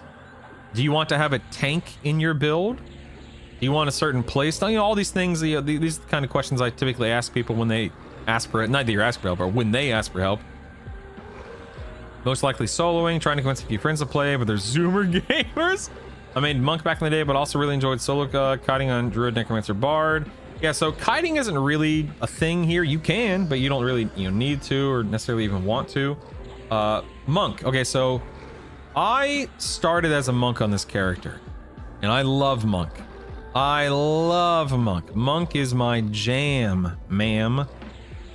And I wanted to make Monk work so badly, and I did. Like, there's nothing bad or wrong with Monk, but at in-game, it doesn't quite have the reach or the mileage or whatever term or analogy you want to use that some other melee classes have, like Berserker or Bard or Rogue.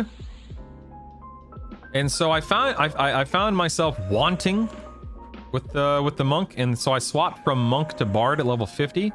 Bards, as I'm sure you can imagine, pretty dadgum strong. They're very, very good. They're very versatile. They fit into basically any build.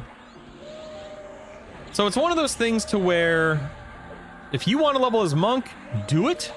It is a ton of fun. Feign Death. Mend, by the way, it's a 90-second cooldown. Mend is always up. Feign Death is super great. Being able to, assuming you were a human, if I'm remembering our conversation correctly. So you could be a lame human if you wanted to, or you could be an amazing Ixar like me, whatever floats your boat. But it's fun. Oh my, no, Feign Death. Mistakes were made. I did not want to engage that yet. I didn't think he would engage me this close, but welcome to D3, I guess. Anyway, you could go monk and you'd be perfectly happy with it, especially since, like you said, you know, server gets wiped in like 10 days or whatever it is. 12 days. Really wishing Harm Touch was macroed right now. Haha. Loved Monk back in the day, mained it forever. I love Monk too. It's a good point. I guess Monk doesn't really bring much, just damage and Feign. And the damage it does bring right now, if I may be so bold, isn't that good compared to other classes. If it gets buffed between now and release, I would be very happy and not surprised. And again, I'm not going to sit here and say it's garbage. It's not garbage. It's just not... Like, when you compare it to Rogue, when you compare it to Berserker, holy moly, man. Berserkers are awesome in EQL because they have something called Berserker Stance, which ultimately it just it does a lot of damage and it helps things get off cooldown a heck of a lot faster. So Berserker is very good right now. But in any case, weak fists, bro. Yeah, I think of those two, Hank, I think SK Rogue Shaman would be a very, very good combo. Are we thinking spell upgrades might break the melee meta? I think that spell upgrades will certainly... Well, hello, cutie pie. I think spell upgrades will certainly help casters, but it's... I'm wearing Hello Kitty earrings. You're wearing Hello Kitty earrings? Yeah, I'm wearing a jacket and it's Hello Kitty and it matches perfect. Oh my with my shirt. goodness. Yeah. I'm sorry. It's like my ears. What was I saying? Oh yeah, but I mean the spell upgrades will also simultaneously benefit a lot of builds that include melee, you know, whether it be like, you know, an SK, you know, wizard, bard, I mean, whatever, right? But yeah, we really don't know how things are ultimately going to stack up, but I'm excited to see. All right, here we go. We have a nightmare coming in. Let's see if I can charm this little horsey. Nope, that didn't work. What about a Gorgon here? Nope, let me see if I can charm this Gorgon.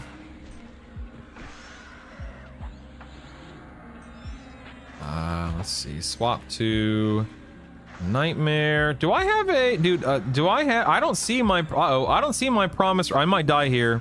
I'm not going to try to save myself. Oh, I'm in the wrong stances. Uh-oh. Uh-oh.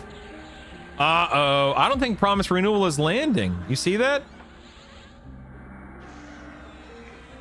I don't think Promise Renewal is landing. Even though it was on cooldown. Yeah, I'm going to die here. I have found that Promise Renewal will go on cooldown and then it will not... I'm dead. Look at this. And it will not, the heal will not go off. Goodbye, cruel world. I don't know why it does that. I don't know if it's a known bug or something else all entirely. Something else, something, yeah, I don't know. That's weird. Not a big deal, obviously, but weird nonetheless. Wow, look at this really sick cloak. Holy moly, man. Let me buff back up real quick. Hold on one second. Load spell. Let's do Nagi buffs again. I'm not going to... Ooh, actually, you know what? I think I am going to go... I'm going to go ahead and summon my skeleton pet again since I have to rebuff anyway. If anyone has any information on why that happens, the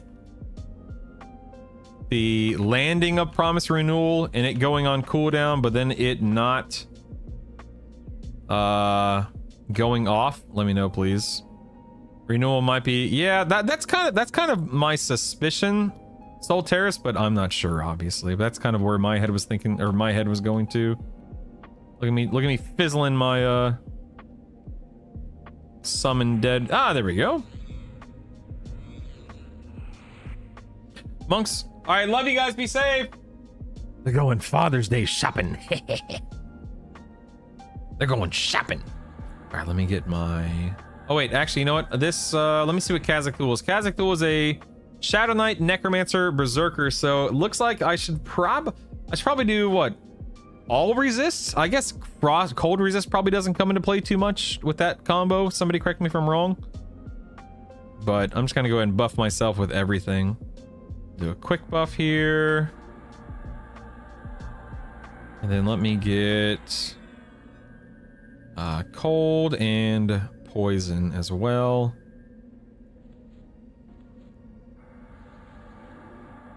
Cast those. Cast that. Alright, that should be fire, disease, cold. Let's see. Fire, magic, disease, cold, poison. Okay, cool. And then I need to buff my pet real quick. Little haste buff. And then we can get back into our DPS stance, get some mana back, and pull that again and hopefully not mess it up this time. Bard seems like a no-brainer. It's one of the 3 symphonic... Dude, symphonic aura. So I don't know if you know how it works, but I'm going to explain it even if you do. That way anyone tuning in and listening can learn. So bards are very strong. They have an AA called Symphonic Aura, which allows the bottom 5 songs in your on your spell bar to pulse in the background, and you can choose your songs as you see fit. Ooh, you know what? I'm gonna swap from elemental rhythms to the other one. Hold on one second. Purify? Yeah, purify. All right. But you can swap those 5 songs like I just did. I just dropped elemental rhythms and I picked up purifying rhythms for different resists. What it allows you to do is have those 5 songs pulsing in the background that you never have to manage during combat. You can swap them between fights, but as long as they're an AoE spell or a group spell, they're just pulsing. Free of charge. And then you can have your melody rolling. I have a melody with 4 songs. Let's see, let me make sure. I will only attack something new if ordered. Okay, good.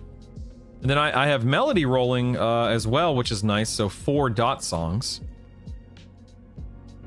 And it's bards are stinking insane, man. Buff limit. I was also thinking that too, classified. Yeah. Good morning, Remnant in Reality. How's your day going? Is this Fear? This is D3 Fear, Remnant. Yes. Sounds like I'm gonna make a stop song PR macro when I play. Actually, you know what? That is a good idea. When I use Promise Renewal, it interrupts my my songs, but if I just macro it in, let's see, we'll do PR, we'll do stop song, stop song, and then is it cast Promise Renewal? Is that how it would work in this case? Is that correct? Let's see. Yep, okay, that works good. So we'll do that. Oh crap, I just realized I don't have it.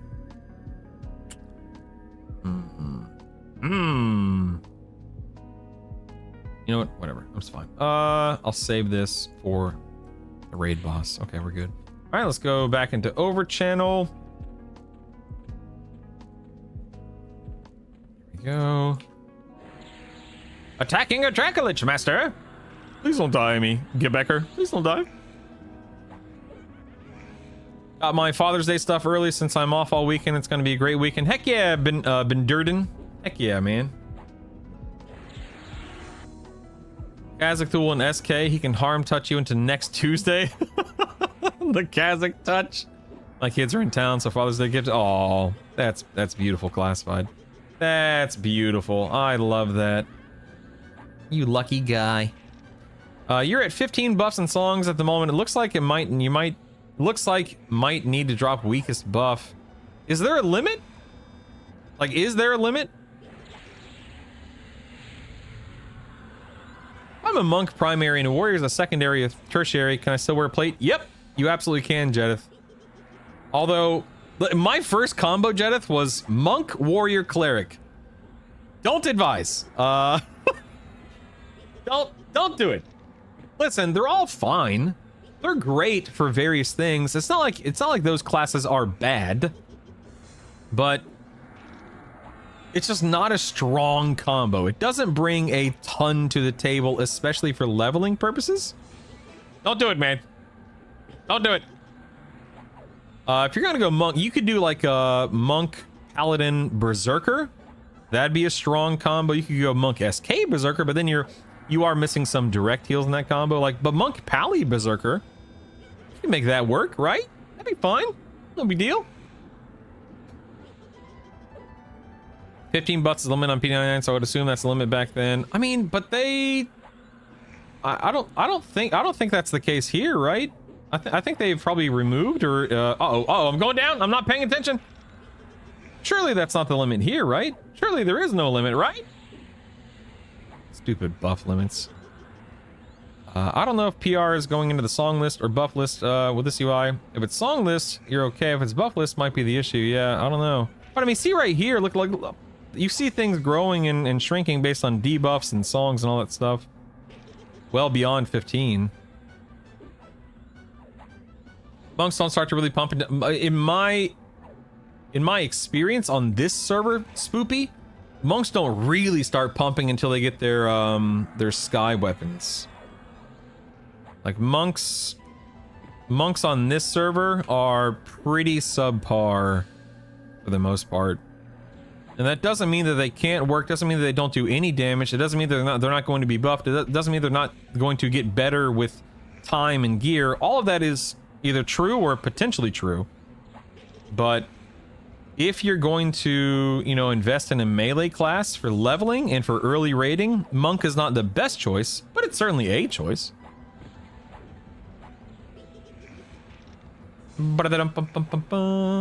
Planning on not doing monk till I have the plane of sky. Yeah, exactly, Chaz. I think Chaz has taken the right approach. From a, like, not min-max. Min-max is too strong of a term, but from a min-max perspective, I think it's the right choice. If you have a really strong combo, SK Bard Cleric like this, it's a strong combo. And you go to Plane of Sky and you do your quests and you get some gear and stuff and you get monk gear set up and then you make the change, it will feel worlds better than if you start as a monk and have to kind of brute force your way there. Actually, not super familiar with Berserker. That came out towards the end of my tenure. Same, Jedith. Yeah, I didn't play Berserker ever until THJ, and then of course I played him. I have a level 50 Berserker that I can use here on EQL, and Zerker is a lot of fun on this server and very strong on this server too. Very strong, dude. This Dracolich is. He has so much stinking HP, it seems. My goodness, man. Auto attack is on, Reeve is on, songs are, you know, some of the songs are landing. This is crazy. This is crazy. I'm 100% going Pally Berserker Shaman to start and see how it plays. Nice, Spoop. Nice. I was top DPS in my raid guild as a Berserker for a few expansions, dude. Yes. Berserker is definitely very different here without the discs. But you got Berserker stance. I played an EQ live service until 2011. I don't think there was ever a Berserker in my guild. That's funny. All right, I had 30 discs to burn during raids. Good grief. I'm afraid to use Harm Touch because if I use Harm Touch, he could literally jump down to 20% HP, and then I have to wait for Harm Touch to come back up to engage CT. So I'm actually intentionally not harm touching, believe it or not. Oh no, I'm an idiot. I just cast Promise Renewal on my pet instead of myself because I'm like, oh, the pet's low on health before I checked my own health. Uh-oh. Here we go. Here we go. This is not good. Not good. Okay, Promise Renewal has landed on me. I'm at 1,000 HP. Uh-oh. Uh-oh. Uh-oh. Wait for it. Wait for it. I think I'm okay. I'm okay. I'm okay. I'm okay. I'm okay. I'm okay. That's why airlines tell you to secure your own mask before helping you shine. Yeah, I mean, you're not wrong. That's 5 points to Sunder. Good one, buddy. Good one. 5 points to Sunder. All right. Let me turn Dracolich here. Make sure he's not Reposting my poor little pet. Hang in there, Gebecker. Hang in there. All right, once this Draculich dies, then we just regen and it's off to Kazakh Thule. This is my first time attempting a D3 God. I've soloed D0, D1, and D2. Yet to do D3. So we'll see how it goes. Gebecker, son of Kebabber. Good old Kebabber. That's who I had yesterday on Interruck, right?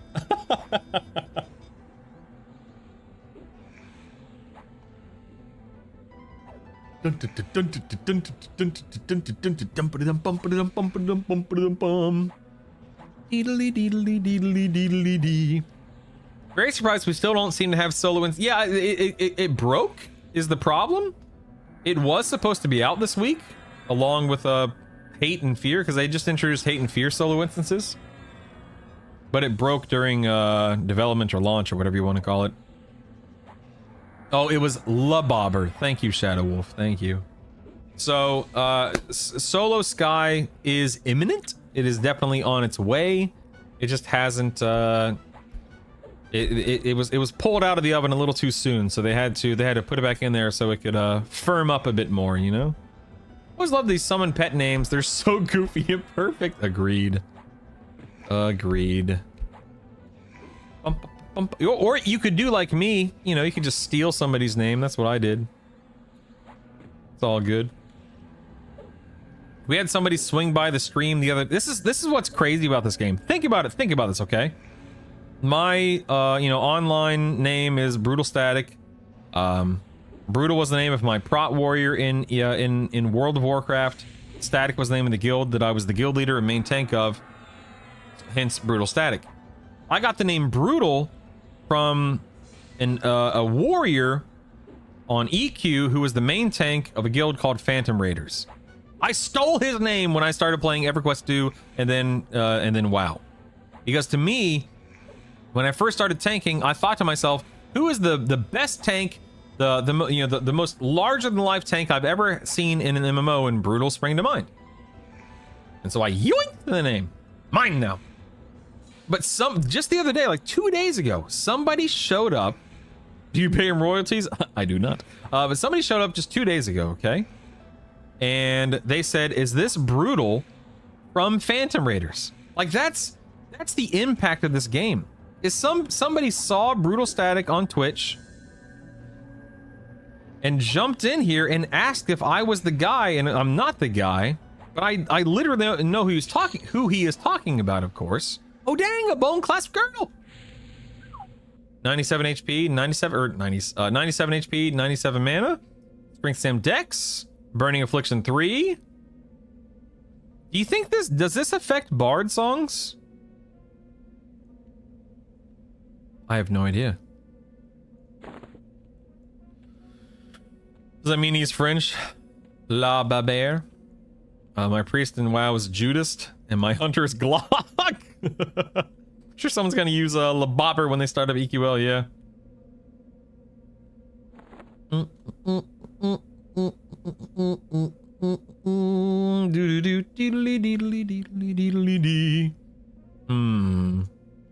I don't think I want to swap to the Cloak of Flames. Yeah.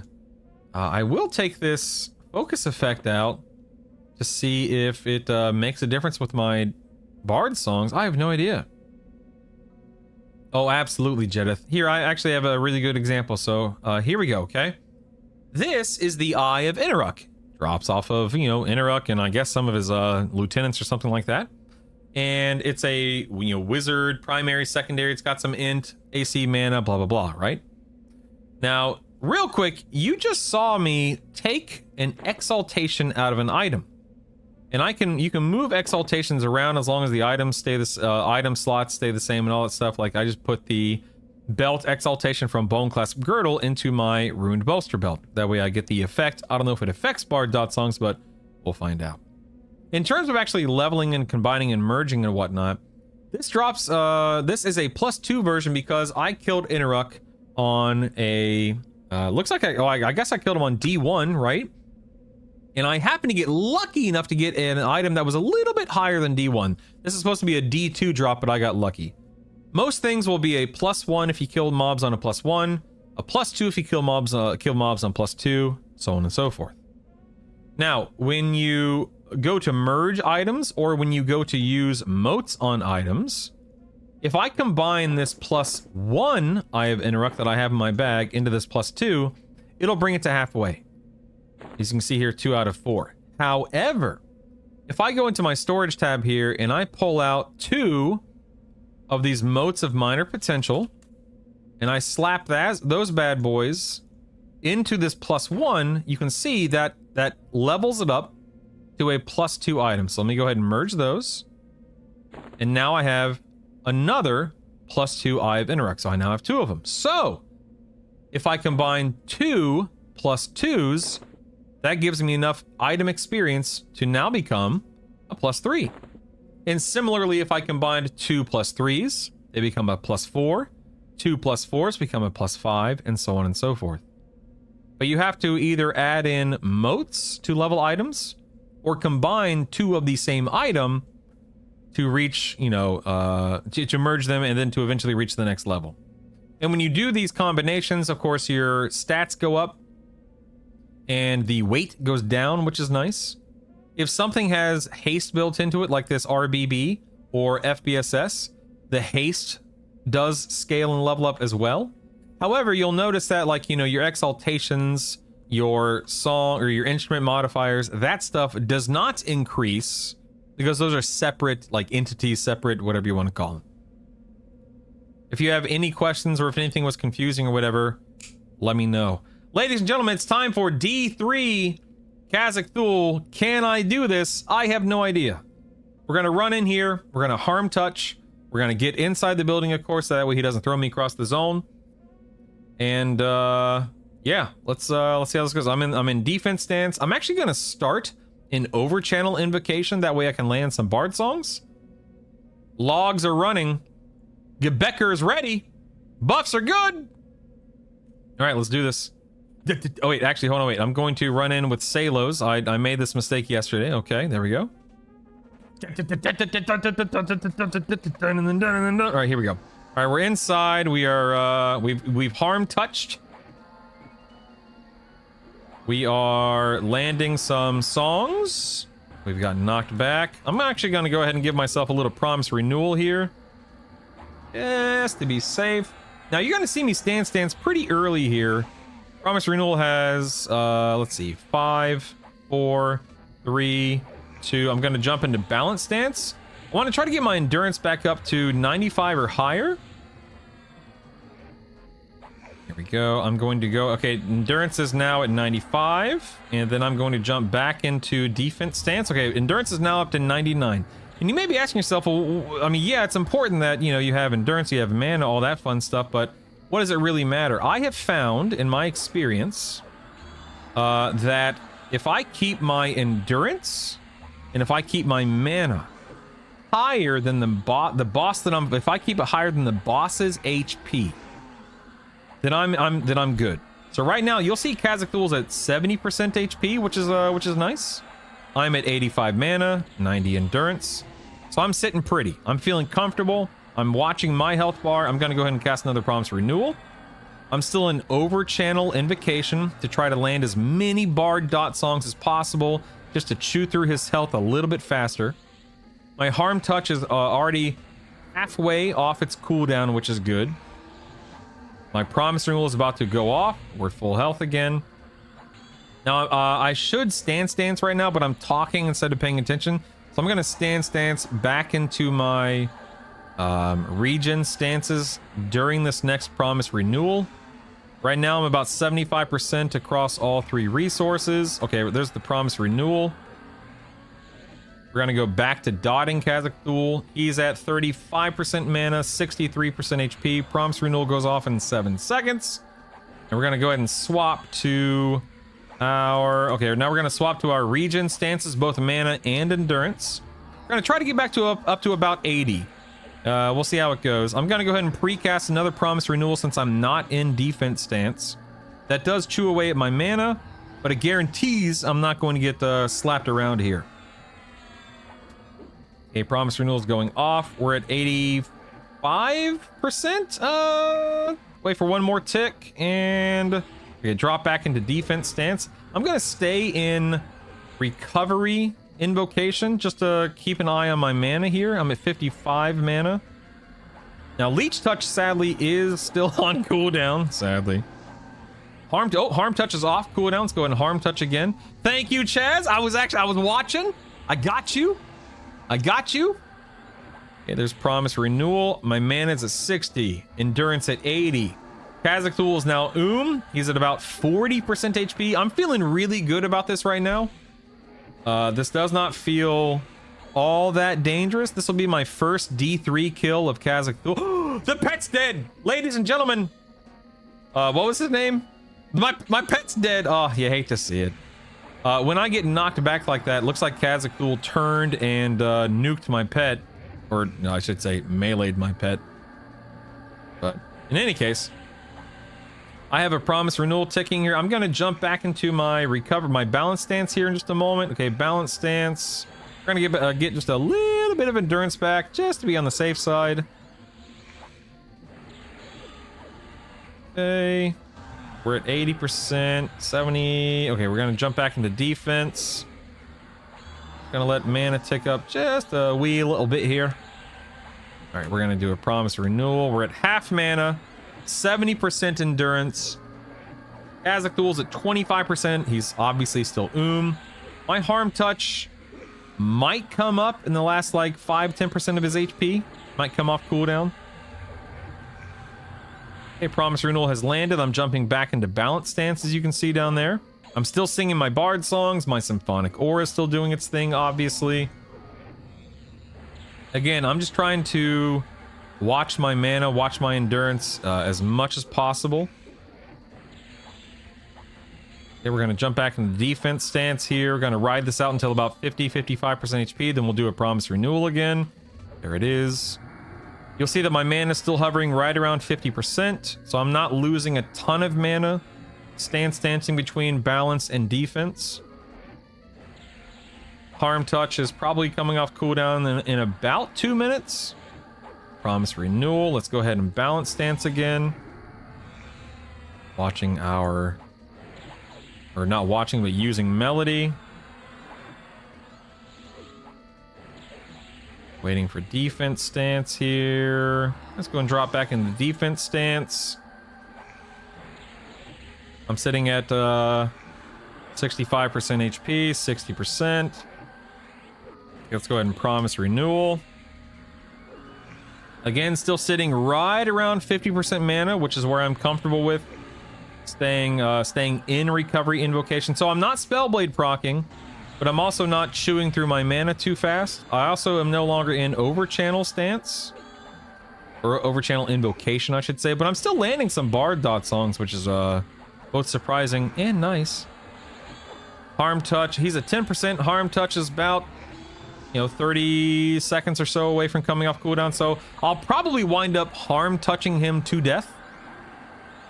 Depending upon if Reeve hits him enough times before I melee and dot him down. You also notice I'm no longer stancing. It's not really crucial anymore. I know I'm close enough to a kill. I am still healing myself. I'm just gonna ride this out in defense stance, and I think I can probably swap over to...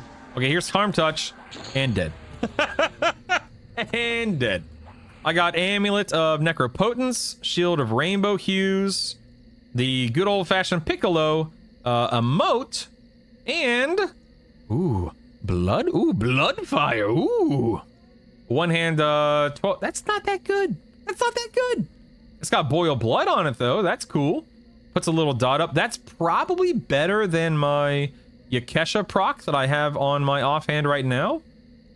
So I'll take the proc out of it, but in terms of the actual weapon, it's a warrior weapon, so I can't use it in this combo anyway, but not too impressed with the... Oh, wait, it's a combat effect.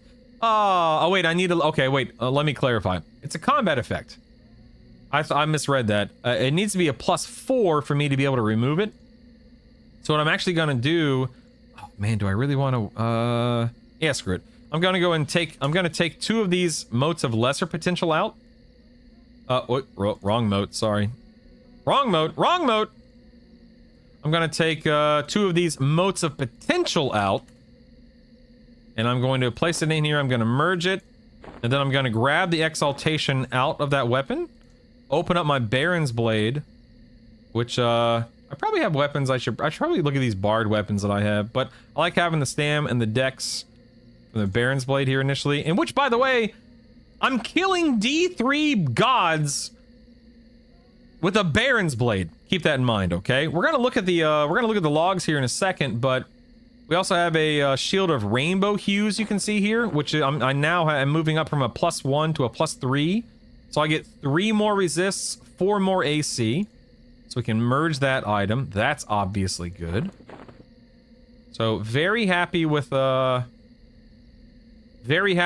outcome of that fight. Very happy with the damage intake and output of that, but let's check the logs as per usual.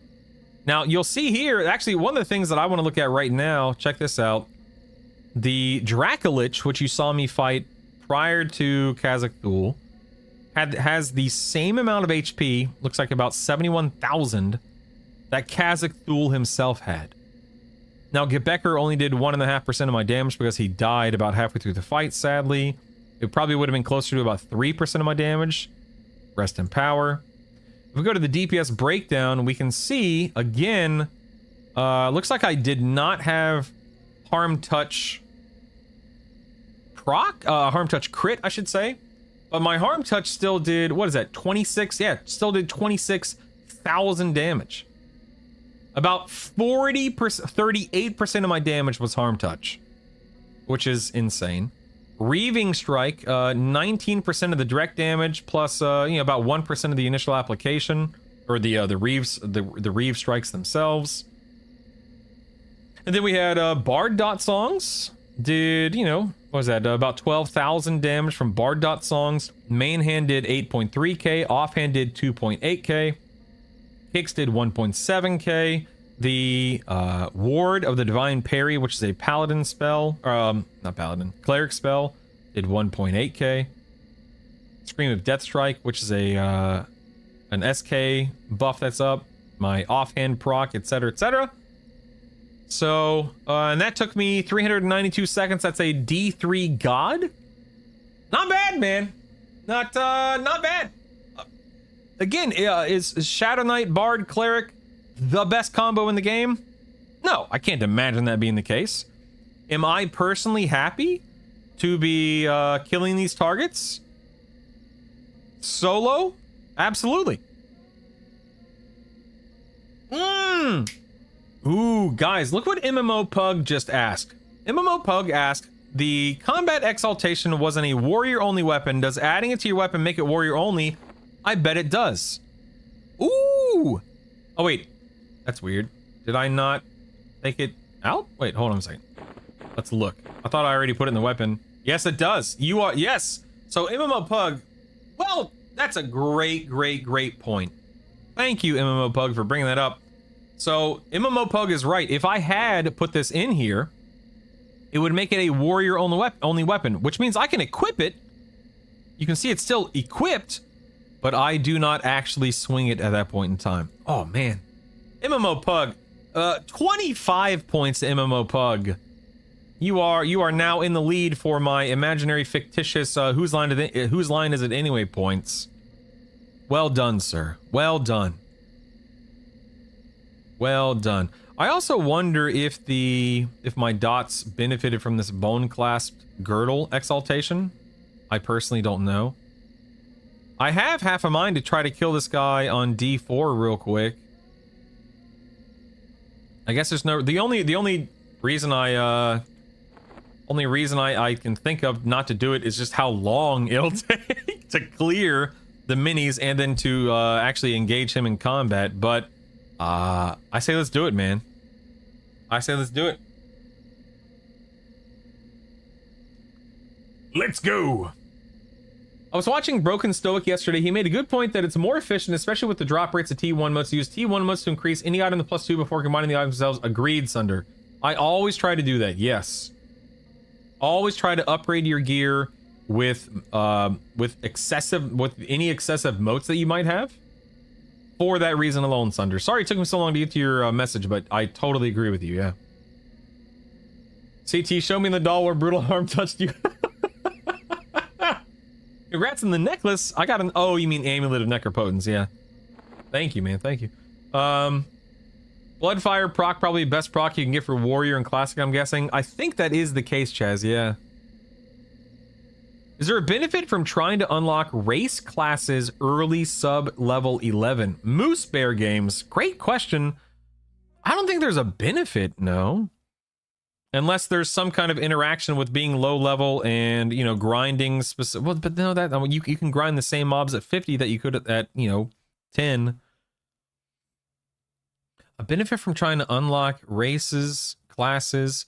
No, man, I would argue, Moose Bear Games, that getting to 50 on a trio and then starting to, you know, then get your, like, your druid and your wizard unlocked, or your rituals unlocked, I should say, and then working on sky quests to get your classes unlocked and so on and so forth. I would argue that that's probably the route most people take, probably the route that makes the most sense right now.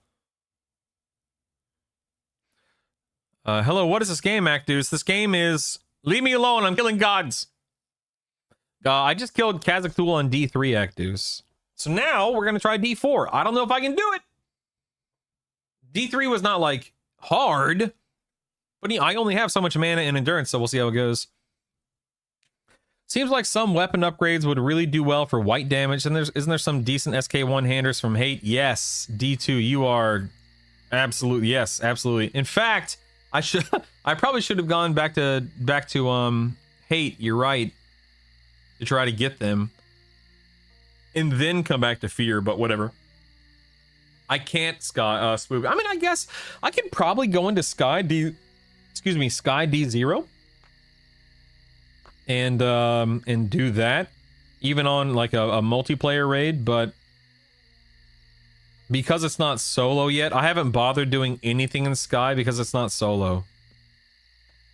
Brutal the God Killer. Yeah, that's right. Thanks plenty on starting Ogre. A little concerned about the race unlocks. So, Moose Bear Games, I mean, if unlocking a bunch of races is important to you, it's just something you're gonna have to, you know, work on. Assuming the only way to unlock them are the achievements. Like, you know, if you want to unlock Barb, you got to get faction with these 3 things, Dark Elf faction with these 3 things, etc., etc. I know you know that, of course, but my point being, like, if that's the only way to unlock them, then it's just something you have to do no matter what you start out as. It's not a solo instance yet, Spoopy. It was supposed to be in the game this week, but it's broken. So they turned off solo instance of Sky. They're trying to fix it on the back end. And it will be available, of course. It's just not available right now because they're trying to fix it. Only Ogre has a pretty limited number of classes. Yeah, so for me, like, I'll use myself as an example. Moose Bear. I really want to be an Ixar, but I also really want to be a Bard because they're just really strong. And so I also really want to be a Cleric. I can't be an Ixar Bard. I can't be an Ixar Cleric, but thankfully, SK is really strong right now. So I'm going to start as an Ixar SK, I assume, most likely. And then at max level, I can unlock I can unlock Bard at max level if I really want to with a free token. And then I can start working on Sky Quests. That way I can mix and match as I see fit. And then if I ever personally, because I don't care about the races, I don't care about swapping races, at least initially. I might eventually work on factions, but I don't know, we'll see. I'm more worried about classes than races, you know. What's a faction? Your face is a faction. Sky is an awful zone. It was never fun to raid. I totally agree with you, D2. I was never a fan of Sky. Always hated it. Still hate it to this day. They have made changes to it, D2, and the solo version of it should be much more approachable. They made it to where it's far easier to progress from island to island and move from island to island. And it's way less RNG, thankfully. So it is absolutely better, and again, more approachable, easier to run and deal with. But it's still Sky. The only races that matter are the small ones. The rest can be taken out of the game. Is this a Dracthyr? Yes, how did you know this? This is a Dracthyr. How did you know? Wow. Look at this. Incredible. All right, let's see if we can bewitch. Nice. Oh, I'm stunned. We're good. We're good. Let's kill this gelatinous cube here. If you aren't swimming in knee-deep water or struggling up normal stairs, you're doing it wrong. That's awesome. And look at this. My wait. Look. My promise renewal didn't work again. Look at it. I'm gonna die. My promise renewal was on cooldown. It was cast. I think I'm just gonna go ahead and die. I'm just gonna die here. I don't know what's going on with the promise renewal every so often. It's really frustrating though. It's no big deal. I'll just pop back up, quick buff, and get back in there. But that is frustrating. What the? Load Nagy. There we go.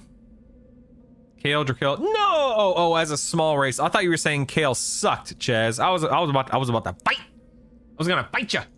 You liar. Love Kale so much. E4 CT. Go. Legends. Do this. Where'd my music go? I just realized I don't have any music going right now. Sorry about that.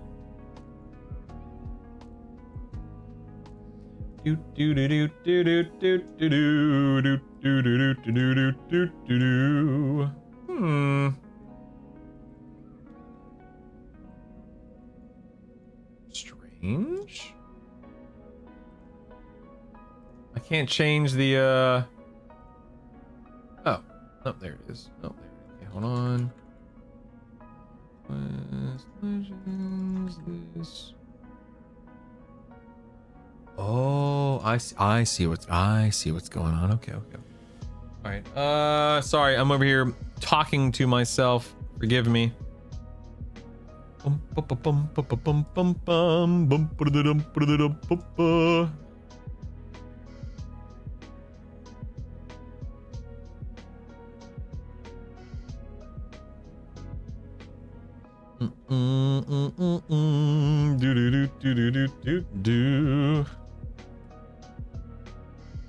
Give me 1 second here.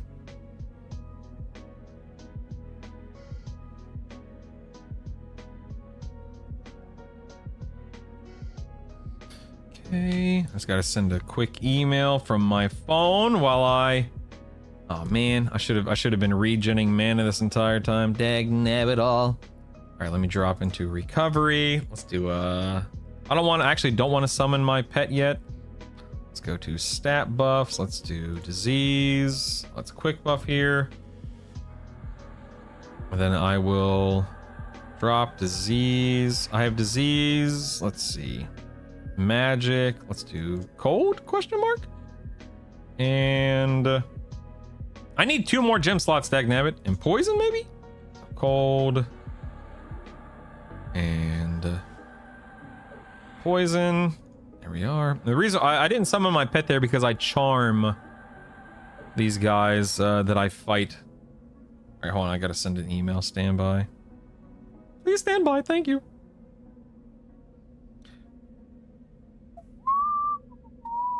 Wait, no, that's not what I want. Never mind. Delete draft. Delete draft. Dum dum dum da da da da da. This. Send that email. Thank you. Thank you. Okay, gnomes are life. Are gnome SKs allowed in this version? Oh, absolutely. I don't know if gnomes can start as SKs, but you can be a gnome SK for sure. For sure. Went to Sky and P99 last week for the first time. I remember hearing some of the others saying they didn't like Sky as much, but the tests are worth it. For me, I had fun and I can't wait to go back to Sky. You're insane. Worst part of Sky is the bee island. Outside of that, easy peasy. I just don't like it up there. I remember using my gnome mask and we were going to Seb, the fungi area. Couldn't get out of the waters in Gnome. How are they doing the keys for Sky? Do they make it so that you don't disappear since you can't corpse them? Are there any even keys for Sky in this version of the game? Yeah, it's like a flag style. Thank you, Spoopy. I appreciate you chiming in. Never seen anyone doing Sky hold a key on the cursor to click up, so I think Spoopy's right about how that works. Yeah, I believe that is indeed accurate. Okay, okay, here's a fun, can I walk through this on, oh yeah, I can, nice. Okay, so I can actually, oops, this is actually not what I wanted to do.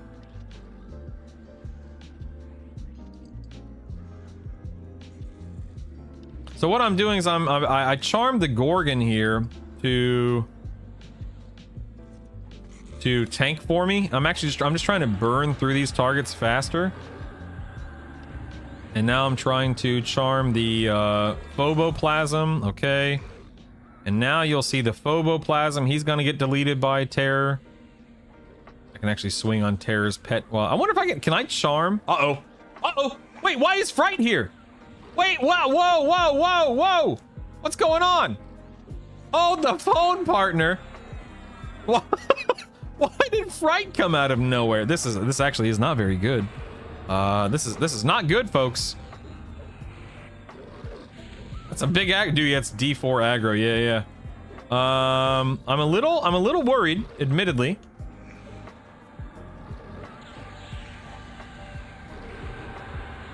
Dude, there's no way I was that close to Fright. That's got to be some weird interaction, right? Oh my god, this guy's a cleric and a druid. I'm cooked. I'm cooked.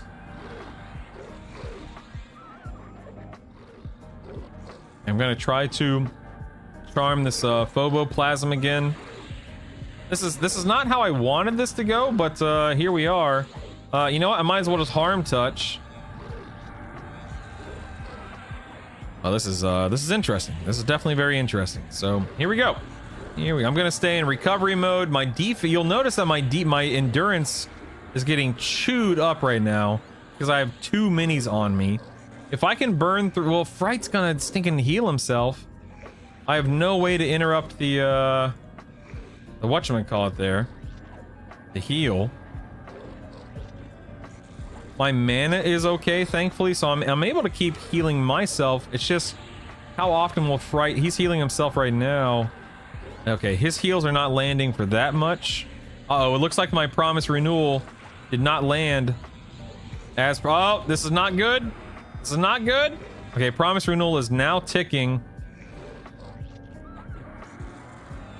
Uh-oh. Uh-oh. Okay, promise renewal is going off. We're okay. Right is at half health. Oh, Phoboplasm is no longer charmed. Let's charm him. I'm in trouble here because my endurance is basically gone.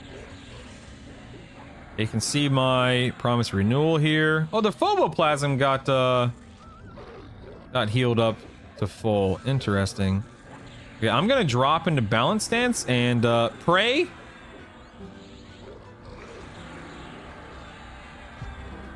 I think I'm just at the mercy now of spamming promise renewal until I get back up to like 30, 40, 50% endurance. Like I'd rather kill Fright and then either die or, oh, am I stunned? Okay, okay, promise renewal is ticking. I'm at 18% endurance again. This is nuts. This is not how I expected this to go, to say the least. Okay, let's make sure this guy's attacking Fright. I'm at 25% endurance. I'm okay right now. 80% HP. Fright's Oh, this is not good. This is not good. I just got chunked. Promise renewal doesn't go off for another 10 seconds. I'm scared. Okay. Okay, I'm okay. I'm okay. I'm okay. You see me using my prayers of life every once in a while? Do I want to use them on these minis? I don't. I'd much rather save them for like D3 Interrupt, D4 Kazakh Thule. I just don't want to wipe on a couple of minis that I somehow aggroed 2 of. But looks like I'll be able to take out Fright, which is nice. Fingers crossed. Okay, my charm is not working. Okay, there's charm. We're good. My endurance is gone once again. I'm dropping into balance stance, but Fright is basically dead. I'm really lucky that I haven't gone doing this. Okay, Fright's gone. All right, we're good. Now we're on to... I wonder if I can have the Phoboplasm. No, I think I'm just... I have a song that actually drops aggro. Or reduces my aggro, I should say. That would have been nice to have in a moment like that. That way I could just burn through my Phoboplasm. But the Phoboplasm did indeed do some damage. I don't know how much damage. But it did do some damage. Woo! That was scurry. Oh, actually, I might die here. I was not paying attention.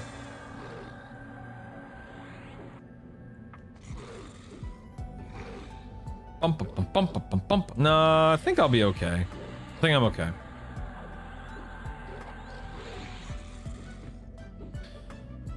Whew. Okay. We're 30 mana, 30 endurance. The mini is at 82% HP.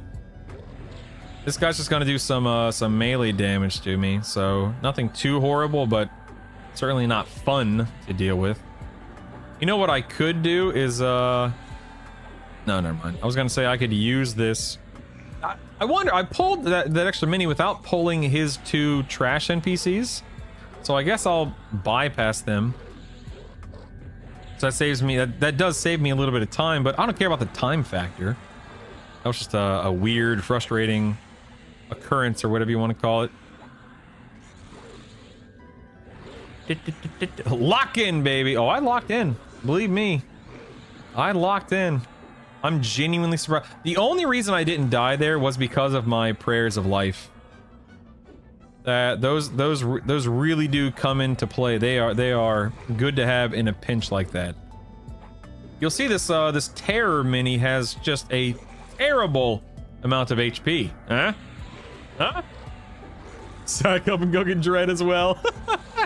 You're right. I should have done that. You're right. Good morning, Neapolitan. How are you? Good to see you. Good to see you.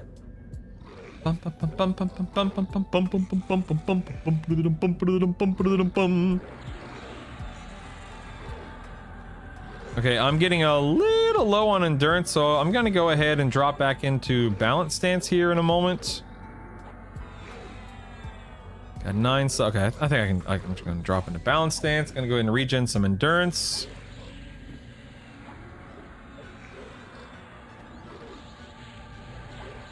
Doodly doodly doodly doodly dee.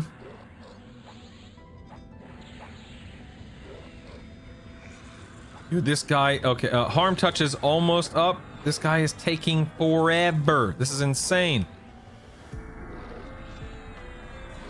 Like, this is probably one of those like situations where he has as much HP as D4 Kazakh Thule himself has, which is crazy. Harm touch is almost up. It'll probably take him for 5 to 10, or hit him for 5 to 10% of his HP. We'll see how it goes. I have to stay in recovery invocation because of just I need to make sure I have enough mana to continue casting Promise Renewal. And I'm trying to stay in defense stance as much as possible just to, you know, save my mana. But by staying in defense stance, I'm slowly losing my endurance. So at some point, I have to swap back to balance stance, obviously, and so on and so forth. But I'm doing okay. I feel like harm touch is maybe I wonder if Reeve is not landing and thus my harm touch is not coming off of cooldown as quickly as it normally would or could. There's I'm gonna save my leech touch for Kazakul, of course. Gonna drop back into balance stance in here in a few seconds. All right, there we go. Balance stance. In recovery invocation, I'm in balance stance. Harm touch is now off cooldown. That was what, like 10% of his HP, which no complaints. Good lord. On your character right now, what things would you do to increase your power, gear upgrade, ranks, and more AA? Pretty much, yeah. There are, like, with this being beta and me just trying to test as much as possible, I'm not trying to min-max my gear too much. I'm not trying to get the best gear as quickly as possible. Not that that's a bad idea. That would absolutely benefit me in a situation like this. I'm just trying to do as much and test as much and push myself as much as possible. I'm also not trying to fall into the trap, Jedith. Like if I win out right now and I tried to min-max my gear as much as possible to make this D4 kill possible, that's fun. That is a decent use of my time and it allows us to showcase things and test things. But I can already tell I'm already used to the power level that I'm at right now. I'm already used to pulling more than I could a couple of days ago, let alone a couple of weeks ago, doing more damage than I could a couple of days ago, let alone a couple of weeks ago, and so on and so forth. And I'm trying, this may sound silly to some of you guys, so forgive me, but I'm trying not to fall into the trap of, oh, this class combo is so strong, I can handle anything. Like, I want to make sure that I'm keeping in mind that in a couple of weeks, I'm back down to level 1, and in a month and a half, I'm back down to level 1, and I've got to work my way back up here. And that's actually one of the reasons why earlier in the stream I said I'm thinking about deleting this guy over the weekend and starting a level 1 on Monday and tracking that progress and showcasing that progress and really showing what this combo is capable of. Which, in my opinion, is a lot. This is such a strong combo, as is evident. But I'm trying not to. Oh, I haven't. Oh my God! How long have I been face tanking this this stinking phoboplasm? I forgot I was charming him. Whoops. Oh yeah, that's a good point. They have not unnerfed weapons yet, Chaz. No.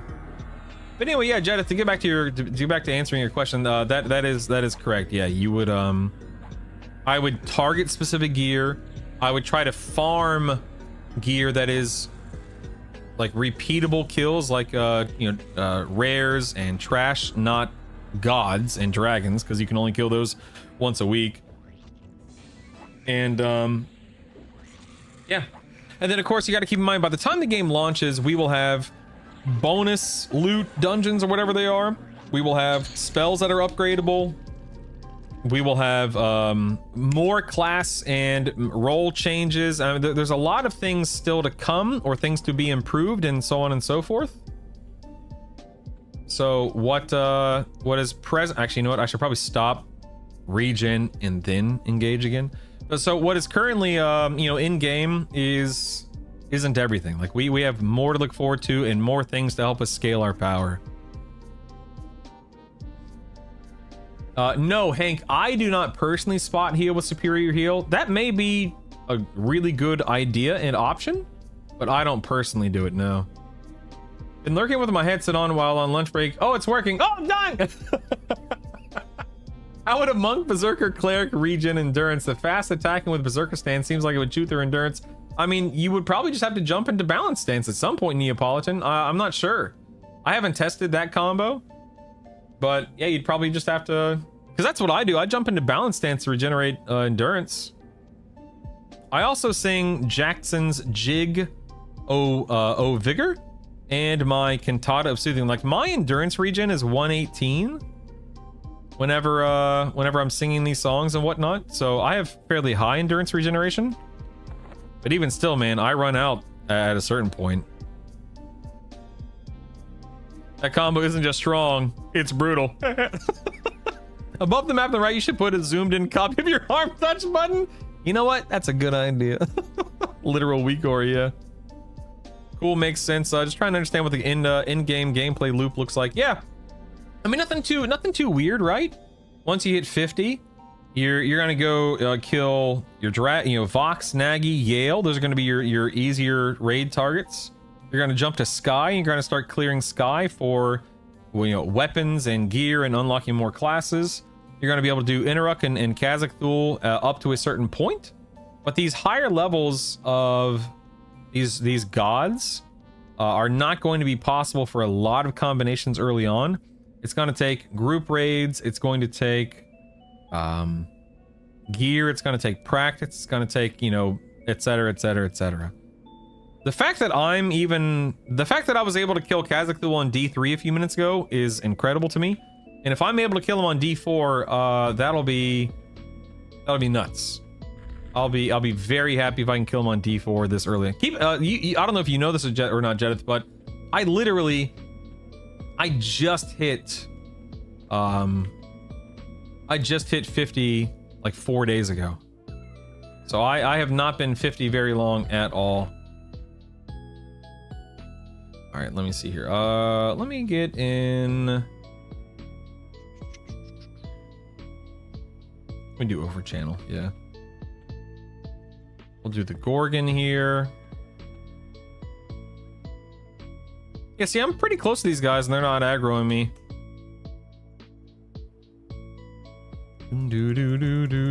Ah! Help! Help, Gorgon, help! Tank him! Tank him! Okay, Gorgon's going down. We've got a Worry Wraith next.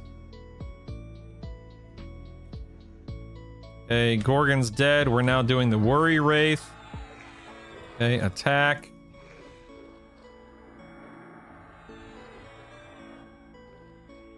Okay, we're good.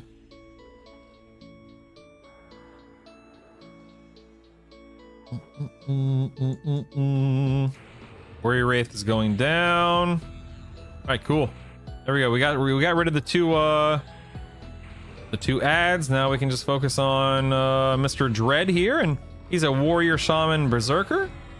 We'll see how it goes. Oh, I'm in balance stance like a goober. There we go. Rooted. Let's land some bard dots and see how things feel. No big deal. No big deal.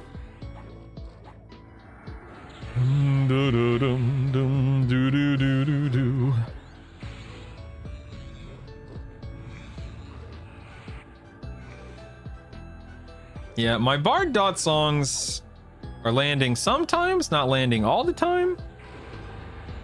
Let me go ahead and do a little. One of the changes I'm going to make whenever I approach Kazakh Thul, maybe even the Dracolich, depending upon what he has, is I'm going to have my kind of strip him of his buffs with my bard song.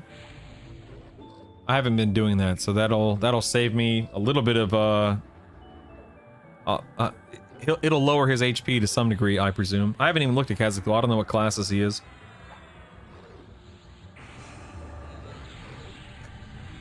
I'm gonna drop into offense stance here, and let's see. Before I do that, let me give myself a little promise renewal. All right, I'm gonna drop into offense stance here. Let's see what I can, because this guy doesn't seem to have a huge amount of damage output, weirdly enough. So I can probably chew through him a tiny bit faster if I start meleeing him for more. Oh,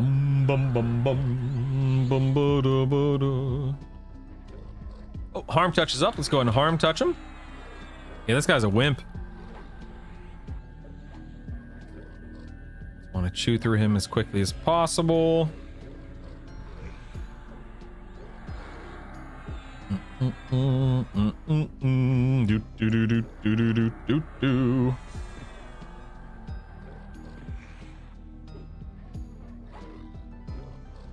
Dread, more like dead. Eh? Huh? I'm here all week. Hey, I hope those of you guys out there that are fathers enjoy your Father's Day this weekend. My wife actually just took the kids out to try to find me, a little gifty gift. Little present. Very kind of them. Very fun. All right, let me actually look at All right, Khazak-Thul is a Shadow Knight, Necromancer, Berserker. That's what I just killed him as, right? And Dracolich is a ranged monk and Necromancer. Let me go ahead and get full health, full mana, full endurance, all that fun stuff. I'm gonna start in defense instead of offense, obviously. I'm gonna do the same thing. I'm gonna charm this Phoboplasm. I'm gonna burn him down through the Dracolich's melee attacks, and then I'll charm the Samhain. What in the Samhain? We'll burn him down, and then we'll burn the Dracolich down, and then it's off to D4 Khazak-Thul. Ding do do do do do do do do do do do do do do do do do do. All right, we're almost full mana here. Harm touch is not off cooldown. That's okay. Let's head in here. Wait, Dracolich has what? Where are you, Dracolich? Oh, Dracolich has a lot of buffs. So yeah, I'm gonna go ahead and get my. Where are you? Where are you? Where are you? Detrimental, dispel. Yeah, can strip away magical effects from your target. Cool, cool, cool.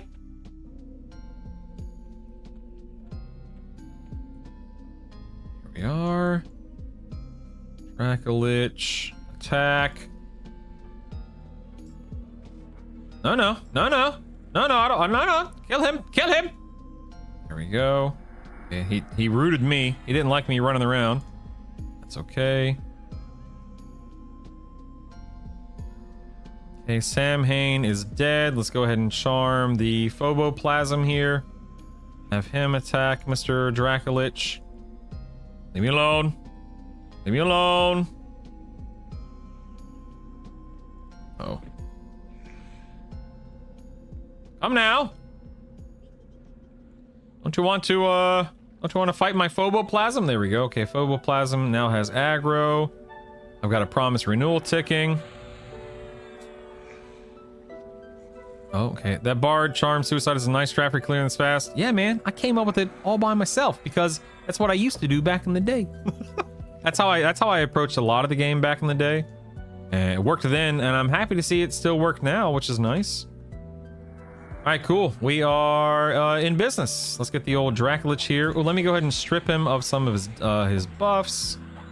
Get wrecked, nerd. There we go. I guess I can just leave this on. It'll just pulse to the next one, right? Yeah, it does. Okay. Just pulsing.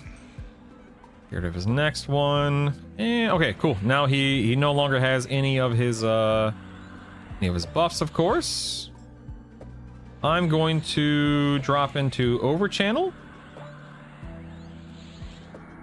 See if I can land some of my dot songs. Hold on one second. I'll be right back.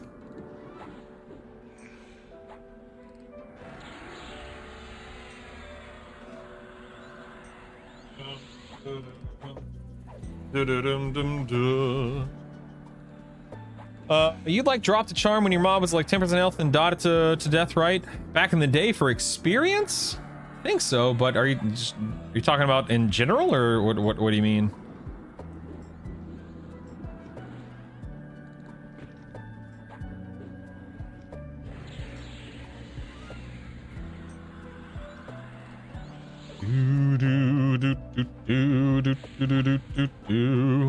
Yeah, we needed the charm storm. Yeah, exactly. Yeah, because if it died, you didn't get the experience. But yeah, I try to get it to, you know, whatever it was, 5, 10, 15, whatever it was percent, and then drop the charm.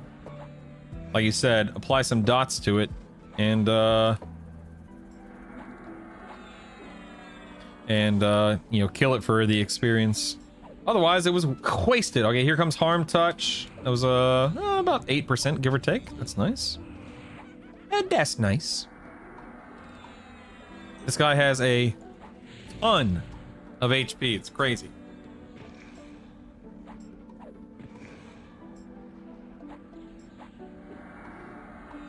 All right. All right, I think I'm gonna drop into offense stance just to see how this feels on the against the old Draculich. And I want to do that. I don't want to do that too soon, but I think we're okay here. So let's drop into offense. He's definitely gonna start hitting me for a lot harder, a lot more, but should be manageable. Shouldn't be a big deal. Bum bum ba da dum dun dun dun dun dun dun. Look at this silly little pet of his. What's he think he can do, huh? Huh? You ain't got nothing. Uh-oh. Draculich is hitting me. Uh-oh. Oh, we're dropping back into defense. Back into defense. We're okay. We're okay. Back to offense. Just had to be careful there, you know? This kind of reminds me of games where you put them on the hardest difficulty, they just turn enemies into damage sponges. Yeah, that's basically what this is. It just takes time to chew through them at this gear level. Keep in mind, you know, if I'm doing this, okay, if nothing else changed, which of course a lot more is changing, but if nothing else changed between now and release, keep in mind I'm doing this 4 days after hitting 50. This will be much, much, much easier, obviously. I know this goes without saying, but I'll say it anyway. This will be much easier by the time we are, you know, a month, let alone 2-3 months into the release of the game. Between spell upgrades, even, of course, more gear upgrades, just better know-how, a better loadout. Like, you know, maybe Shadow Knight, Bard, Cleric, as good as it is, maybe I find something that does even 20, 30, 40% more damage, you know, whatever. So if it's possible this soon, this early after hitting 50, it only gets better and faster from here. Oh, Chaz, undoubtedly, man. That's the thing. As fun as it's going to be for me to solo these things, there will be people, like you just said, that blast raids in an 8-man group that do it faster, gear up faster, etc. I've actually thought about, hey, Brutal, you know, if you kill these bosses with other people early on, you can get geared faster early on to make it easier to solo, you know, a week or two down the road, kind of a thing. Just saying. I've thought about doing that, even if it's just pugging. I mean, personally, I'd prefer to do it with, you know, viewers and people that are actually a part of the process rather than pugging. But yeah, I've thought about that. Just like you said, I'm not using harm touch. I want it available for CT, for the record. Wish they could implement some solo manageable mechanics versus just HP times 5. I know it's asking a lot at this point in time. Yeah, I'm sure that we will see them work on it to some degree. But, you know, what that looks like, who knows? Might do that for Sky until I get at least one strong weapon that I want. I think that's a very intelligent approach, Chaz, personally. I think you'll have a better experience with that, especially early on. I mean, in at least where I sit, you know, or from where I sit. I'm already planning on blasting and selling runs. Yes, do it, Zinzai, do it. Do do do do do do do do do do do do do do do. Oops. Whoopsie.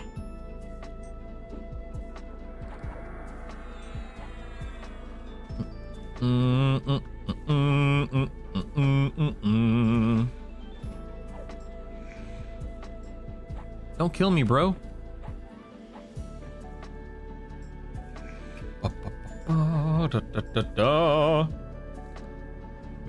All right, Draculich is slowly going down.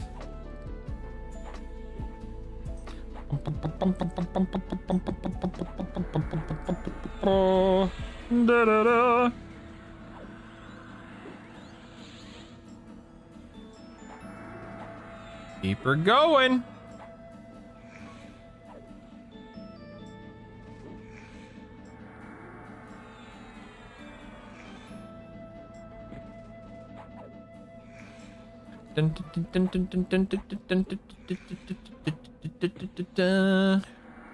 10%.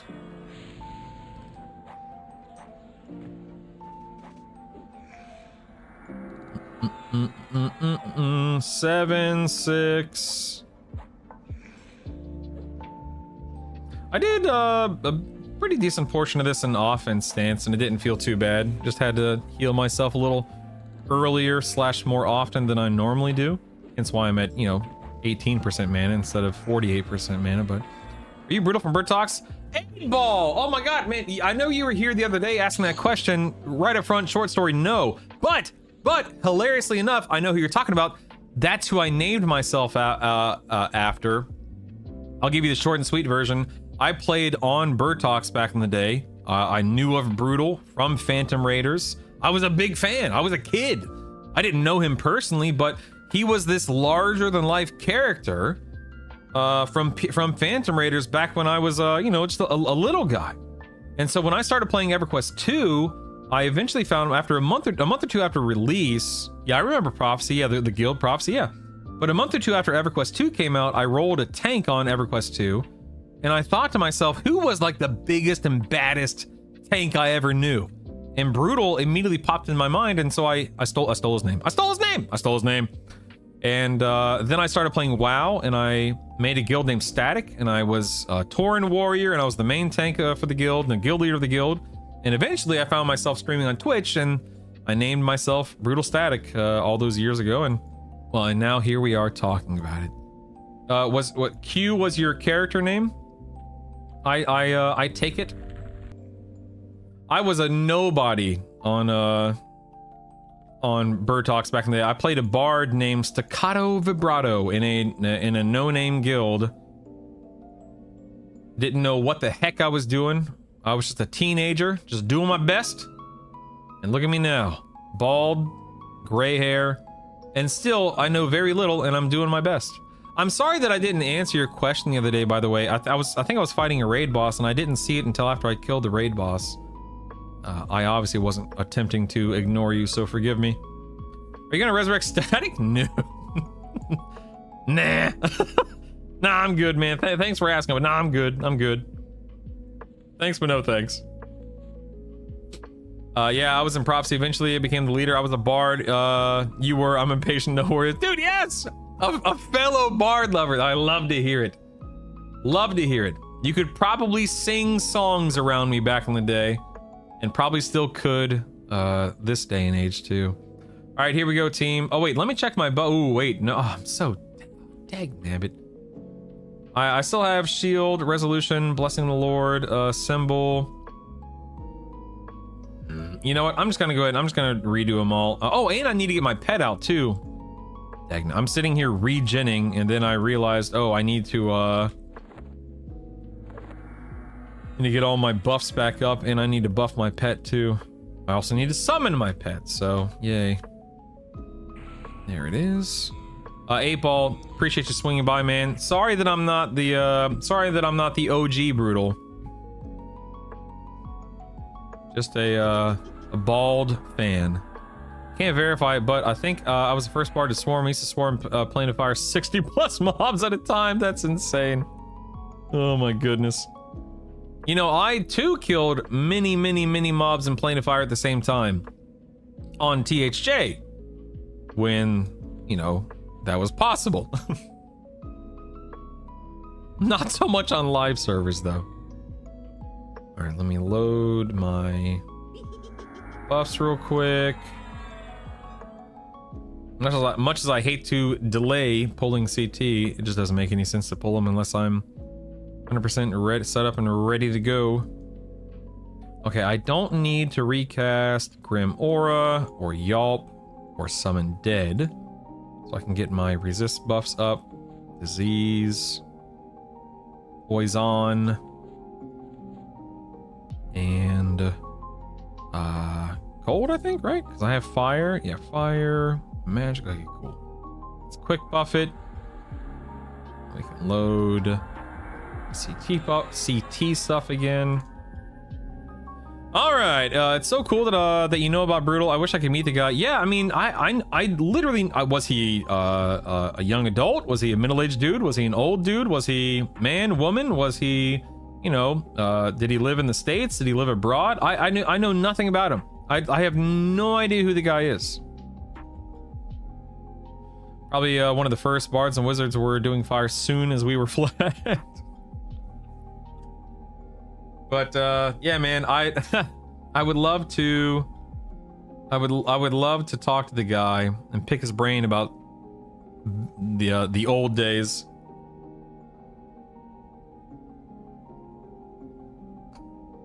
All right. Let's regen some mana, and me and Zeber here, we're gonna go handle D. We're gonna try to handle D. This is my first attempt, by the way. First attempt at Kazakh Thul D4. And we'll see how it goes. I don't know if I can kill him. I did just kill him on D3. It wasn't too bad. But D4 is a whole other beast, man. We'll have to wait and see. We'll have to wait and see. We're at 70% mana.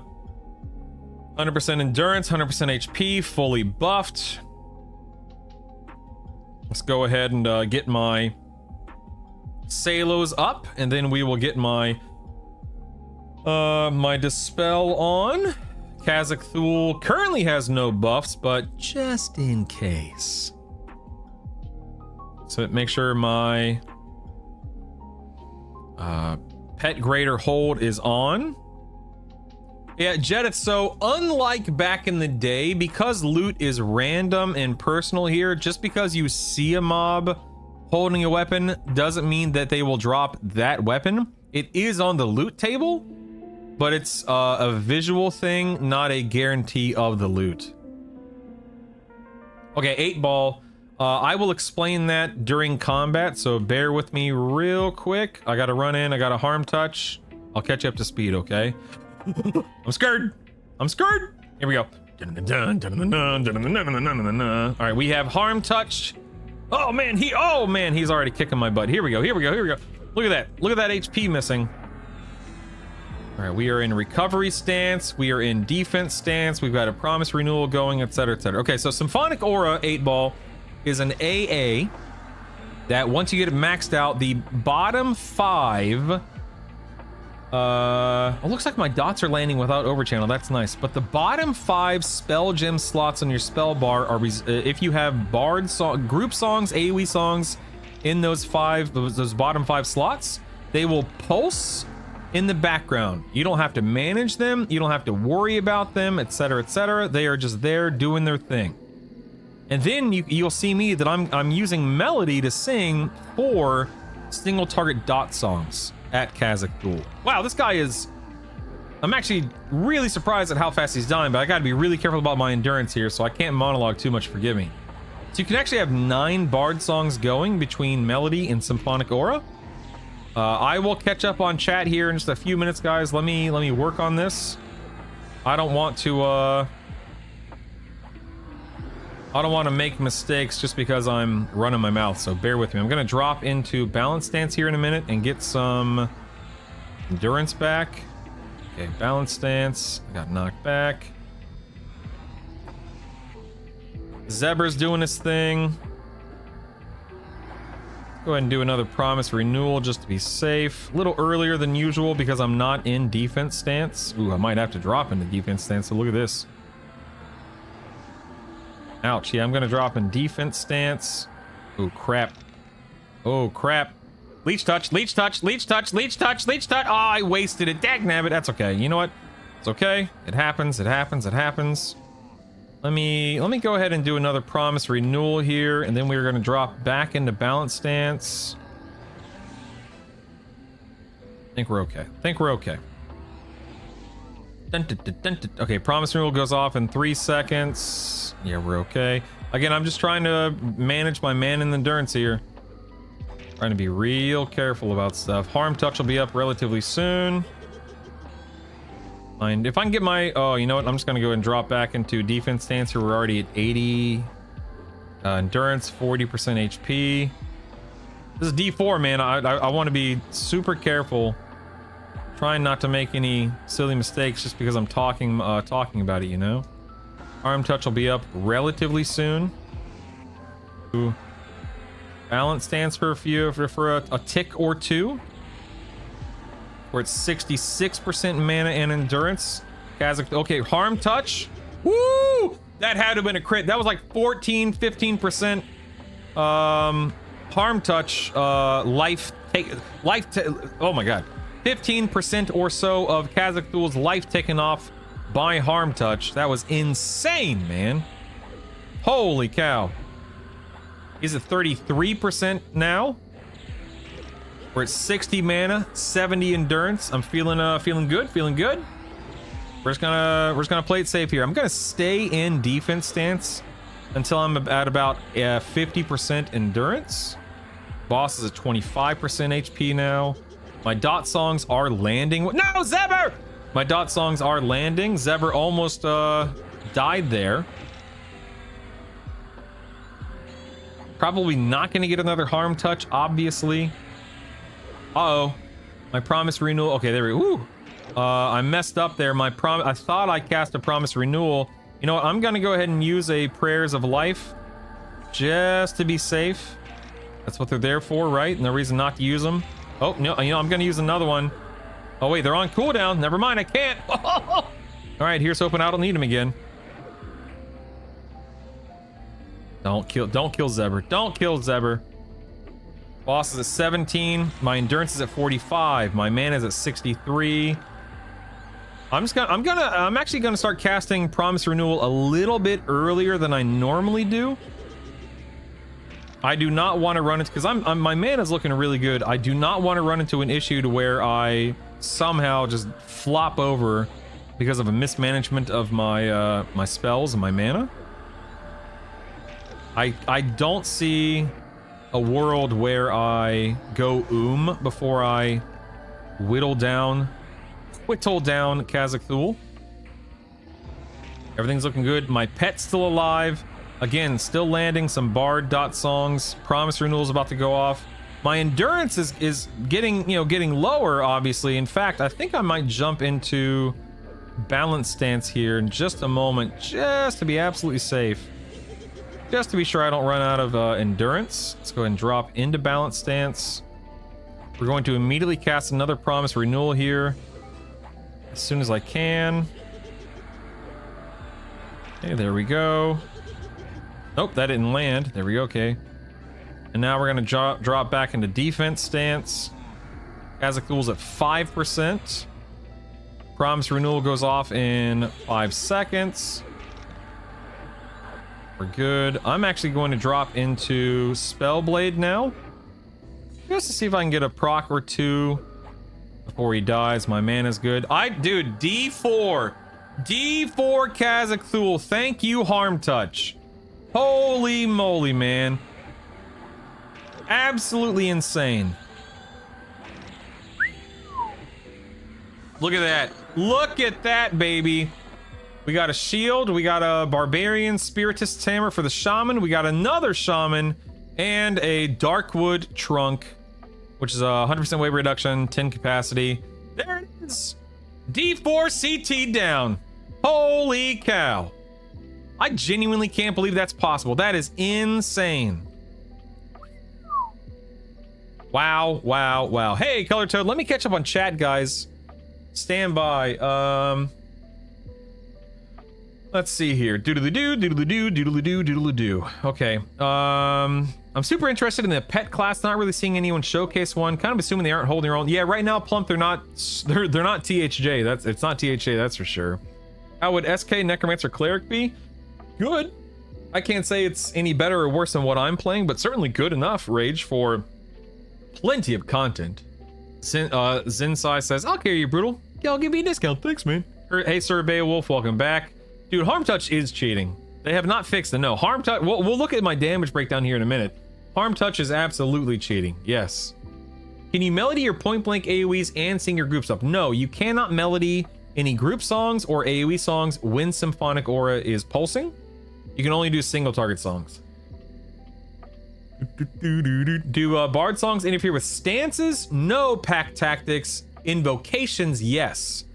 You have to, like, I have a stop song macro here.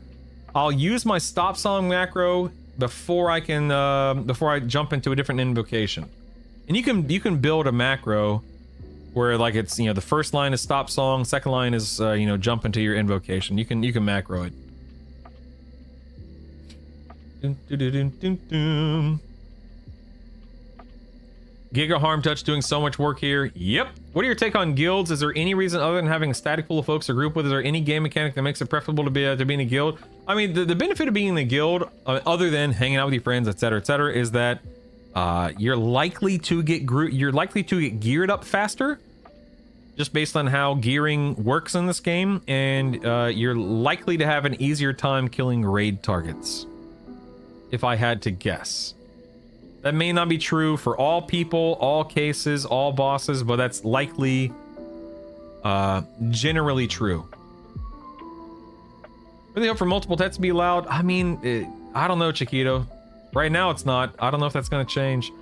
This was the current melee nerf that's so no, Rallance negative. The melee changes have not been reverted. You can see that my Baron's blade is still a 0.4, whereas it was a 0.5 a few days ago. So no, this is still without the melee changes.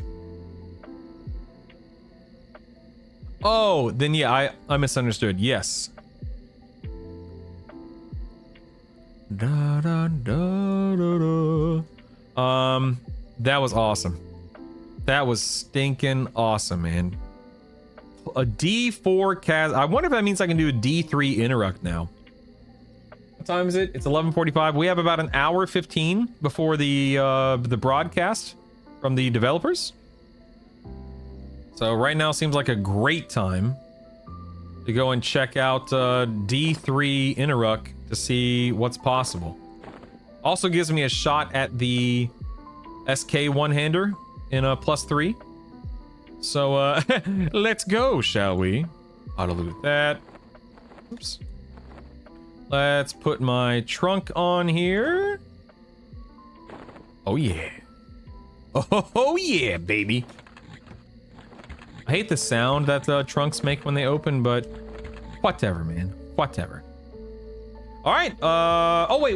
Before we do that, let's look at our damage breakdown here. Stand by. So here we have Kazakh Thule on D3 had 71,000 HP. Let's see what he has on D4. We're looking at 77,000. Oh, that's cool, Jason. Okay. Off-stream kind of thing.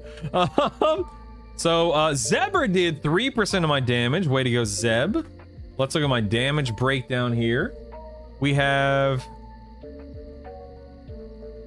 So, Harm Touch did, the direct damage did 22%.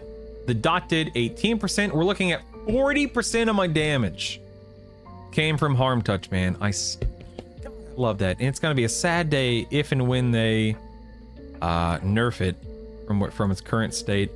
Bard dot songs did, let's see, 4K. Let's call that 7.3, 9.6, 10.8. So almost 11K dot damage for my Bard song. 4 Bard songs, not bad. Main hand did 7.3.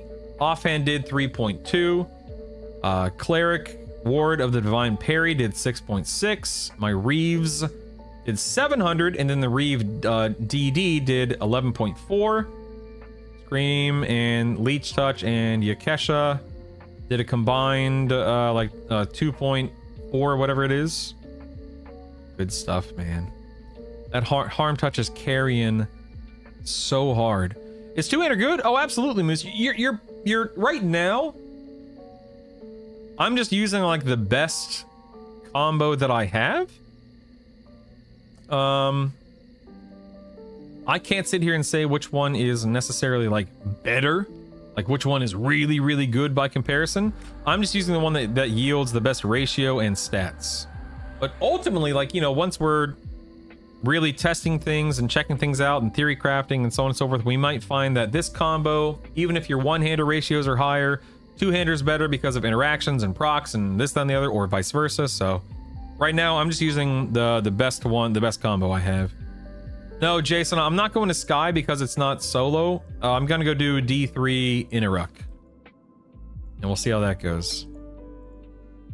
D3 Inaruk. Let me get my Salos going. Because yesterday I did D2 Innie. I want to see how D3 Innie feels. Woo! Yeah, they're either gonna nerf HT or everybody's gonna roll SK. Yep, you're absolutely right. Yep. You said guilds would help a person get geared faster. Could you elaborate? Absolutely, 8-ball. Long story short, because I really don't want to try to... I don't want to try to over-explain. The way that gearing works is on solo... On a solo raid, like, you know, I just got these Barbarian Spiritists hammers. I can trade these one time, right? See all these... see all this gear? It's, some of it's no trade because I've either already upgraded or equipped it or whatever. But a lot of it is, well, a lot of the new drops, I can trade it one time. So let's say you're in a raid. Let's say you as a guild just killed Kazakh Thul on a +4.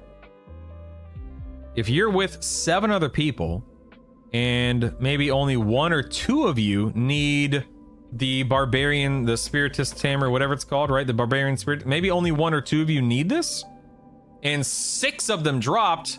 Boom. Now you give, you know, 3 to each player, and now you have a +5, +6 of that weapon for little to no extra effort.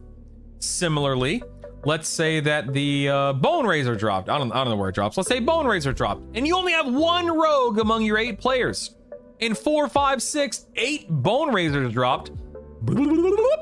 That one player who has a rogue now has an extremely good weapon for no real extra effort on their part. Now you can only trade loot one time. Once you trade it, it becomes no trade. It is locked to that player. So there is no like buying, selling, flipping. There's no flipping, I should say. There can be buying and selling, but there's no flipping. So it becomes one of those things to where if you want to solo, like me, great, go for it. But if you are running with other players and you have the ability to kind of stack your raid, you're going to get geared much more efficiently and much faster. Yeah, and you know, 8-ball, you're absolutely right. Like in a pug, people are unlikely to trade you things as often as a guild group. But in a guild group, you can converse, you can discuss it, you can figure it out, you can plan, you can determine who's doing what, and so on and so forth. But that is a fair and a great point. Some people will hold on to things just because of the possibility of playing something in the future. Absolutely right. Yep. All right. You can trade gear one time, so if stuff drops, you can't use it at the time, but it'll be passed to someone who can use it. So shared loot should help gear everyone faster. Yep. I don't think they'll change their mind in the multiple pets thing. I imagine there are coding changes involved that they don't want to get into, but it seems like they need to do something beyond the additional gear slots to make taking multiple pet classes more viable. I agree. Great time to let people know that if they have a free Twitch sub to use. Yes, I agree with Color Toad. If you guys have a free Twitch Prime sub, feel free to use it. Also, if you have you know, $1 million laying around, feel free to donate that. You know, the usual stuff, Color Toad. Thank you, thank you. P.S. Please sub to Brutal. He's saving up for a fantastically fabulous wig. Oh my goodness. Yeah, 77 dude. So my harm touch went from doing 4k total damage to doing like 26k total damage, and I don't think it was intended. So we will likely see harm touch get scaled back down. But we'll see. Yeah, if they did, then that's great. You know, good for me, good for anyone who likes SK. But yeah, who knows, man. Hold knows, man. Hold knows. All right, let me go ahead and we're gonna stick with detrimental, spell, this. Speaking of insta kills, one time at P99 a guild one-shot track by having every member of the raid get and click an Evander's hoop. It was quickly nerfed. Luckily, my wife, myself, and my best friend are our guild. That's so cool. Yeah, Romir, he did. They haven't been about stealth buffs, nerfs, to be honest, so once again, unlikely, I agree. Blue.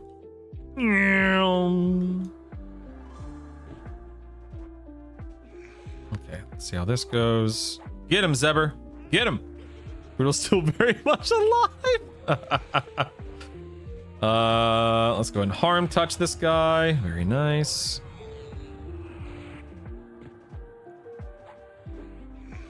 Do. We don't need no stinking arm touch. Yeah. Doesn't mean Brutal shouldn't exactly, Blue Pill. Trying to cash in, baby. Woo! That's right. Is this your favorite? So pack tactics, yes, but it's also worth noting that I haven't tested more than like 6. Oh, Zebber, you fool! What are you doing? I haven't tested more than like 6 combos. I haven't really touched casters. I haven't. Here, I can just load up I can just show you my loadouts. I haven't touched Beast Lord. I haven't touched Druid or Wizard beyond unlocking their ports. Enchanter, Mage, Necromancer, Ranger, Shaman, all still level 10. Rogue is only 40. I like Rogue, for the record. So there are still a lot. I mean, literally hundreds of combinations, of course, I haven't played. Zebra chose violence. I'll show them. Yes, master, yes. So it's one of those things to where this is my favorite combo. Not strictly because it's my my favorite flavor, but frankly because it's strong and I'm able to solo this stuff. But anyway, yeah. I was just gonna ask how Wizard would do in your build in place of Bard just for leveling. For leveling, I'm sure it'd be fine. But yeah, I don't know. That's a good question. I heard Zebra shouts, "You've chosen the way of pain." Could Berserker Stance make your harm touch? I don't think. Does Berserker Stance affect harm? I'm trying to think. I guess it does, right? Because it does influence. I haven't tried SK and Berserker together yet. Because it does influence lay on hands, right? So pack tactics, if that's the case, then yeah. Oh yeah. Can actually get something from that stupid ghoul mini this time, I believe. We can only hope, man. We can only hope. Yeah, Zerk affects a Reeve cooldown, which then affects influences arm touch, yeah. Dun dun dun dun dun dun diddle doo. What up, Maestro? All right, here we go.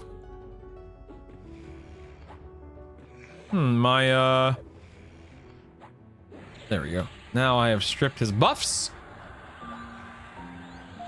SK Berserker Shaman is my plan. Playing with 3 friends and we're trying to knock the double class. That's a very smart idea, Moose, yeah. Tyrannel says, hello, the melody command in this game is to play group song. No. So Tyrannel, if you have the Symphonic Aura AA, which is a Bard AA in the class tree or class tab, if you have Symphonic Aura, you cannot play AoE or group songs with melody. Symphonic Aura is for your AA pulses and your group songs, and melody is for your single target stuff.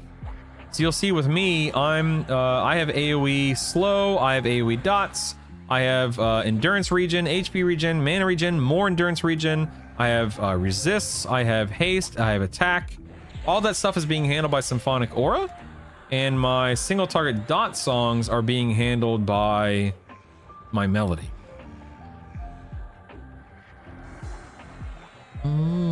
Yeah, my only concern with Shaman is you don't have promised renewal, but I also just don't know how the interactions work with that combo, so it might not even be necessary. I'm not sure. Do Warriors have any? Oh, you're talking about for group. Yeah, I'm talking about. I was thinking for solo. Sorry. Do Warriors have any significant HP advantages over Pally in this case? Significant? I don't know. That's a good question. I don't know if significant is the word. I could actually, when I get done, hopefully killing Interruck, I can actually origin out and I can swap between the two to see. But I don't know if it has significant advantages. Maybe a small one? I'm not sure. I had 6,500 as a warrior and 6,100 here as a Shadow Knight. So yeah, a few hundred, which is, More than 0, that's for sure.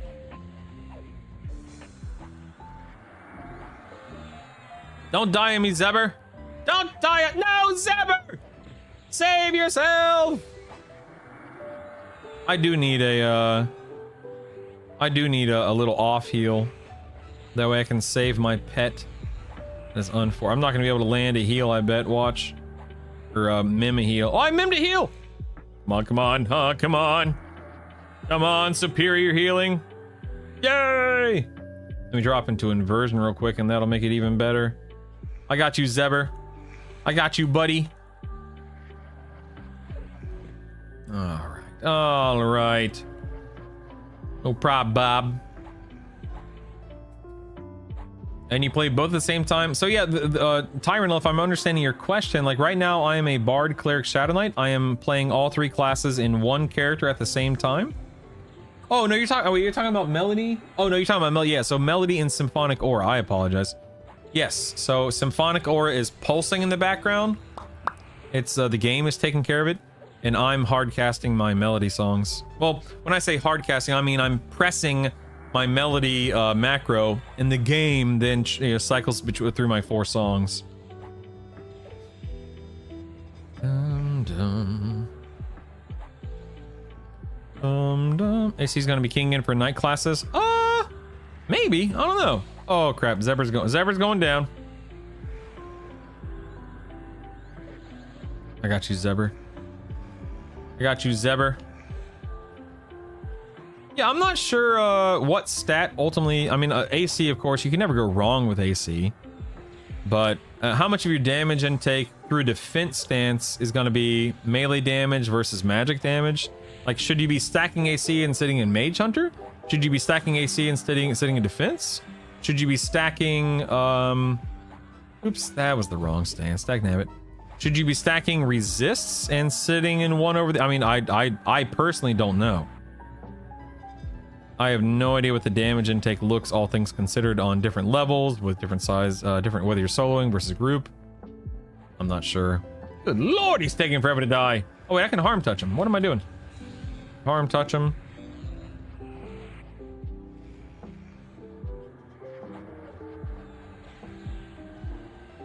I'm going to drop into offense stance and we'll see how this goes. Fingers crossed I don't die.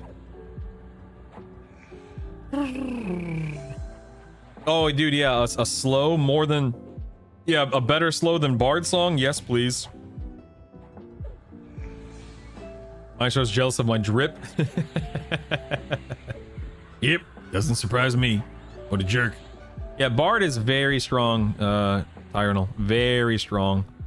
SK Druid Enchanter, may I ask why Druid? Right now, like literally today, Druid is pretty lackluster, sadly. Warrior, Cleric, Shaman? May I ask why? Are we sure about that? You sure about that? You sure about that? Warrior, Cleric, Shaman? I mean, you could. I don't know if you'd want to, but you could.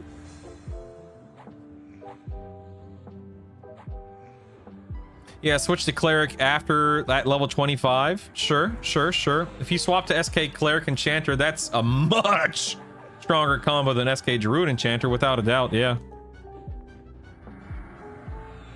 I'm of the opinion that Enchanter is the best way to offset Druid weakness currently, slows and clarity. I mean, sure, but still Druid, you know?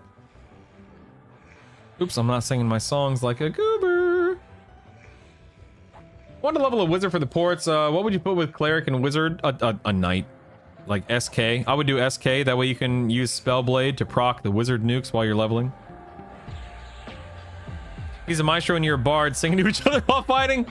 I'll kill you. You're going to die. Oh, Zebra's going down again. Oh, Zebra's going down. Zebra, no, dag nabbit. He's dead. He's dead.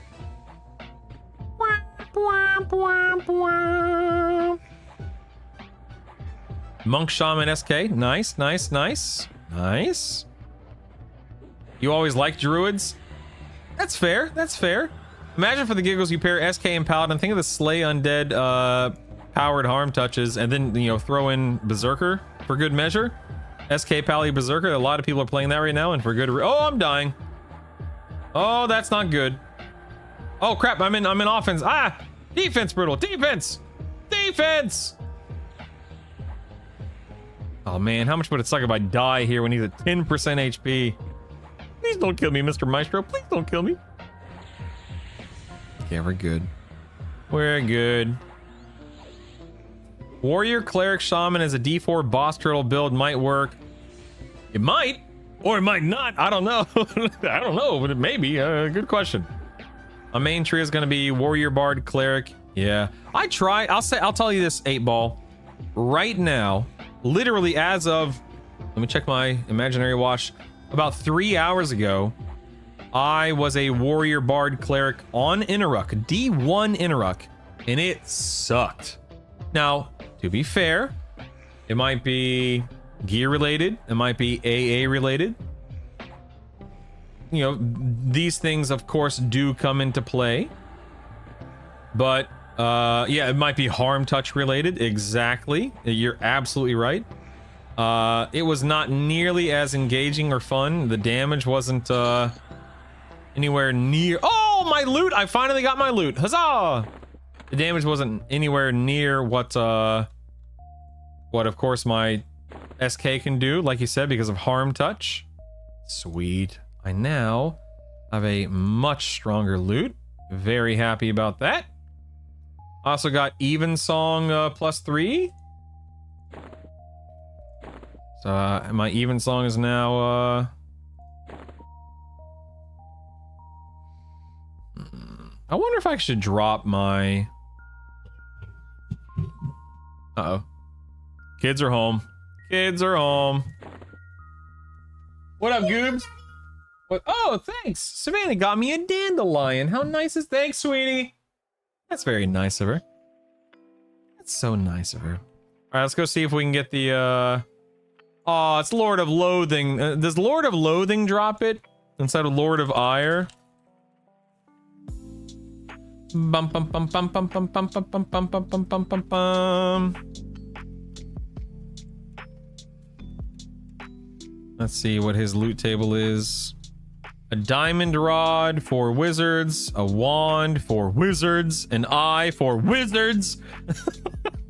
Alright, so it looks like he has a 25% chance to drop something called Beckon, which is a good two-hander, but it's I mean, I guess I could kill him. He doesn't drop the one-hander, it looks like, sadly. Wait till Kunark, you can give your pet a weapon that procs Mark of Karn. No more dying to damage shields. Yeah. Nice subby. Hey, Let's Curly hop in the Quills. tubby. 6-7. I didn't say it, you said it. Hey all. Thank you so much, Curly. You are the best. Monk Bard, Pally SK is my start, but I have a duo running with me. We do a time in THJ. That's awesome. We don't know the harm touch is gonna get balanced. Yeah, I mean I can't imagine you're not right, 8-Ball, right? Does upgrading a weapon increase the ratio? Yes, it does. In most, and not in all cases, but in most cases it does. Yeah. Yeah, I've had weapons I've upgraded, like that rogue weapon, the sword or whatever it was, where the ratio didn't. The only stat that improved was weight. The damage didn't go up, the delay didn't go down, the ratio didn't go up. It was just weight. But that's right now during the nerfs. I thought that's a really good book. Oh, you found a good book that you like. Ooh. Wow. I got the little mouse because I love it. Baby Mouse, Magic Under the Stars, Grimtastic Girls. Wow, and then Pixie. These are so cool. Oh, a Halloween Goblin. Ooh. I'm really like baby. No. No, I don't. Here you go, sweetie. Did you guys have fun? Good. I'm very happy to hear that.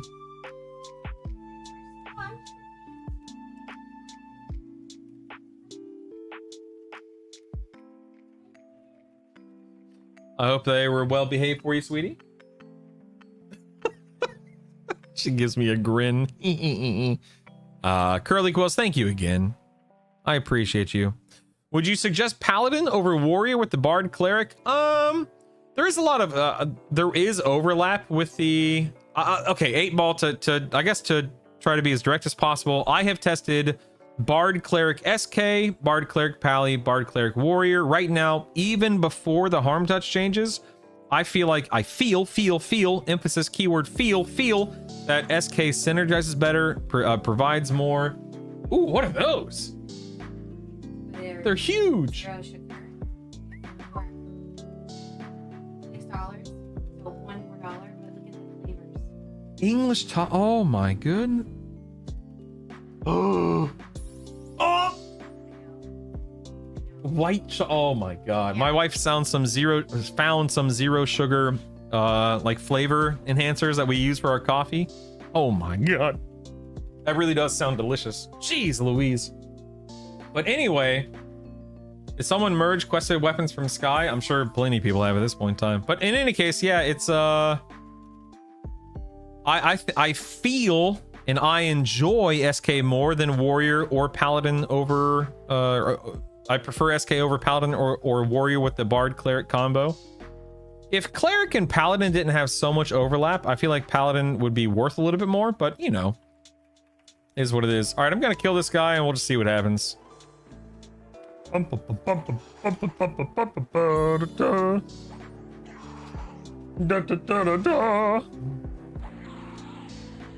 all is well. I can't imagine sitting and waiting. It's got to be excruciating. What's going on? Oh, you're sitting at the hospital parking lot. Mom's getting an MRI. I'm slowly. Oh, yeah. Curly Quills lives in Florida, so she's not kidding when she says she's melting. Ugh. She had an eye exam today, and the doctor was worried about because of her stutter, but she stuttered her entire life. Oh, okay. Fair enough. I obviously hope all is well, Curly Quills. Please keep me, and I mean this sincerely, please keep me posted. Care about you, appreciate you, thank you. All right, this is going to be a long, drawn-out fight, everyone. Please stand by. Please stand by. I didn't get to sit with when my dad went to the ER. It was straight from ER to the brain surgery room, then downhill from there. Oof. 8 Ball, that is... Oh my god, man, that's horrible. Till Warrior gets something to really make it stand out from the Knights. The Knights will just be objectively better. Same with Druid Shaman needing something that approaches POR. Sandra, I think that's you hit the nail on the head, right? Ultimately, I think that is just I think that's just the way it is. Yep. Air horn knows. Thanks, Chaz. I just used it. Thanks, buddy. You're the best, man. Thanks, man. Warrior, I understand, but for other healers, it would just say delete others than cleric. No. Pretty much.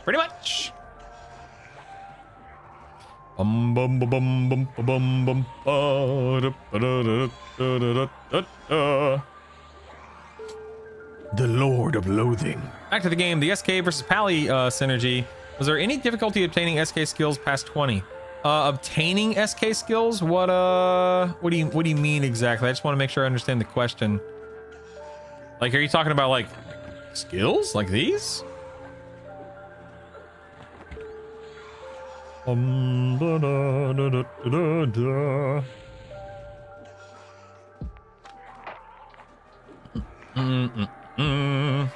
Lord of Loathing. Having Cleric and Bard mixed with SK, you have to get spells. Oh, okay. So as an Ixar 8 Ball, there is no issue whatsoever. The way that New Sebelis works, which is where Ixars start in this version of the game. New Sebelis has every single class in the starting zone, and the starting zone's like this big, so they're all right next to each other, and they sell every single spell in the game outside of quested spells. So you never have to worry about running around to different towns. You never have to worry about, you know, trying to find who sells what and whatnot. I think they're also indifferent. Somebody correct me if I'm wrong, but I've heard, I haven't fact checked this. I've heard that the Ixars and New Seb are indifferent to to other races, which means that if you wanted to, you could waltz in there and use them, but don't quote me on that. Take that with a grain of salt until someone can confirm that with a bit more authority than I. There are vendors selling all spells at High Keep? Is that what HK is? Is High Keep? I have ice cream. Oh crap, I'm dying. Oh crap, I'm dying. I have ice cream, but it doesn't do me much good right now. A good race? Boo! Boo! Boo! It's not new Cabalus. It's new Cebalus. How dare you? Don't eat it. Get a pint and just stick it between your back and the car seat. Use it as a yummy player AC. New Sab, they're dubious. Okay, so they won't kill you. You just gotta sneak. Okay, that's not too bad.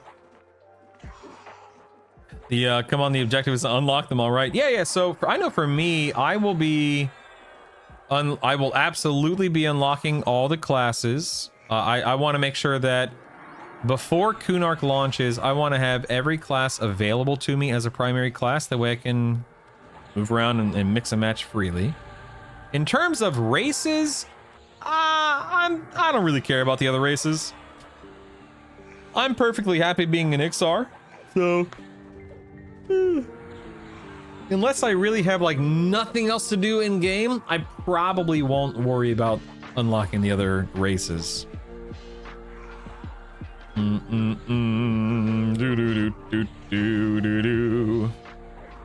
right, guys, we have the whatchamacallit in 45 minutes, so buckle up. We will be watching it here on the stream in about 45 minutes. Go ahead and harm touch. That's why I'm starting with Ogre, hardest to quest for, then doing Dark Elf, then Human, and using Human or Dark Elf to do the rest. Nice.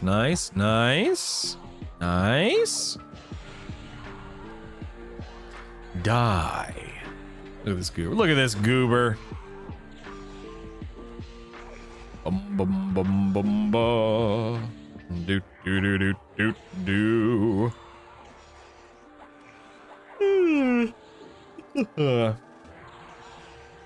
Hello, Melting City. I love whatchamacallit. yeah, me too. Yeah. They're the best, right? They're the best. All right, let's see if this guy drops an SK two-hander. Don't hold your breath, but you never know. Survey says no. He did drop a moat. That's cool. He did drop a moat, but he did not drop any weapons. So bit of a waste of time, but that's all right. Don't hate me, but I'm gonna watch the stream. Oh no, please. I totally get it. You don't need to apologize or explain. It's all good. Do. Anyone do betrayal back in the day in EQ2? No, I did not. All right, we got one more mob between me and Inaruk, and then we'll engage Inaruk. And we'll see if I genuinely don't know if I can kill him on D3. Inaruk is the hardest mob I've fought so far. Like, I feel like D2 Inaruk was harder than D4 Kazakh Thul that I killed a minute ago. So we'll see how this goes. Bum da da da. Do. Yeah, I will be watching and broadcasting the stream in case anyone wants to sit here and just chew the fat in chat room. But yeah, please, you don't need to explain yourself or stick around if you don't want to. Can I suggest something? 8Ball, you can suggest anything, man. I am always receptive and open to anything, buddy. Absolutely. You don't need to apologize. It's all good. What Brutal meant to say was cool, but there better be a yeah, Bendrick. Looking at you, mister. Well, you think you've done enough, huh? I have needs, Bendrick. I have no Rallance. Check this out, partner. If the past like 4 times I've been here, I've been able to dodge the one on the right, and I've only had to kill the one or vice versa. I've only pulled one. So let's see if I can do it again. Not knowing my luck, probably not. It does, yeah. The work is never done. Indeed. All right, let's go into this. Okay. Wait, did I? I thought I skipped that one too. If I had went right to Interrupt, I probably could have, but I'm not ready for Interrupt yet. So, yeah, you can skip one of them. I mean, not that it's a big deal, mind you. You don't. It's totally fine if you want to, or ultimately have to pull both. But yeah, I plugged in an AI DAC amp. Wait, DAC amp? What the heck is a DAC amp? That has built-in volume adjustment, so hoping if they screw it up like last time, the people gathered here in our gaming area can actually... Oh, that's right. You listen to it on like a big speaker system, right? Digital audio converter. Thank you. I didn't know that. Today I learned. Today I learned. I'm not sure, but I think you have more skills than can do more damage than single target barn songs and a melody. Use the aura to increase mana health regen and hasten slow. I don't think melody is doing as much as you could with other spells in the SK line or even the cleric TD stuff. Okay, but the problem, 8-Ball, is that mana is an extremely important resource. All of my mana is used to keep me alive during the fight. Now that doesn't mean that I'm just explaining my reasoning. That doesn't mean I'm using my tools correctly. That doesn't mean that there's not a way to do more, do more damage, take less damage, etc., etc. But I guess what I could do is I could instead of singing a melody, I could spam nukes, but my nukes... Is Interrupt undead? Does my undead DD line land on Interrupt? I actually don't know.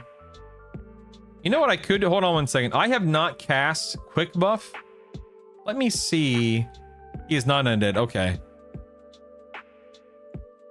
I haven't played yet, so you're way more educated than me, so I will obviously defer to you. Please don't defer to me. I don't know what I'm doing. I'm literally making up everything. But like, for instance, so here is, like, if I did my Drain Spirit, if I hard cast it, it costs 168 mana per cast, right?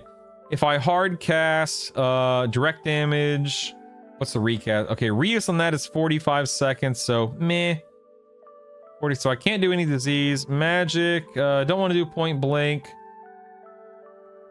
Okay, here we go. If I hard cast Retribution, it's 400 damage, which, fantastic.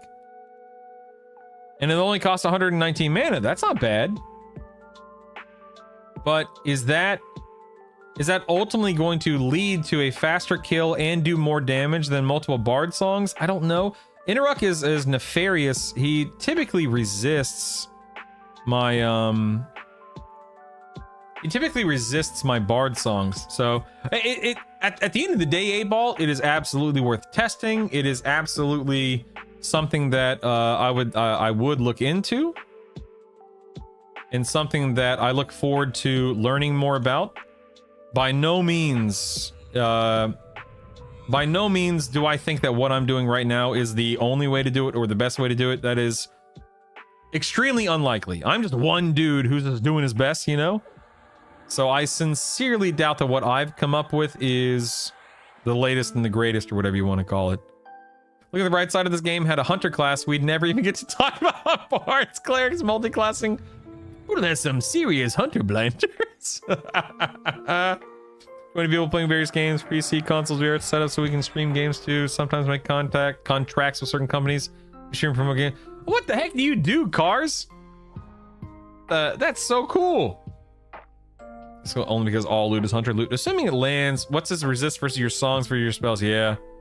I'm thinking watching. Super jealous. I can't. Dude, it's only a few more days, right? Only, less than 2 weeks. You still love this picture? That's fantastic. Oh my god, I love that. Okay, I don't need Grim, Yelp, or Strengthen Undead, so let's get stat buffs of the disease, cold, and poison variety here. What's up, cutie pie? No. I drink out of that cup. I don't want a daggum flower in my cup. Are you crazy? But it's beautiful. Thank you so much. Yeah, sure. Thanks, kiddo. That's very thoughtful of you to bring to get that for me. It's almost Father's Day? What? Are you sure? Sunday is Father's Day? Get out of here. Are you sure? Wow. She's sure, guys. She's sure. She's sure. I don't know what cars does, but it sounds pretty awesome. Oh, you're head of IT? That's cool. 2 weeks equals an eternity? Yeah, for real. Watching people... Ah, help! Help! Help! Alright, stop. I got a god to kill. From watching people kill Interrupt, his resists are pretty brutal compared to other raid targets, yeah. Yeah, dude, I'm in defense stance, yeah. My theory, it's new Seb and not new Cab, because in this timeline, the Ixars won the war against the dragons. Oh, that'd be cool. Emperor Ganak survived. Sebelis never fell. The Ixar reign continues. That'd be sick, Soto. I doubt it, but that'd be pretty cool. Oh, happy early birthday, Sunder. I think Spellblade might actually come into play more than expected also. Yeah. The thing about Spellblade is that that keeps me out of recovery, and I need recovery to make sure that I have enough mana to heal. Yeah, sitting in recovery is simply more efficient for hard targets. That's my experience too, Chaz. Selling office furniture sounds less awesome. In the future, you're streaming peripheral boutique. Yeah, I mean, trust me, that's literally what I do, 8-ball, but it doesn't proc that often. It doesn't land every time. And it eats your mana. And it eats my mana and my endurance. So what that winds up doing is that means I'm chewing through my mana and endurance even faster than normal, which is already difficult to maintain. I mean, it all of this stuff comes into play, and it's so that's kind of, yeah, that's the beauty of it, is you're forced to figure this stuff out, you know?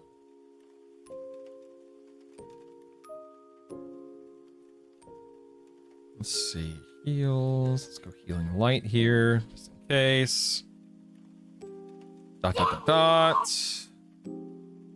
Okay, what is he? He is a Paladin Ranger Wizard, so I'm gonna stick with Elemental Rhythms. Paladin Ranger Wizard. I hope he doesn't lay on hands. That would be horrible. All right, Laner. Are we ready for this? We ready for this? Here we go. D3 interact for the first time. Hold on one second.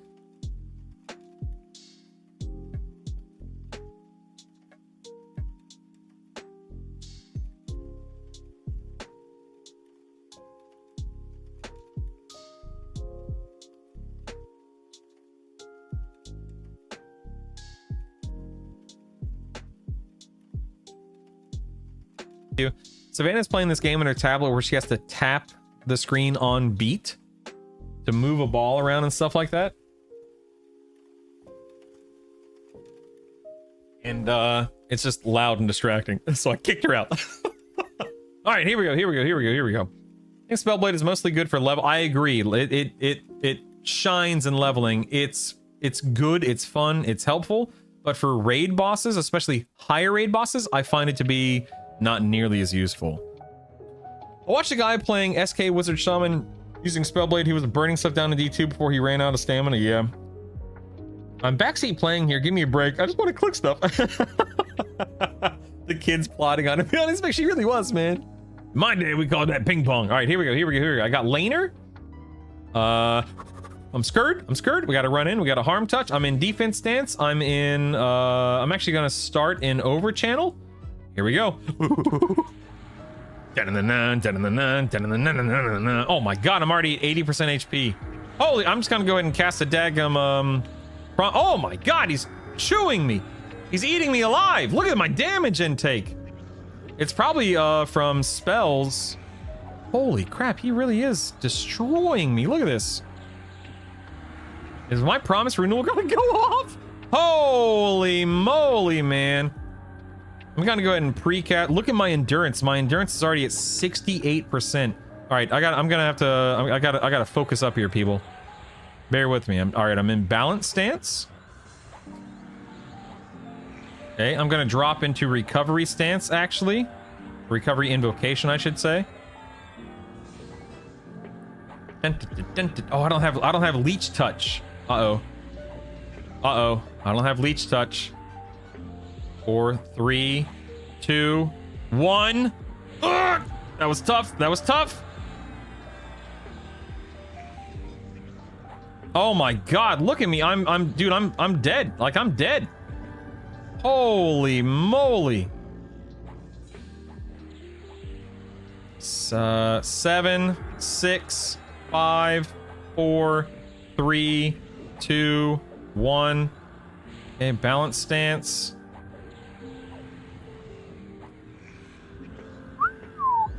This guy is not playing around, man. Good grief. All right, I think I'm able to stay in balance stance for a few extra seconds here, which is nice.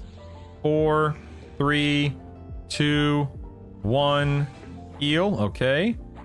I'm gonna try to get up to, you know, a bit higher endurance here. I'm at 66% endurance. Oh, nope, nope, nope, nope, nope. 4, 3, 2, 1. Heal. Okay, balance stance. We're neck and neck right now between his HP and my mana and endurance.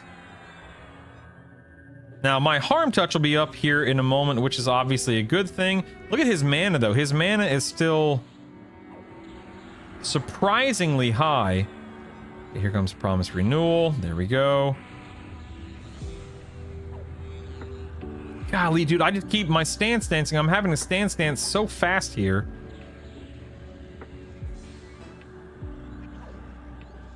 Okay, I'm gonna drop back into balance. I haven't even been able to look to see if any of my Bard songs are even landing right now.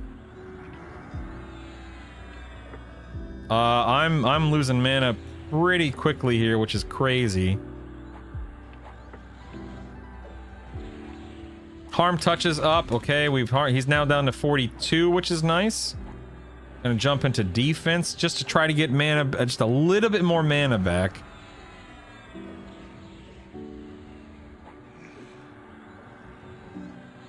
Whew. This is my first time attempting D3 Inaruk. In case I didn't say that, in case you weren't aware. He has no buffs I need to dispel. He's at 40. I mean, I'm at, you know, combined 40. So yeah, it's neck and neck right now, man, between his HP and my mana and endurance. This is rough. Looks like only my slow, thank God, and Foofuls is landing. It doesn't look like any of my other Bard dots are landing. Okay, I'm down to 30 mana, 30 endurance. And he's at 36. Oh, that's not good. That is not good. Okay, so he's ahead of me right now. I'm gonna drop into balance. And I dropped into balance early just to try to... Oh my god! Try to get an extra tick back.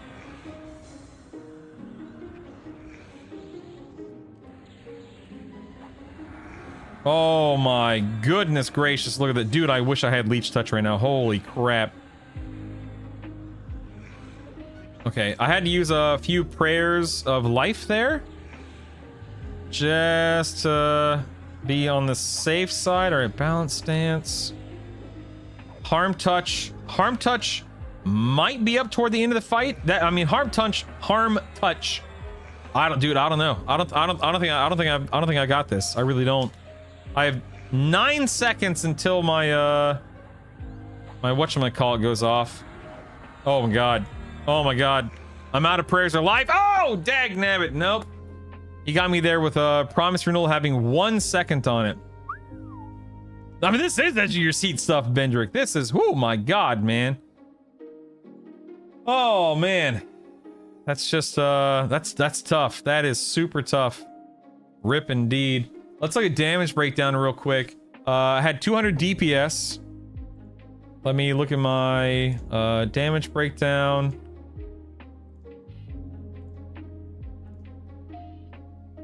My ward was doing a ton of damage, which means he was swinging on me like crazy, obviously. Looks like Frost and Flame didn't land at all. I mean, that's not true. It landed, I guess, once. I'm trying to think if there's anything else I can cycle in. Like, instead of having Frost and Flame, like, what else could I cycle in there?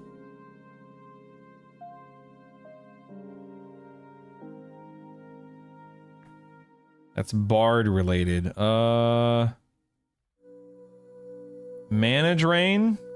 That's a point blank AoE, so that's not gonna work. It's not single target. I could try to do Salo's Consonant Chain, but I don't even think that lands, right? Does anyone know if that, because that has a snare component, so I actually don't know if that lands. You can cycle in the warrior class. No, you can't melody amp.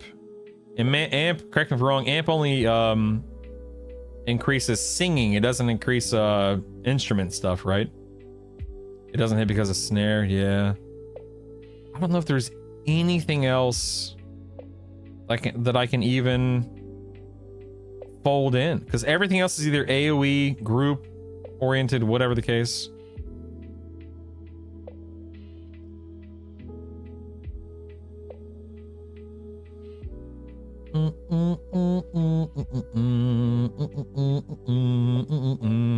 Yeah, my slow was landing my AoE, so my level 48, yeah, level 48 Sailor's chords of cessation, it was landing, so it is ticking. He is slowed. It's just if my dot songs aren't landing,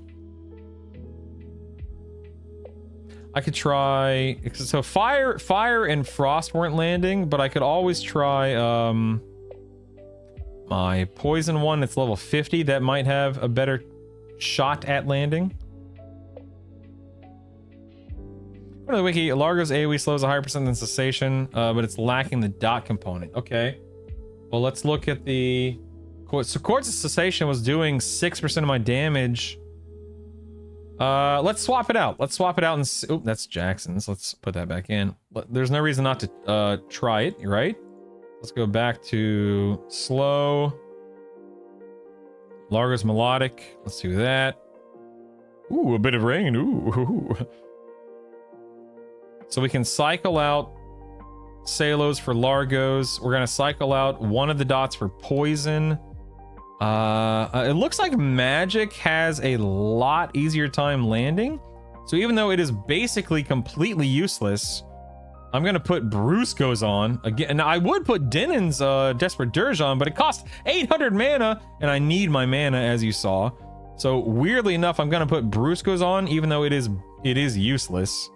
All things considered, it might wind up being more worthwhile. So let's do save this as any D3, and we'll just name that any D3 real quick, and we'll test it out. Let's load our buffs. Gotta get my pet back. Actually, you know what? Before I do this, let me run. Wait, hold on. Let me just run up real quick. Misk, Feign Death, just in case. Just in case. Movement, Salos. There we go. Let's see if we can get up there. I don't think there's anything. I don't think I will aggro anything, but just in case. There we're good. Let's head in here. There we go. All right, cool. Let's summon my pet. What do we got? We got 26 minutes until the stream, so I got 26 minutes to do this. Let's see how it goes. Okay, let us get my pet. Oh, you know what it was? It's because I wasn't in Skelly form. That's what it was. Wasn't in Skelly form, of course. Of course. Of course.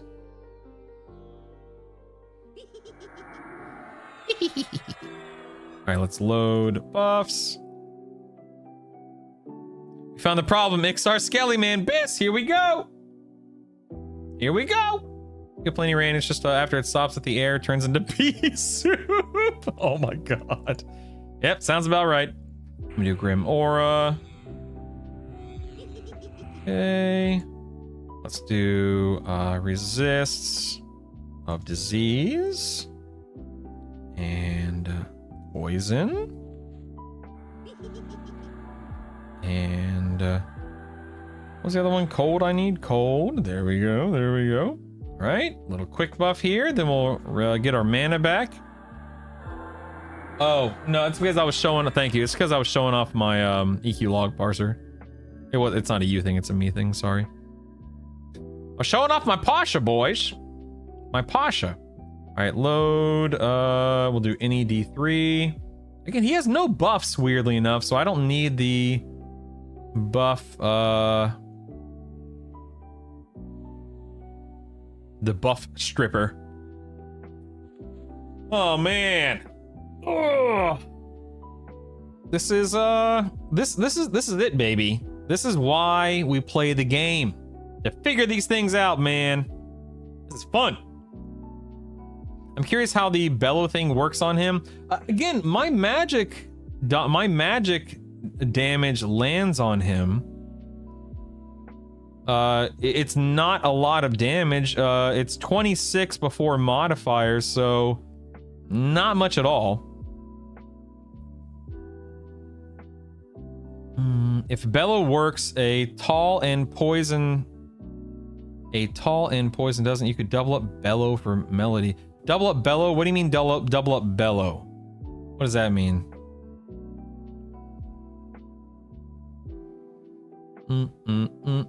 Click your Naggy shield. Are you talking about the blade stopper, this thing?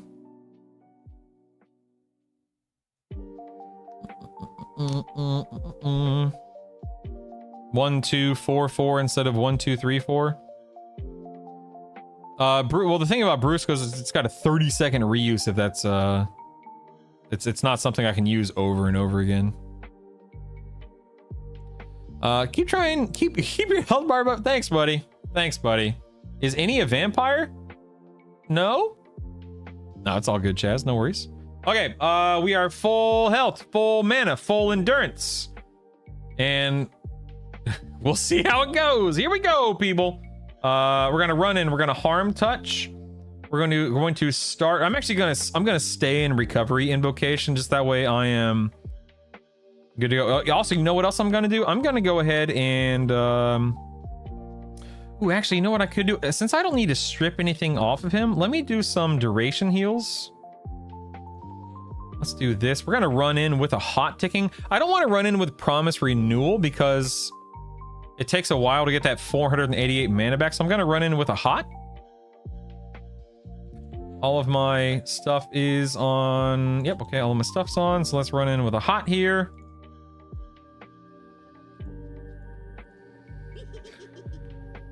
Make sure we are good to go. And rock! Oh, let's go, baby! Here we go! Oh crap, I'm in offense stance. Oh crap, I'm in offense stance. Mistakes were made. Mistakes were made. I'm in invert. I somehow started in the wrong stances. Dag nabbit.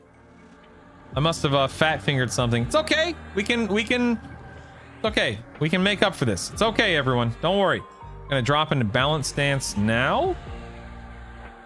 There's promise renewal. We want to try to stay ahead of the curve as much as possible.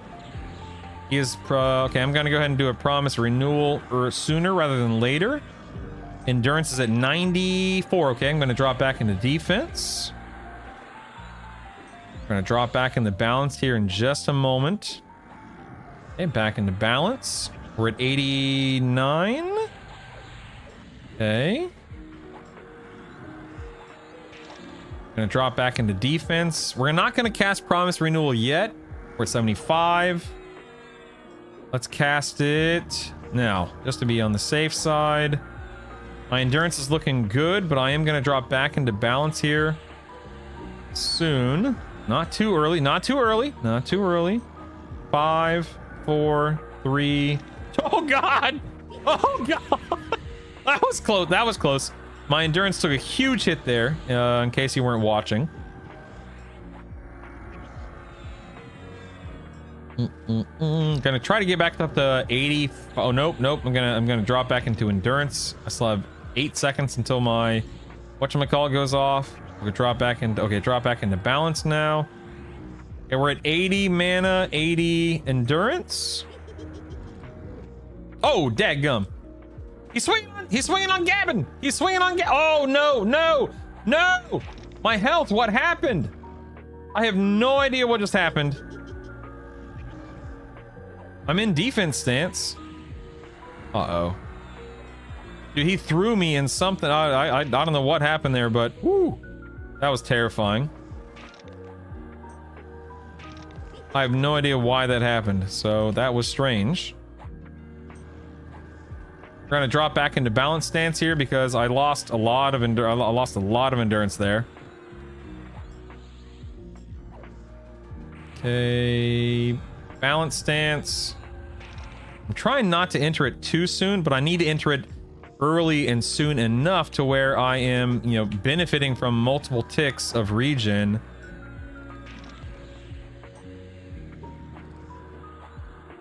I'm gonna ride it out. This may be a death sentence, but I'm gonna ride it out. Oof, that was close. That was close. But we're okay. I'm still in balance stance.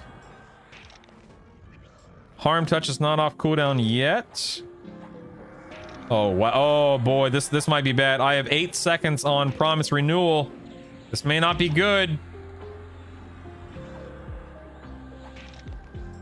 We're okay. We're okay. We're okay. Okay, harm touch is up. Harm touch is up. Okay, he's at 36, 37. He also has Valor of Mar. What a jerk. But I removed my oh man, that's attack speed. I removed my my whatchamacallit, my damage stripper, whatever it's called, my dispel, for a hot, which is unfortunate. Okay, I gotta get back to focusing on the fight here. Get back to balance stance. No, I don't have. I don't think so. Classified. Not that I know of.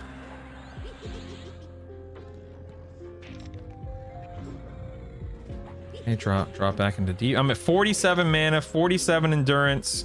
He's at 26 HP. This is going off in 4, 3, 2. Balance stance. Heal. Back into balance. We're now back in balance stance. Mana's hovering around 50, which is nice. I'm gonna pre-cast my promise renewal a little sooner than I normally do, just because I want to stay in balance stance for an extra tick. I'm up to 54 endurance, 59 HP. Oh yeah, we're good. I'm just gonna ride this out in balance stance. If I can get my endurance back up to 60 or 65-ish. Okay, I'm gonna go ahead and drop back into defense here. He's at 25% HP. Oh crap, I forgot to heal. Dang, but I forgot to heal myself. That might, oh, that's not, I literally forgot to heal myself like an idiot.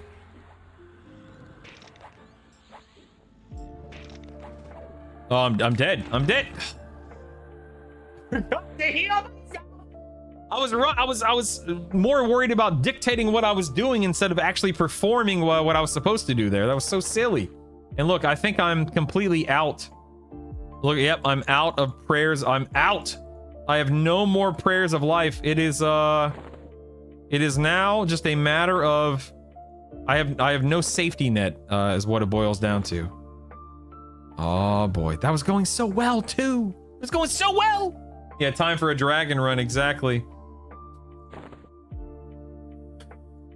Right?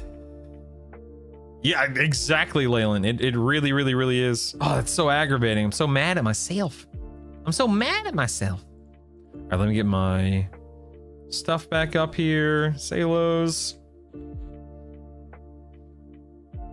Yeah, that sucks that he buffed himself and that I was not paying attention. I was not thinking about it. I got no one to blame but myself. All right, here we go. Here we go. Load buffs. His melee is nuts when he runs yeah. You're saying it was a wing and a prayer, and now it's just a wing and a pretty much. Does the bard damage shield overwrite damage shield potions? I don't know, Carnix. I don't use the bard damage shield, nor do I use DS potions. I haven't done anything alchemy related, so I got nothing. I can't say, sadly. I'm ignorant when it comes to that. Oh yeah, dude, I've been using it all day on these higher level, on D3 and D4 targets. Yeah. Yep. Let's go here. Let's go here.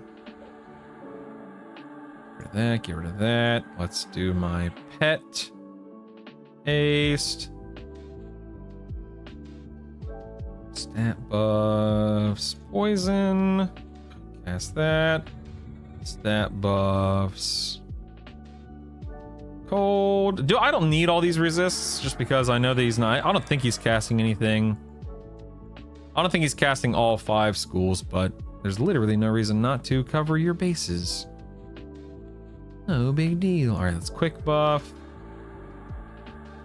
Yeah, exactly. I know some of them are important. Magic, ice, whatever the case may be, but he's, yeah, pally range whiz, so I don't think I need disease or poison, but I got it, so I'm gonna use it. All right, any D3. Dude, I could have had a dead D3 interrupt by now, man. But now, again, oh crap, we have 13 minutes until the whatchamacallit 2. Hold on one second. Stand by. Just want to make sure that I've got everything ready. So while I recover some mana, I'll get everything ready for the stream.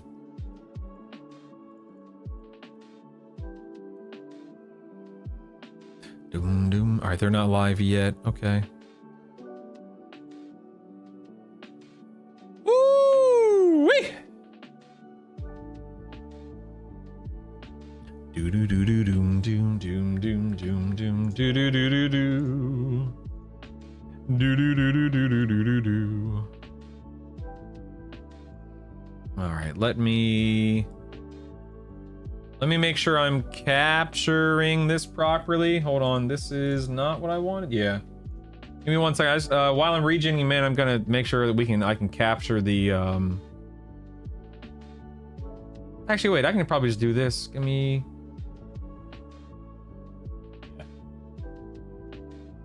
We'll just do that. I'm not worried about killing raid targets in the background, so we'll just do that. No big deal. No big deal. All right, we are still regening mana. Oh yeah, I do have Leech Touch. Good point. That'll at least come into play a little bit. Yes, you've got a prescription for subscription. Thanks, man. Yeah, baby. Don't forget to spell. Oh yes, thank you. I don't need healing light. It looks like my pet is not taking any kind of damage, so I will leave my dispel on, and I'll have my celestial healing for when I run in there. Let me get beneficial movement.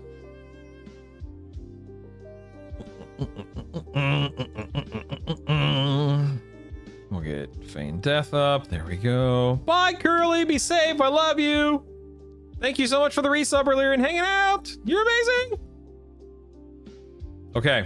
Let's start in recovery. Starting in... oh, and also, I won't run in with the wrong... whatchamacallit now. We have to wait for Harm Touch. It's still 40 seconds out. No, I don't have a damage shield. I don't have a damage shield potion. I'm not using Bard damage shields. Is there a different one, Brandon? A specific spell that you're thinking of? Ooh, time to get up into club with the sub. Sidor, you silly goose. Thank you so much, man.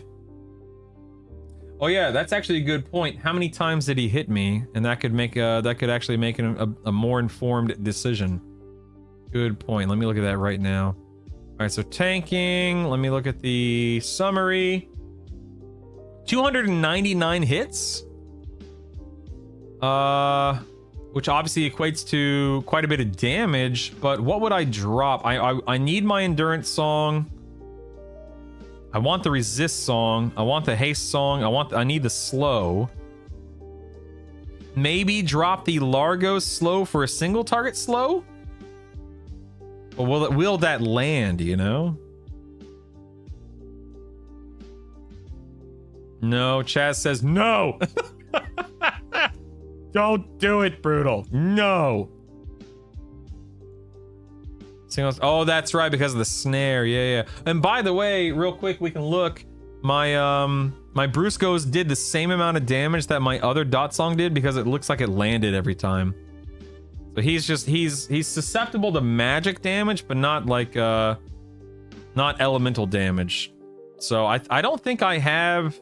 Shadow Knights get a damage shield. What's it called? I have Dark Temptation, Scream of let's see. What's it called? Grim Aura? No.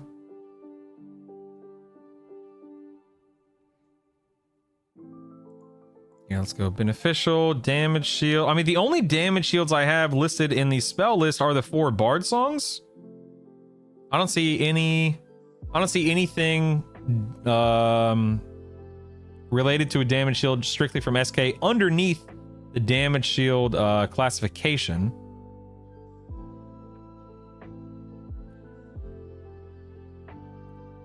Ruda wants to wait for the stream to start so we can one-shot any on D3 and D4 while we're distracted. Okay, they don't get one in classic. Okay, cool. No problem. Let's go back to health tab, drain spirit. All right. All right, I'm going in. We got a stream to watch in 8 minutes, so I'm going in, baby. Here we go. Here we go. Wait for this to tick back up to full. And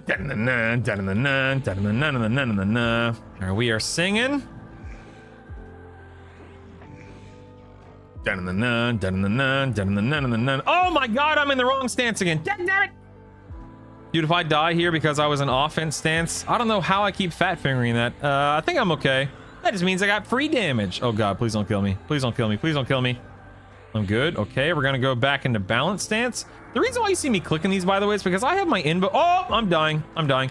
I have my invo. Oh, I'm literally dead. Whatever that is that knocks me back there. Oh, leech touch. Leech touch. Leech touch. That might be the only. No, I'm dead. I'm dead. Whatever that big knockback is, that's dang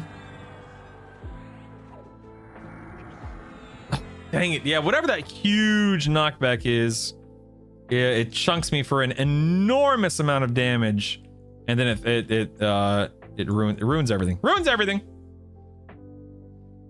Banshee aura. Did I say that I Banshee aura? Do I have Banshee aura? I have Grim aura. I don't know if Banshee aura. Let's see here. Yeah, there's no Banshee aura unless it's no. There's no Banshee aura. Oh, Chaz, I totally forgot, of course. Dag nabbit. That's okay. That's okay. You know what? It's all good, man. It's all good. It's all a learning process. Can you use Leb to avoid falling damage? I'm not taking damage from falling. I'm taking damage from the nuke. Have you tried whenever you're going to die, just not dying? You know what? Now that you mention it. Come to think of it. Looks like their stream is not live yet. Let me go ahead and get my headset turned on. Okay. Is there any kind of like static or any kind of noise going on for you guys when I'm using my headset? It was present the other day. So if it's present, I'll turn it off. Some weirdos talking sounds good. Okay. Some weird. Sorry, whatever, man. Whatever, man. Whatever. Does Divine Aura not work? Oh my. I totally forgot I picked up that AA the other day. Carnex. I haven't even thought about using it once. Because I'm just not used to having it. Dag nabbit. Dag nabbit. Could have saved me, man. It could have saved me. Yeah, you just hear me talking. Okay, that's fine. That's fine. Dag nabbit. Do you have Wand of the Divine Parry Cleric 50 spell? Whoa, yeah, I have that, and I have that up, Brandon. Yeah, it actually does a decent amount of damage, which is nice. It's usually around like 5 to 6% of my total overall damage. Yeah, that is a buff that I have running, correct? They still haven't gone live, and it's 12:55, so hopefully they'll be live soon. They usually go live within like 5 or so minutes of starting the stream. Man, that whatever that nuke was. In fact, I bet I can. If I can scroll up here, hold on one second. Ooh, nice subby. Let's hop in the tubby. George, my man. I didn't say it, you said it. Yes. Thank you so much, dude. Yes. You are the man, Stan. Rub-a-dub-dub. Thanks for the sub. How loud or quiet is that? Can you guys hear the music? Can you hear the alerts, the sub alerts? Ooh, nice subby. Let's hop in the tubby. 100 plus I Andy, didn't say so it, you said proud. it. 100 plus Andy? What is 100 plus Andy? Trying to find. Ooh, nice subby. Let's hop in the tubby. I didn't say it, you said it. Trying to find the damage that I took. Whatever damage that was that I took. I'm trying to find it real quick. Ooh, time to get up into club with the sub. George, thank you, man. I really do appreciate that.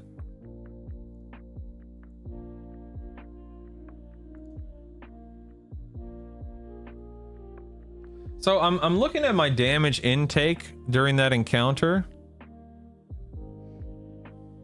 No, I don't think it was fall damage. I'm pretty sure I mean, I could be wrong. Looks like they just went live. I could absolutely. It's Twitch slang, you boomers. Yeah, Twitch slang. Yeah. Okay, they just went live, it looks like. Let's see. Let's refresh the stream here. I'll move my chat, don't worry. Do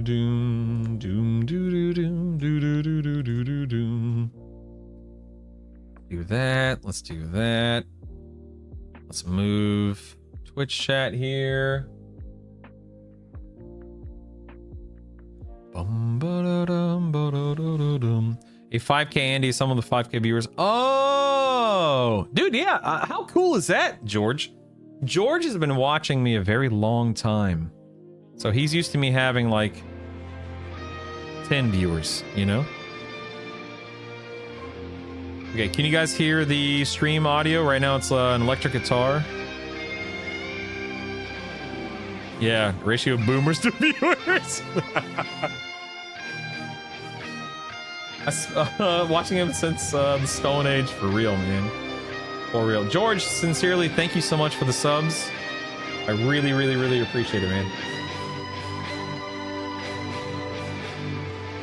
All right, I will be right back. I'm going to go heat up some food. Burb. Oh, actually, wait, I can full screen this. What am I doing? Let's full screen that.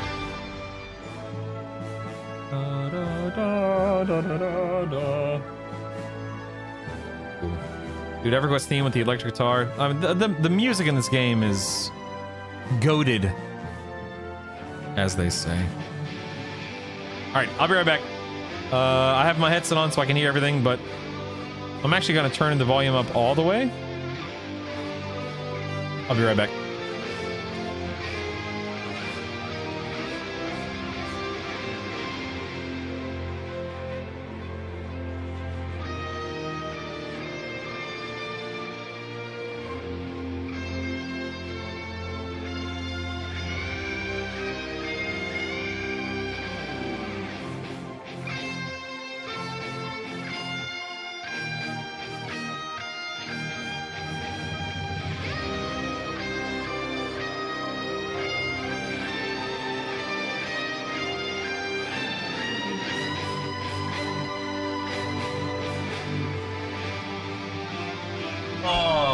I'm back. And by the way, I will not be talking throughout the broadcast. I don't like when like people talk on top of other people talking, so I will be shutting my mouth. You're welcome. All right. Hello, everybody out there in Norath and Twitch land, and everybody. Happy Friday, happy Juneteenth to everybody out there. I am Moth.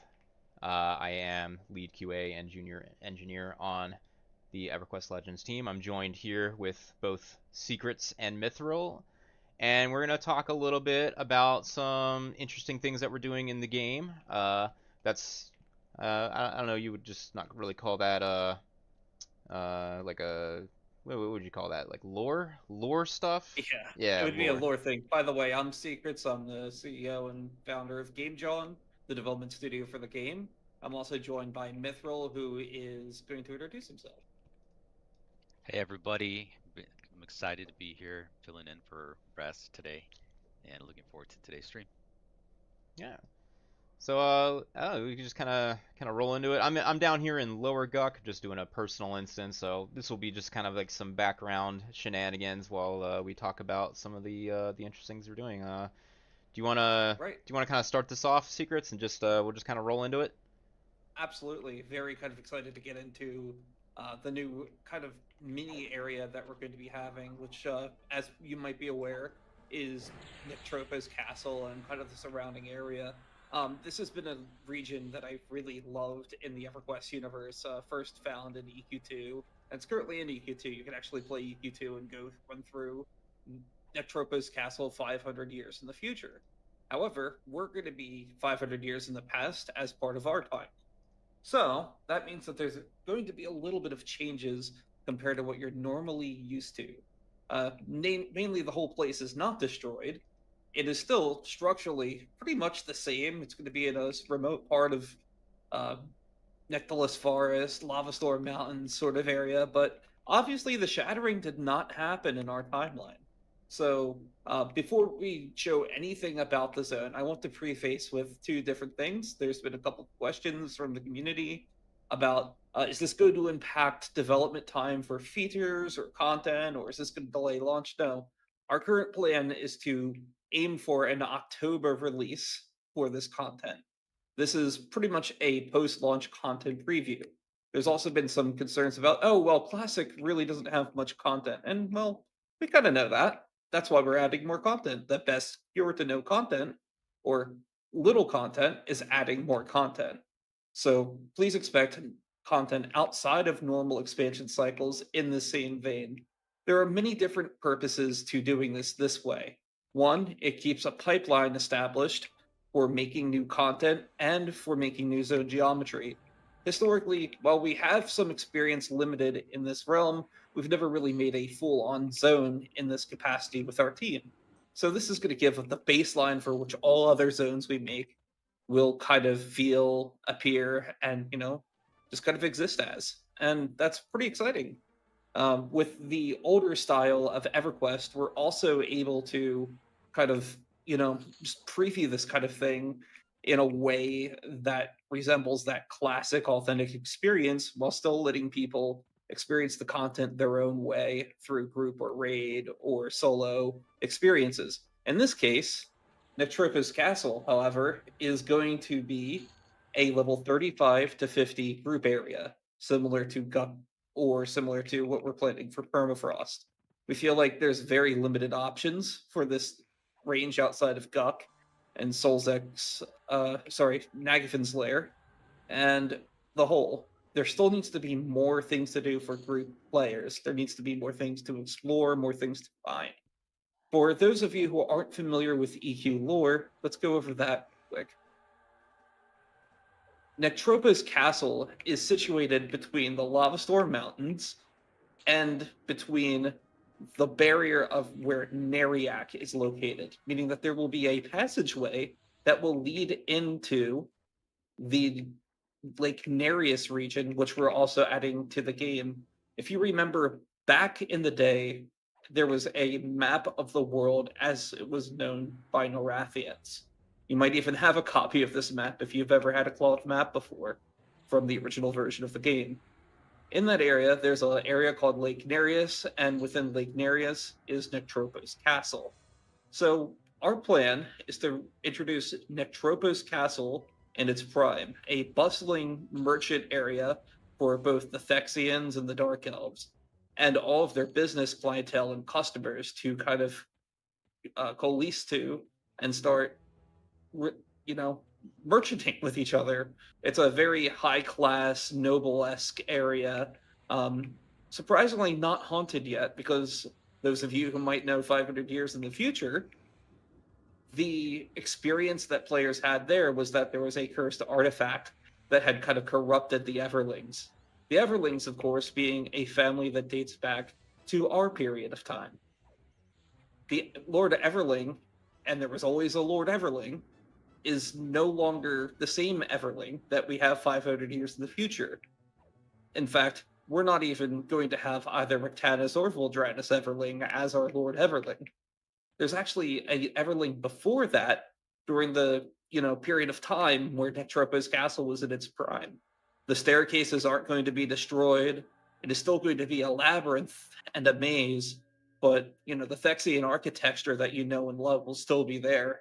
And we're excited to kind of have this not just as a dungeon, but also a city. Yes, you'll be able to align yourselves with the city of Nectropo's castle, which is really just more of a neutral evil, like a lawful evil sort of hub. They participate in society's, destruction, but they also do it in a way that also exists within society's rules. So your merchants, your nobles, your aristocrats are all going to be kind of villainous in this area. And they also have their own servants. They also have the people that work under them, and you'll be able to fight them as well. We're kind of excited to explore more on the concept of this and expanding the lore and expanded universe of EverQuest Legends compared to the original EverQuest. So, with that being said, Moth, I wanted to give this over to you so we can kind of show what we're working on. Yeah, all right. Let me go ahead and just drop down to Safe Hall real quick, and then I can swap over to showing off some of the screenshots we have of what we've kind of put together so far. And let me just go ahead and get out of combat here.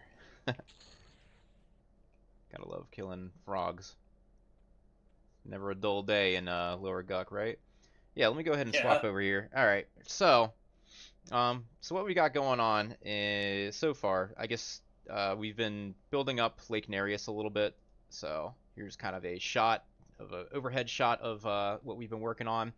We've got a little bit of like the river that kind of comes out of the canyon, and mind you, this is like very, very primitive, like early stages of the zone as we're building it. So bear that in mind. A lot of this is going to look, a little more refined as it comes out. But for now, we're just kind of using what we have available to us. So yeah, you'll have this kind of like large lake area. As you can see, there's a starting of building up Nectropus Castle over there. In the distance, we've got some towers that kind of overcast the lake and everything there. Maybe a nice little fishing spot for you if you enjoy fishing in EverQuest. Yeah, just some interesting geometry going on there. I want to kind of as I'm working on this zone, and maybe you'll see it in some of these other screenshots here. Let me just kind of swap between. There's actual Nectropos Castle. So let's talk a little bit about that real quick. So as you can see, this is quite literally we took a look at the maps from EQ2, and we did an actual walkthrough. Secrets and Saitoku, who's joined us on former streams, they did a nice run through of Nectropos Castle. We did a lot of mapping out and just looking at the entire zone. And our goal, honestly, is try to capture almost one for one the layout of the castle as it was known in EQ2. But we're gonna do it in our own way. We're gonna add in, much more of it is in its prime. It's a bustling, location. And what we want to do is, as you can see, there's a sort of bridge that kind of comes out over here, and what we want to do is you can explore the outskirts and the exterior of the castle within the zone of Lake Nereus, but entering the castle will be its own dungeon, its own explorable area, kind of like if you take into consideration like a Corner's Castle, as I see people mentioning in chat, or if you think about it in terms of like High Pass and High Hold, or High Keep Hold. High Hold Keep, yeah. High Hold Keep, yeah, sorry. Tongue twist. Similar situation there, where you have a sort of external zone that you can explore and have fun around in, but there's also an internal zone that will also still have a similar like outdoor slash interior exploration and stuff like that. So this is fairly early stage. We at least got the first floor working on the exterior, but we are going to kind of borrow some of this geometry for the interior as well.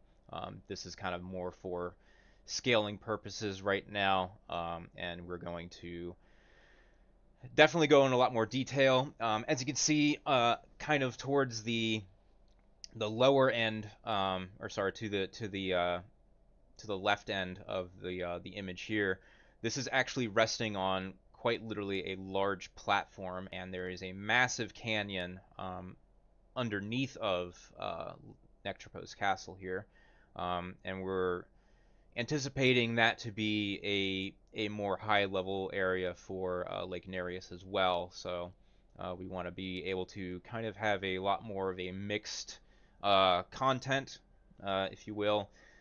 Think of it kind of like in terms of like Lake of Ill Omen or Swamp of No Hope or even Worslick's Woods, where you would have a general light-hearted, low-end kind of area coming into the zone, but as you venture further out, it will eventually get a lot stronger, such as like the Sarnak Fort or the Giant Fort, and just coming to a place where you can kind of explore and do a lot more than just small, like low-end content. We want it to be kind of surprising in some places, things we want to have like little unexpected, things to jump out at you every now and again, just to kind of keep you on your toes the way that EverQuest has always done.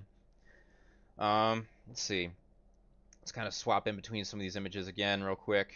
Here's another shot casting from the far side of the lake for where Nectropos would be, and you can kind of see there's more of the geometry. You can see the towers and the bridge across the lake from those towers, and some more landscape beyond.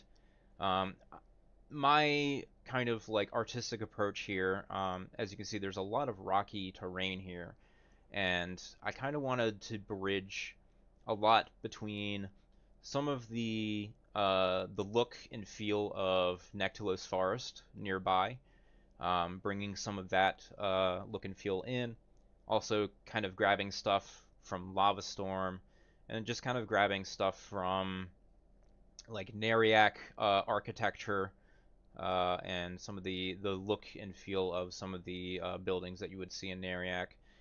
And just kind of like building around that look and feel. We also, just in terms of like how things would look in this area, such as like going back to where Nectropos would be, maybe it would be a little bit grassier over there, and there's this kind of like a little ridge, as if you can see on this image right here, there's kind of like a ridge that comes up from the lake and passes through a small like kind of like concave kind of like location. We kind of wanted that to be like a worn path that kind of comes in from the Nectalos region. And around the castle itself, we would also like to have more of like a as we were saying, it's kind of like a bustling location, for trade and export. So this would be kind of like a location where like maybe caravans and like other little like tent cities outside the castle would kind of take place, and so you'd have a lot of congregation of society around this castle. It's not as bleak and morbid as it was in EQ2. It's definitely going to be a little melting pot of society, if you will. Yeah, society. We live in a We're society. gonna live in a society. We're gonna live in a society. That's kind of what we wanted to do here. Moth, also, I would like to also say that from your perspective, you are the QA lead, and you're also a junior engineer. Just had a small question. How will this affect all of the other stuff that you're doing currently? Because that was one of the questions in chat. From my perspective, I don't think it's going to even impact your time any. This is kind of a side project for our team right now that we know we can complete by October, but it is not going to affect anything, you know, like the spell revamp. That's a different team, subsection of the team that is working on that. I did see something in chat about that. So, do you think this is going to impact your time at all to work on this here and there? Not at all. This is just speaking personally as a developer. I've done a lot of like 3D art before. I've just this is like a no-brainer for me. I'm pretty multi-talented as I feel like most people would know from this project. I have my hands in a lot of things such as painting frogs and Oh yeah. obviously heading up the QA process, making sure those bugs get fixed and try to nudge the developers with feedback from all the player base because I look out for you all players. I make sure that you all are enjoying the game as much as I am. Because if you're not enjoying the game, then I can't enjoy the game, and if I can't enjoy the game, then I'm not doing my job right. So that being said, yeah, this won't impact as much as far as development timeline goes. I work 40 hours a day, and we've got. It's probably going to be a bit before we see this in game. This obviously is not going to be something that's immediately following launch, but it is definitely something we would like to get in. I'm saying probably like pre-Kunark secrets is what we want to look at here.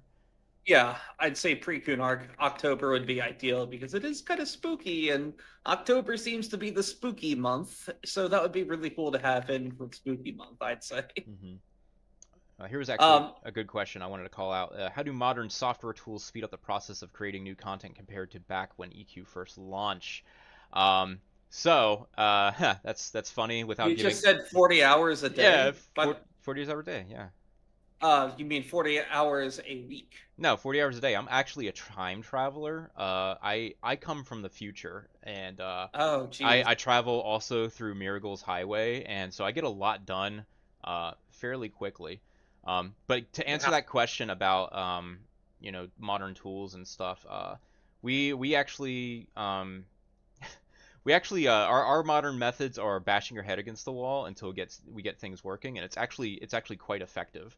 But yeah, we use stuff like like Blender and all that kind of stuff without giving away too much like trade secrets, obviously. Like yeah, we, Yeah. we utilize tools like Blender, and the workflow is actually fairly quick. With the power of modern 3D tools, I can only Yeah. imagine how hard it might have been back in 1999 to like attach two primitives together, and like I have no idea how far back like in terms of like did they have options like extruding or like did they have templates of like this is an arch versus a cube kind of thing, and like I can only imagine how hard it could have been back in like the 90s. Like I think we're kind of blessed with the power of a lot of the tools that we use today. We also utilize obviously 3ds Max. Like these screenshots are from 3ds Max, so there's a lot of powerful Hey, Moth, use check your cases DMs real quick.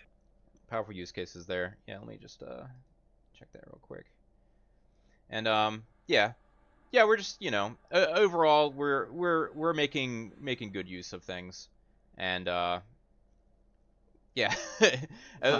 again without getting into like trade secrets, obviously I cannot share all of our internal workings of things, but yeah, we are absolutely blessed with a lot of the tools that we use today to get some of this jobs done, and it is a lot simpler than I would have imagined. I actually, now that we've kind of grunt through the process a bit internally, we definitely have figured out a nice streamlined process, and as we continue to iterate on that, it's just going to be more and more simpler and easier to work through getting new and exciting content built for everybody.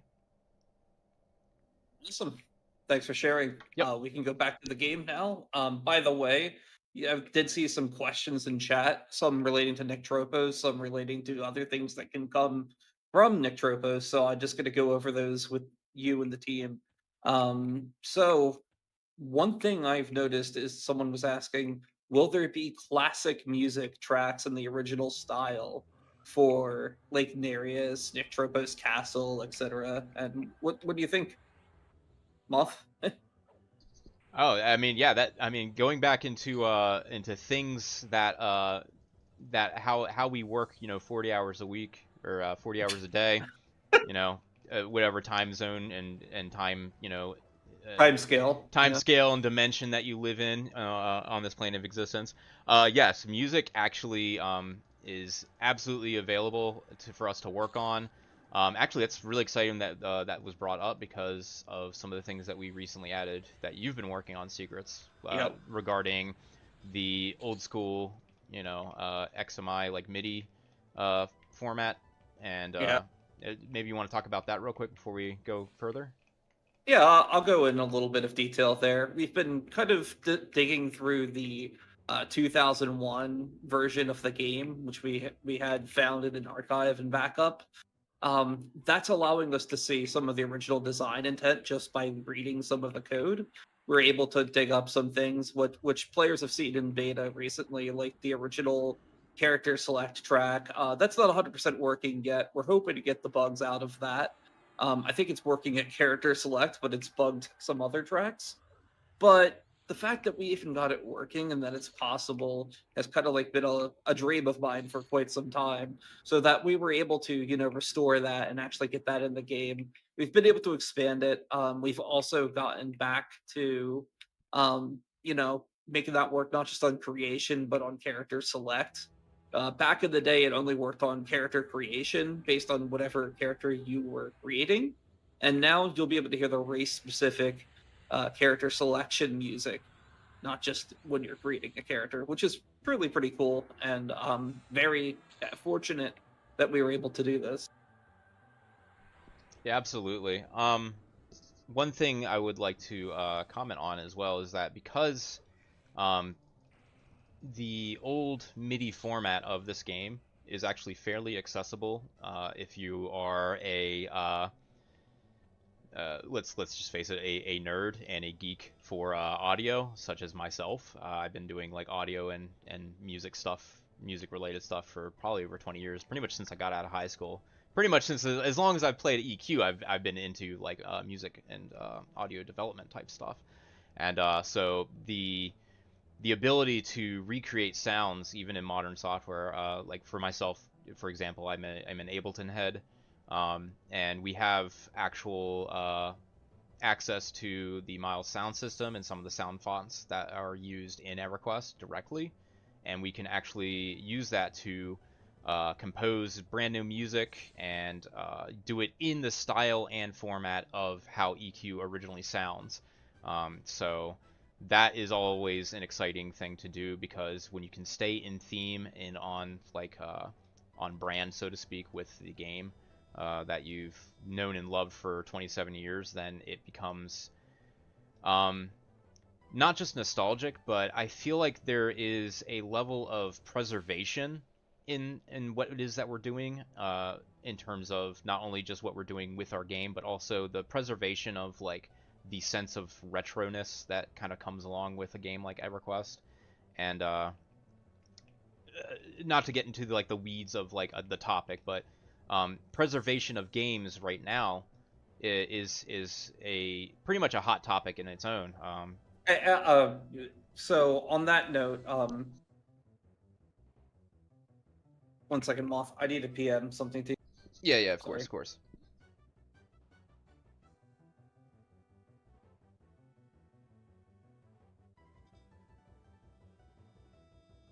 Sorry. Okay. Yeah. But yeah. It's we're gonna move on from this subject at this point. Yeah. I think it's gonna be good that we move on to some other questions. Sorry, I just want to make sure we're being, Yeah. cognizant and aware of time that we're spending on each of these answers. Yeah, of course. How about we can also there's the question. Yeah, go ahead. I'm going to handle the questions. Yeah, go ahead. How is housing going?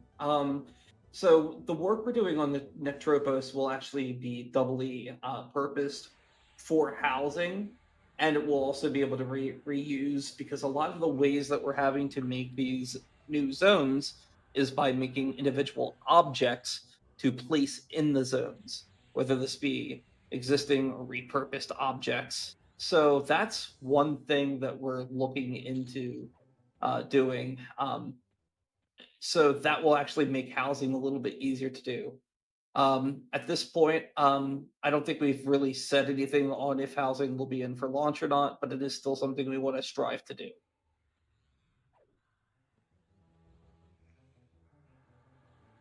So let's keep looking at some other questions. Mm-hmm.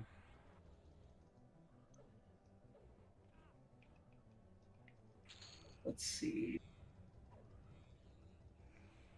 Oh yeah, let's talk about the spell upgrade stuff for a little bit. What is the play with spells? I mean, you can't use a generic algorithm to level them up, right? Do you have to create a spell for each plus version, 10 versions for each spell upgrade?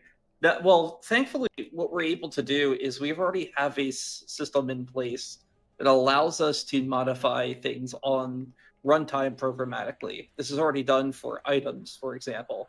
So when you plus an item and get experience, it's adding experience to these items. The same kind of concept could be applied to spells that are already in your spell book, similar to upgrading a piece of gear, which you would later delete. You could also upgrade spells in a similar manner. And people are like, well, why don't you just put, stats like spell damage or healing amount on gear or something like that? Our approach from this is going to be that we want players to not have too many stats that are mudflated, and also we want to be able to affect stats that are not, traditionally visible or upgradable on caster gear.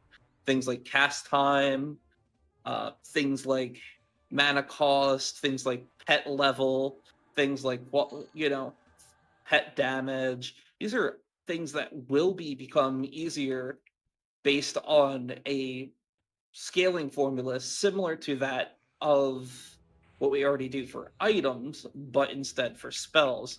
So this allows us to do more types of scalings, not just damage or healing. And I think that's important because a lot of classes have different things like duration, they have things like resist modifiers, or they have, other effects to them other than the standard list of effects. So that's why we're choosing to go the direction of that, and why we're reverting melee at the same time to the pre-nerf status is because if we're going to be giving casters so much stuff, we should also give melee what they had back.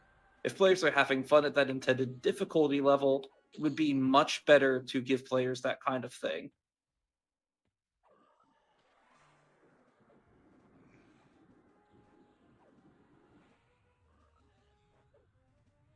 All right. How is spell upgrading going to work with spells being constantly upgraded to higher versions?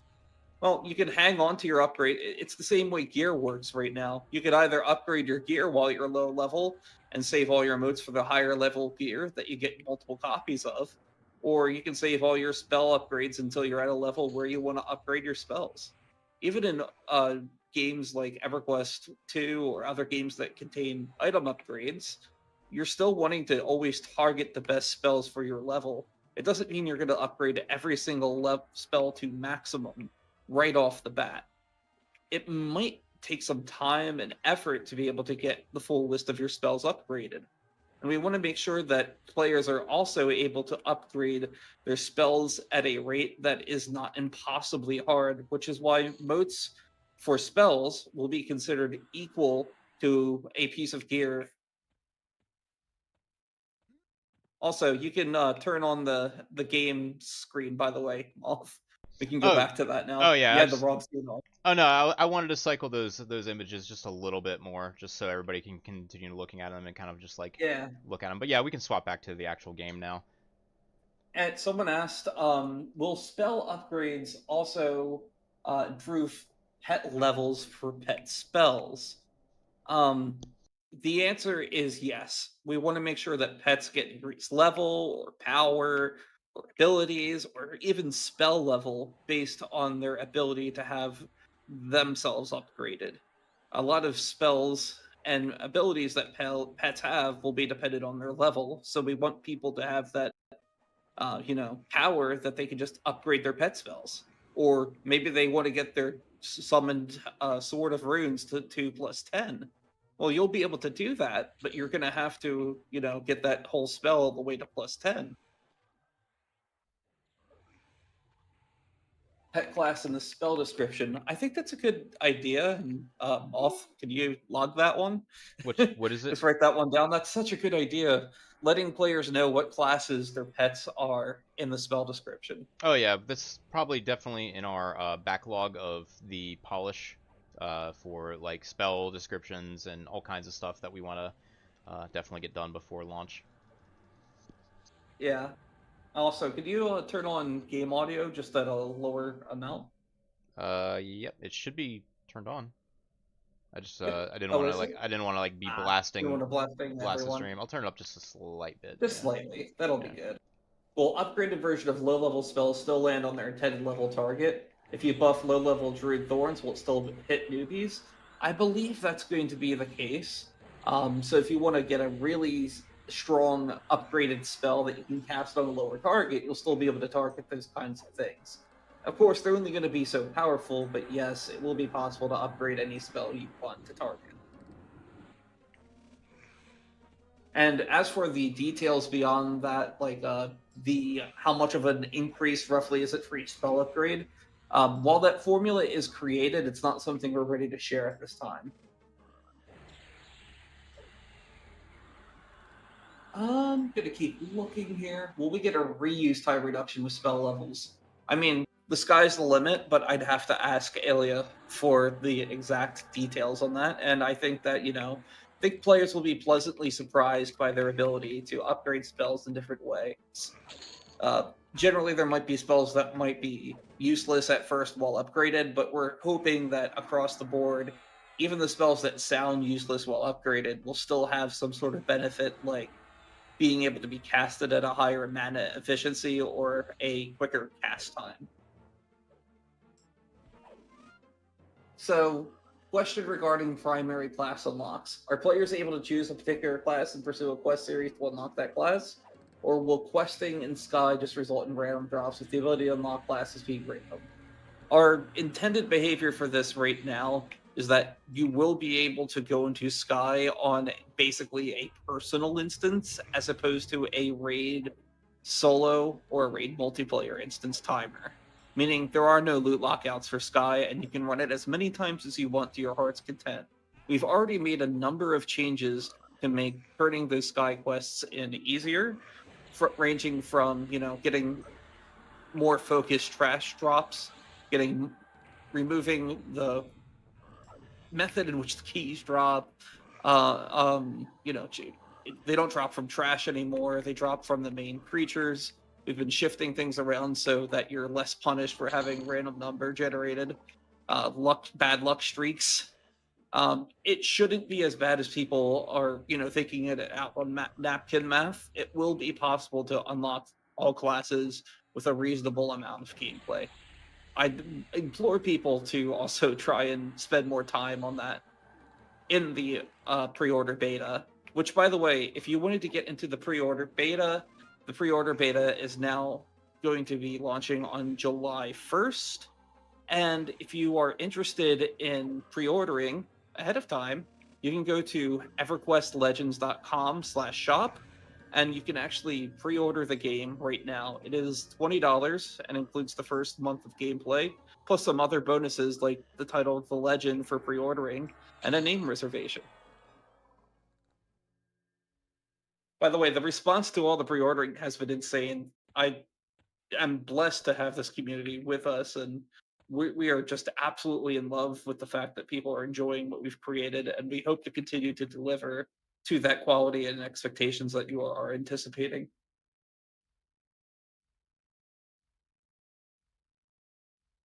Absolutely. Now, yeah, I said the word now launching, and I think people just almost collectively lost their stuff out loud. Jeez. Oh, jeez. That's a unfortunate pause, but definitely we were surprised by the volume of pre-orders, and you all have been awesome so far. We cannot share that information. Please don't ask us to share it. I'm going to keep looking at Spellblade will use the original version of the spell, so upgrade spells do not become ineligible. The spell will just be casted in Spellblade as if it were being cast from the gem, I believe. So there should be no issues with casting spells from Spellblade in that manner. I could be wrong. Don't quote me on that, but I think that's how I understand it. Will Bard's Lungs be able to be upgraded? I believe so. Due to quick buff being only used out of combat, what is the reason it's a 10-minute cooldown? Can it be a minute or two and not be broken? Well, if there's someone sitting out of combat and they're casting quick buff, that's also a problem in a group situation. We basically have identified a number of exploits that could be done by casting it in rapid succession. So keeping it on a standard, long enough for a fight to finish cooldown timer is preferable to that of, other sorts of ways of Make it 5 minutes. happening. Boo. That being said, we can look at it and reevaluate it over time. Right now, it's in the Hooray! state it is to prevent the most egregious abuse cases. That's why it was in on that cooldown. That also goes for stuff like, what was it? Gather party and such like that. That is something that we're just keeping an eye on to make sure that we're not disadvantaging the solo player substantially in a solo approachable game. I'm gonna keep looking at some of the questions here.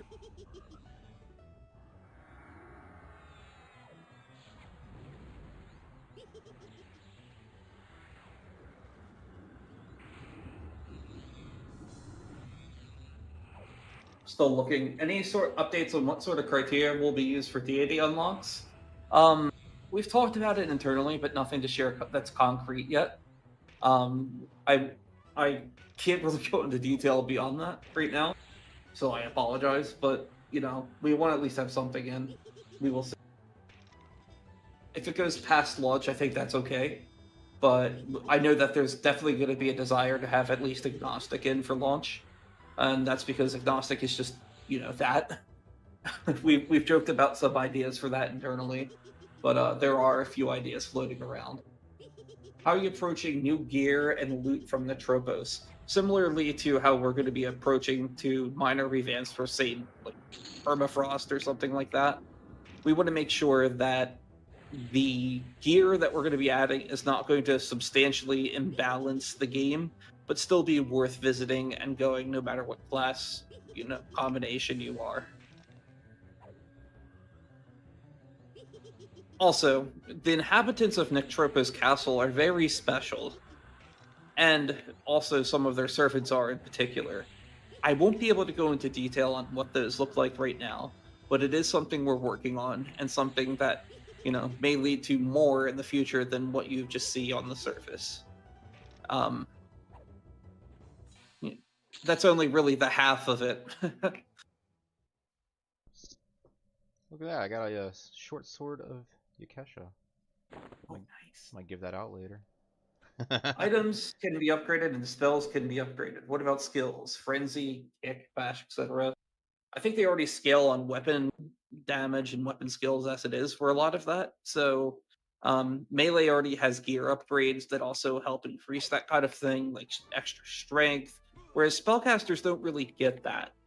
So these spell upgrades are basically a form of progression for spells in particular. I don't think there's any plans at this time to, say, make that happen to Smite or Reeve or some other sort of, format.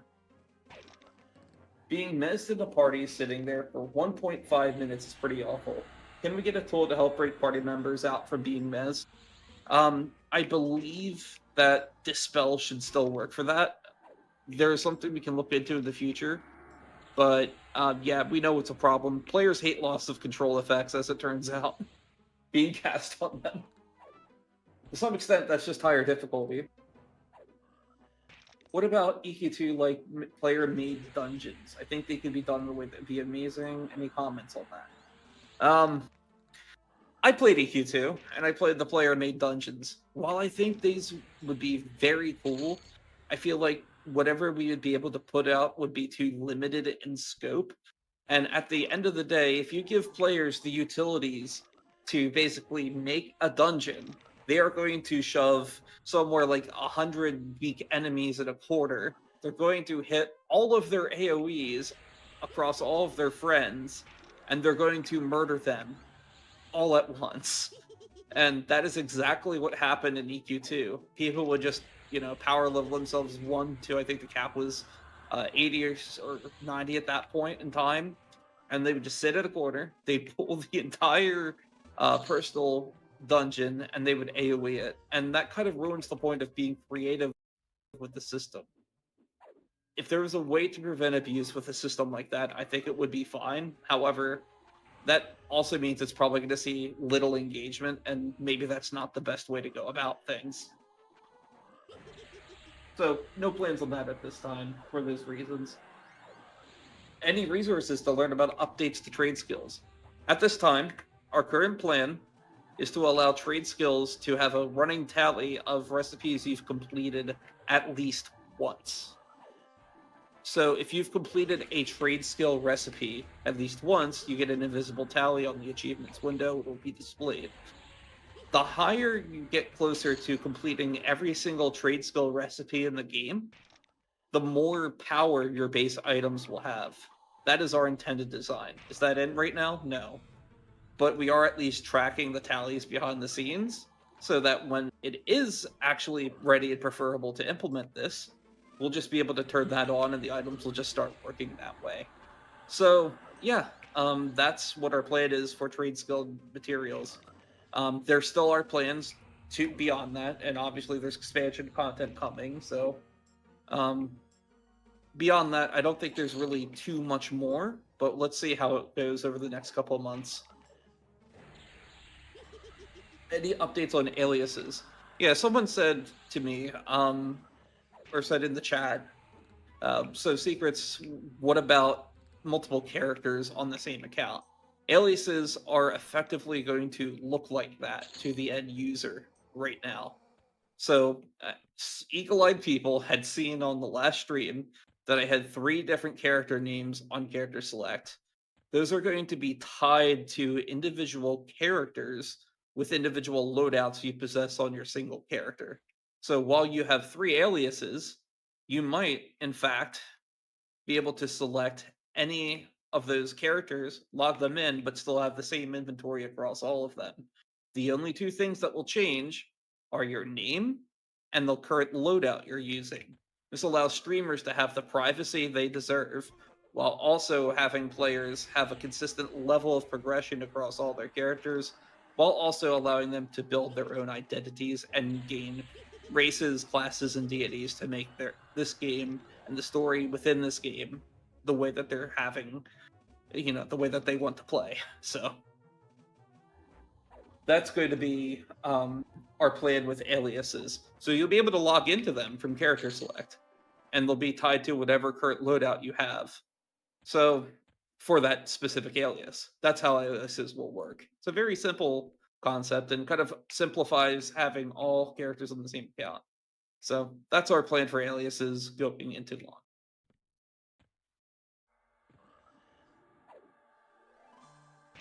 For level 1 characters or being able to lower your level artificially, one of the things we have planned, which may or may not be done in time for open beta, is going to be that you can artificially reduce your level and play with your friends through a mentoring system.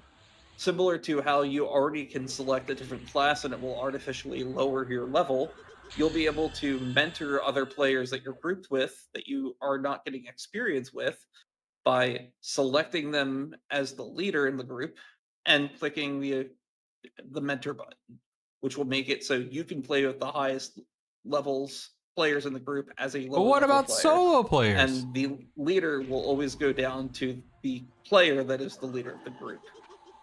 If you are too high, mentoring will do nothing.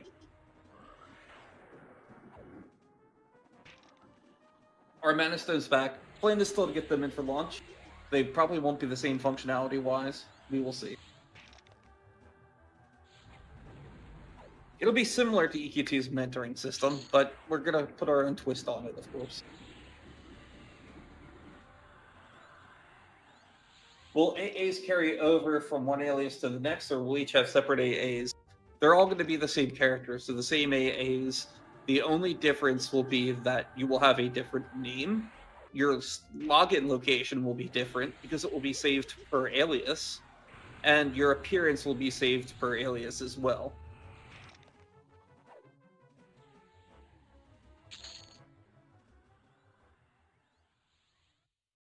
Man, I'm getting Any some goodies. comment on why your other classes all level to 10 with you during your initial leveling to 10 the first time around? There's a suggestion in forums to toggle this off. Well, this game is also aimed at new players, not just players who, for the very first time, have played EverQuest, but also veteran players. We want people to be able to not feel like they're locked in before they understand what they're locking into for player characters that get created.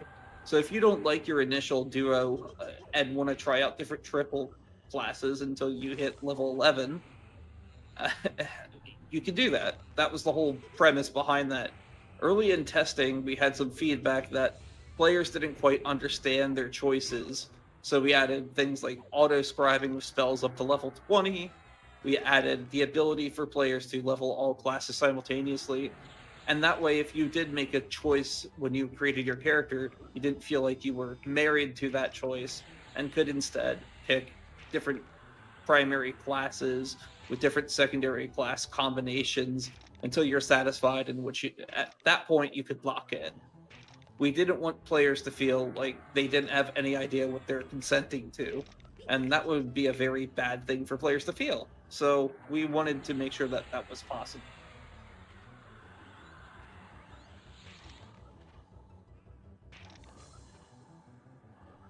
Speaking of new players, regarding quests, is there any plans to make discovering or identifying quests easier?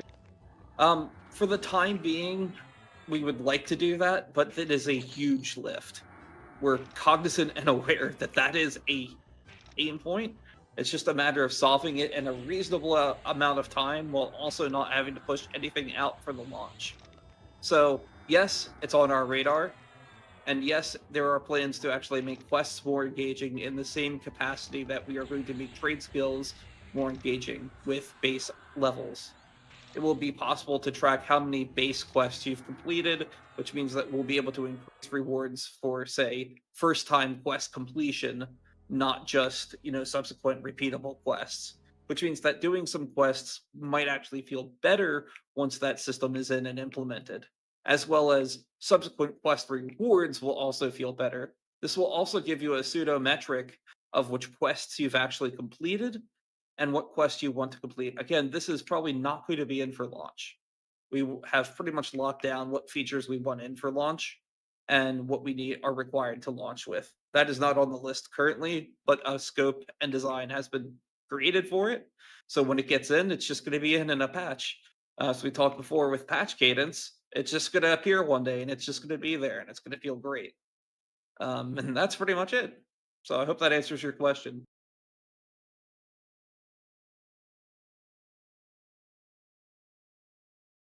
Oh, did Moth take a dirt nap? Dang it, Moth. Did you overpull or? Yeah, just overpulled. It happens. Nah, that's wonderful. How does reputation work when unlocking and switching to a different race?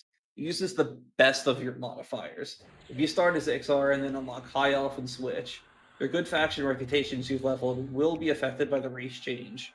Meaning that for XRs and gaining factions, I'll be you right might back. have a little bit of a struggle bus initially. You might have to go get a Dark Elf mask and go unlock Dark Elves, and then you might have to sneak into Freeport and give Pando some muffins and unlock some other races. So there's going to be different ways for different classes and races, and the difficulty of which you can do so will increase depending on which, what race you're trying to unlock. And it will become obviously a little bit easier depending on what you're trying to do. But XRs probably have the worst of it, but they've always had the worst of it. So make sure that you're kind of using Viz, Sneak, Illusions. Enchanter is one of the starting classes, and you'll be able to, with an Enchanter, change your, race. So you can also use that to sneak into cities and get max faction. Just consider the option that there's actual gameplay level solutions to unlocking races, even if you start with one that may not be ideal or optimal at first. Can we unlock Froglock in XR now? I know the XR unlock quest just went in the last patch. You're going to be needing to find someone in New Cebalus who will give you the answers on how to do that. I'm sure people will already figure out the quest and start putting it in the EQL wiki and so on and so forth once people have figured all this out. But yes, there will be. We're going to make sure that all the races are unlockable before launch.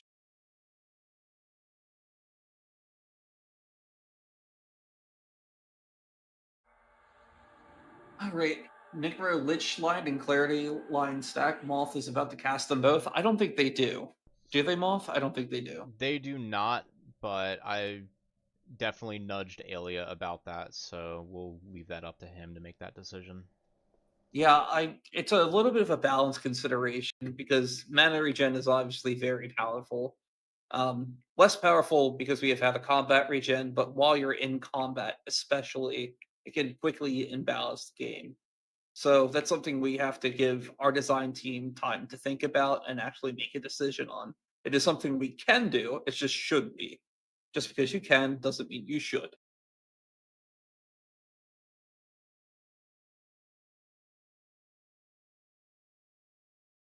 As for everything else, like shields, AC cap, and everything, that's something I've had a problem with for a while now. I don't know if we're going to be making shields more interesting than they are. I do know that there's classes that lack the ability to dual wield or double attack, like triple caster combinations, that still could greatly benefit from shields. So who knows? I would just keep an eye out for that and see what our, final decision is later as time goes on. But yeah, I feel like shields are in a weird situation. There's still some metagame options to maximize AC with avoidance that should also be considered. So maybe we just kind of let them live for now and see how it goes. Oh, by the way, you can actually wield two shields with ornamentation tokens, and it looks so good. So 4K fully functioning for release. Unfortunately, that is going to take longer time, but it is still on our radar and still something we're looking to do. I personally want it done, so again, I've been pushing for it, but there's also a product to launch. So will cultural smithing come to EQL, or does it not make sense? I think that it will at some point. There are going to be cultural smithing recipes added in at some point. I think that some of them can be imbalanced. Some of them fit greatly into classic progression, but what we're going to launch with is what's currently in game. I don't think we're planning on adding anything ahead of launch at this time. When will 21.9 resolutions be implemented? I'm playing the game on my other monitor with a 21.9 resolution ultra wide. It's mainly televisions that have the issue, not monitors. My 34-inch ultra wide monitor has no issues, whereas my HD 4K TV does have some issues with smaller text. So really, it depends on your perspective and how close you are sitting to the game, etc. How big is the screen you're looking at? There's a lot of different factors. We've already made resolution improvements to the game that allows the game to be viewed in proper aspect ratio, including with FOV tweaks based on resolution. I have 20/20 vision, to be very clear, so your mileage may vary. So, but yes, the small text issue is a huge issue. We're very aware, and very much so, we need to get that resolved at some point in the future, and we know it will be on our list of things to do.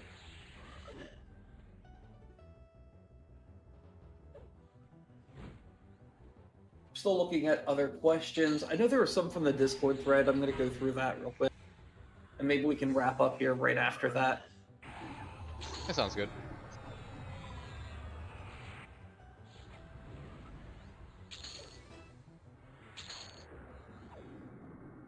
Any update on if and when Crushbone is going to get a revamp? Yeah, zones like Crushbone will probably have our content team going through it.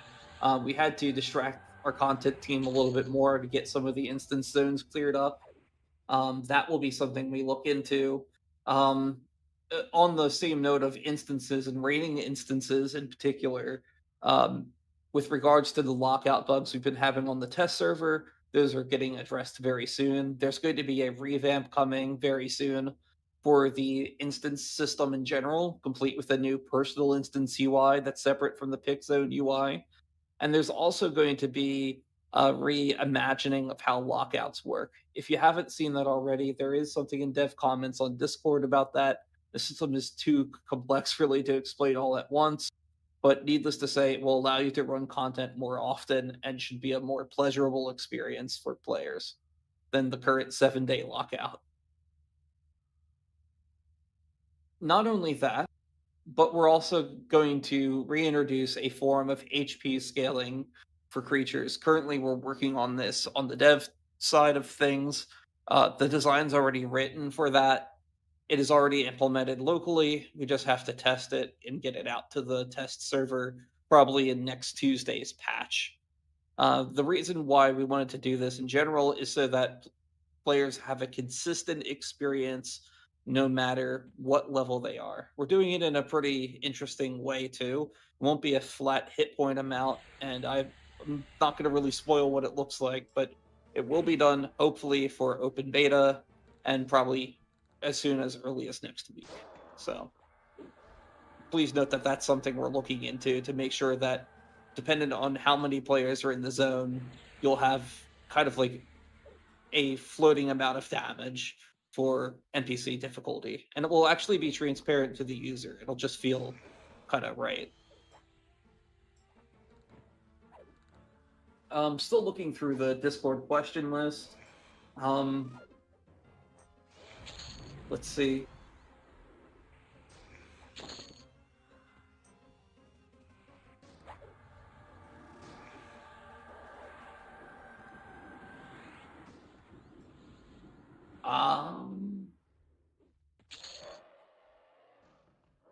Looking at questions that I've missed. I think we've pretty much covered a lot of these. What is the basic theme of Nectropos' merchant dungeon slash city, merchant city? Does completing it get you a chance for a Billy the Doll illusion? That's a good question. So the Dolls of Nith have actually not been created in our timeline yet. That was actually the there's an idol of Mortel and its relation with how we've gotten here to begin with. That actually is the reason why the people of Nith were massacred and shoved into dolls to begin with. For those that actually don't know the lore of Nith, I would recommend reading up on it, as it's kind of an interesting lore beat, and it's also a very cool little underground area. So, I hate to cut it short, team, but I have plans with the family, so I'm going to go ahead and raid Variety Void. So if you want to keep hanging out with an EQL streamer, go tell him I said hi. Go tell him hi yourself. Again, sorry to cut the like live stream short, but it is already 2 o'clock my time. So thank you so much for being here. If you haven't followed the channel, this is your time. This is it right here, baby. Follow the channel. I love you. Hey, Mark, what's up, man? I will be back sometime soon. I normally don't stream on the weekends, but I mean, I'm having so much fun. I might stream sometime this weekend. Have a great Father's Day if you guys out there are celebrating it.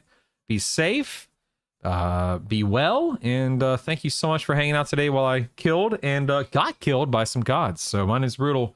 Get out of here. I'll see you soon.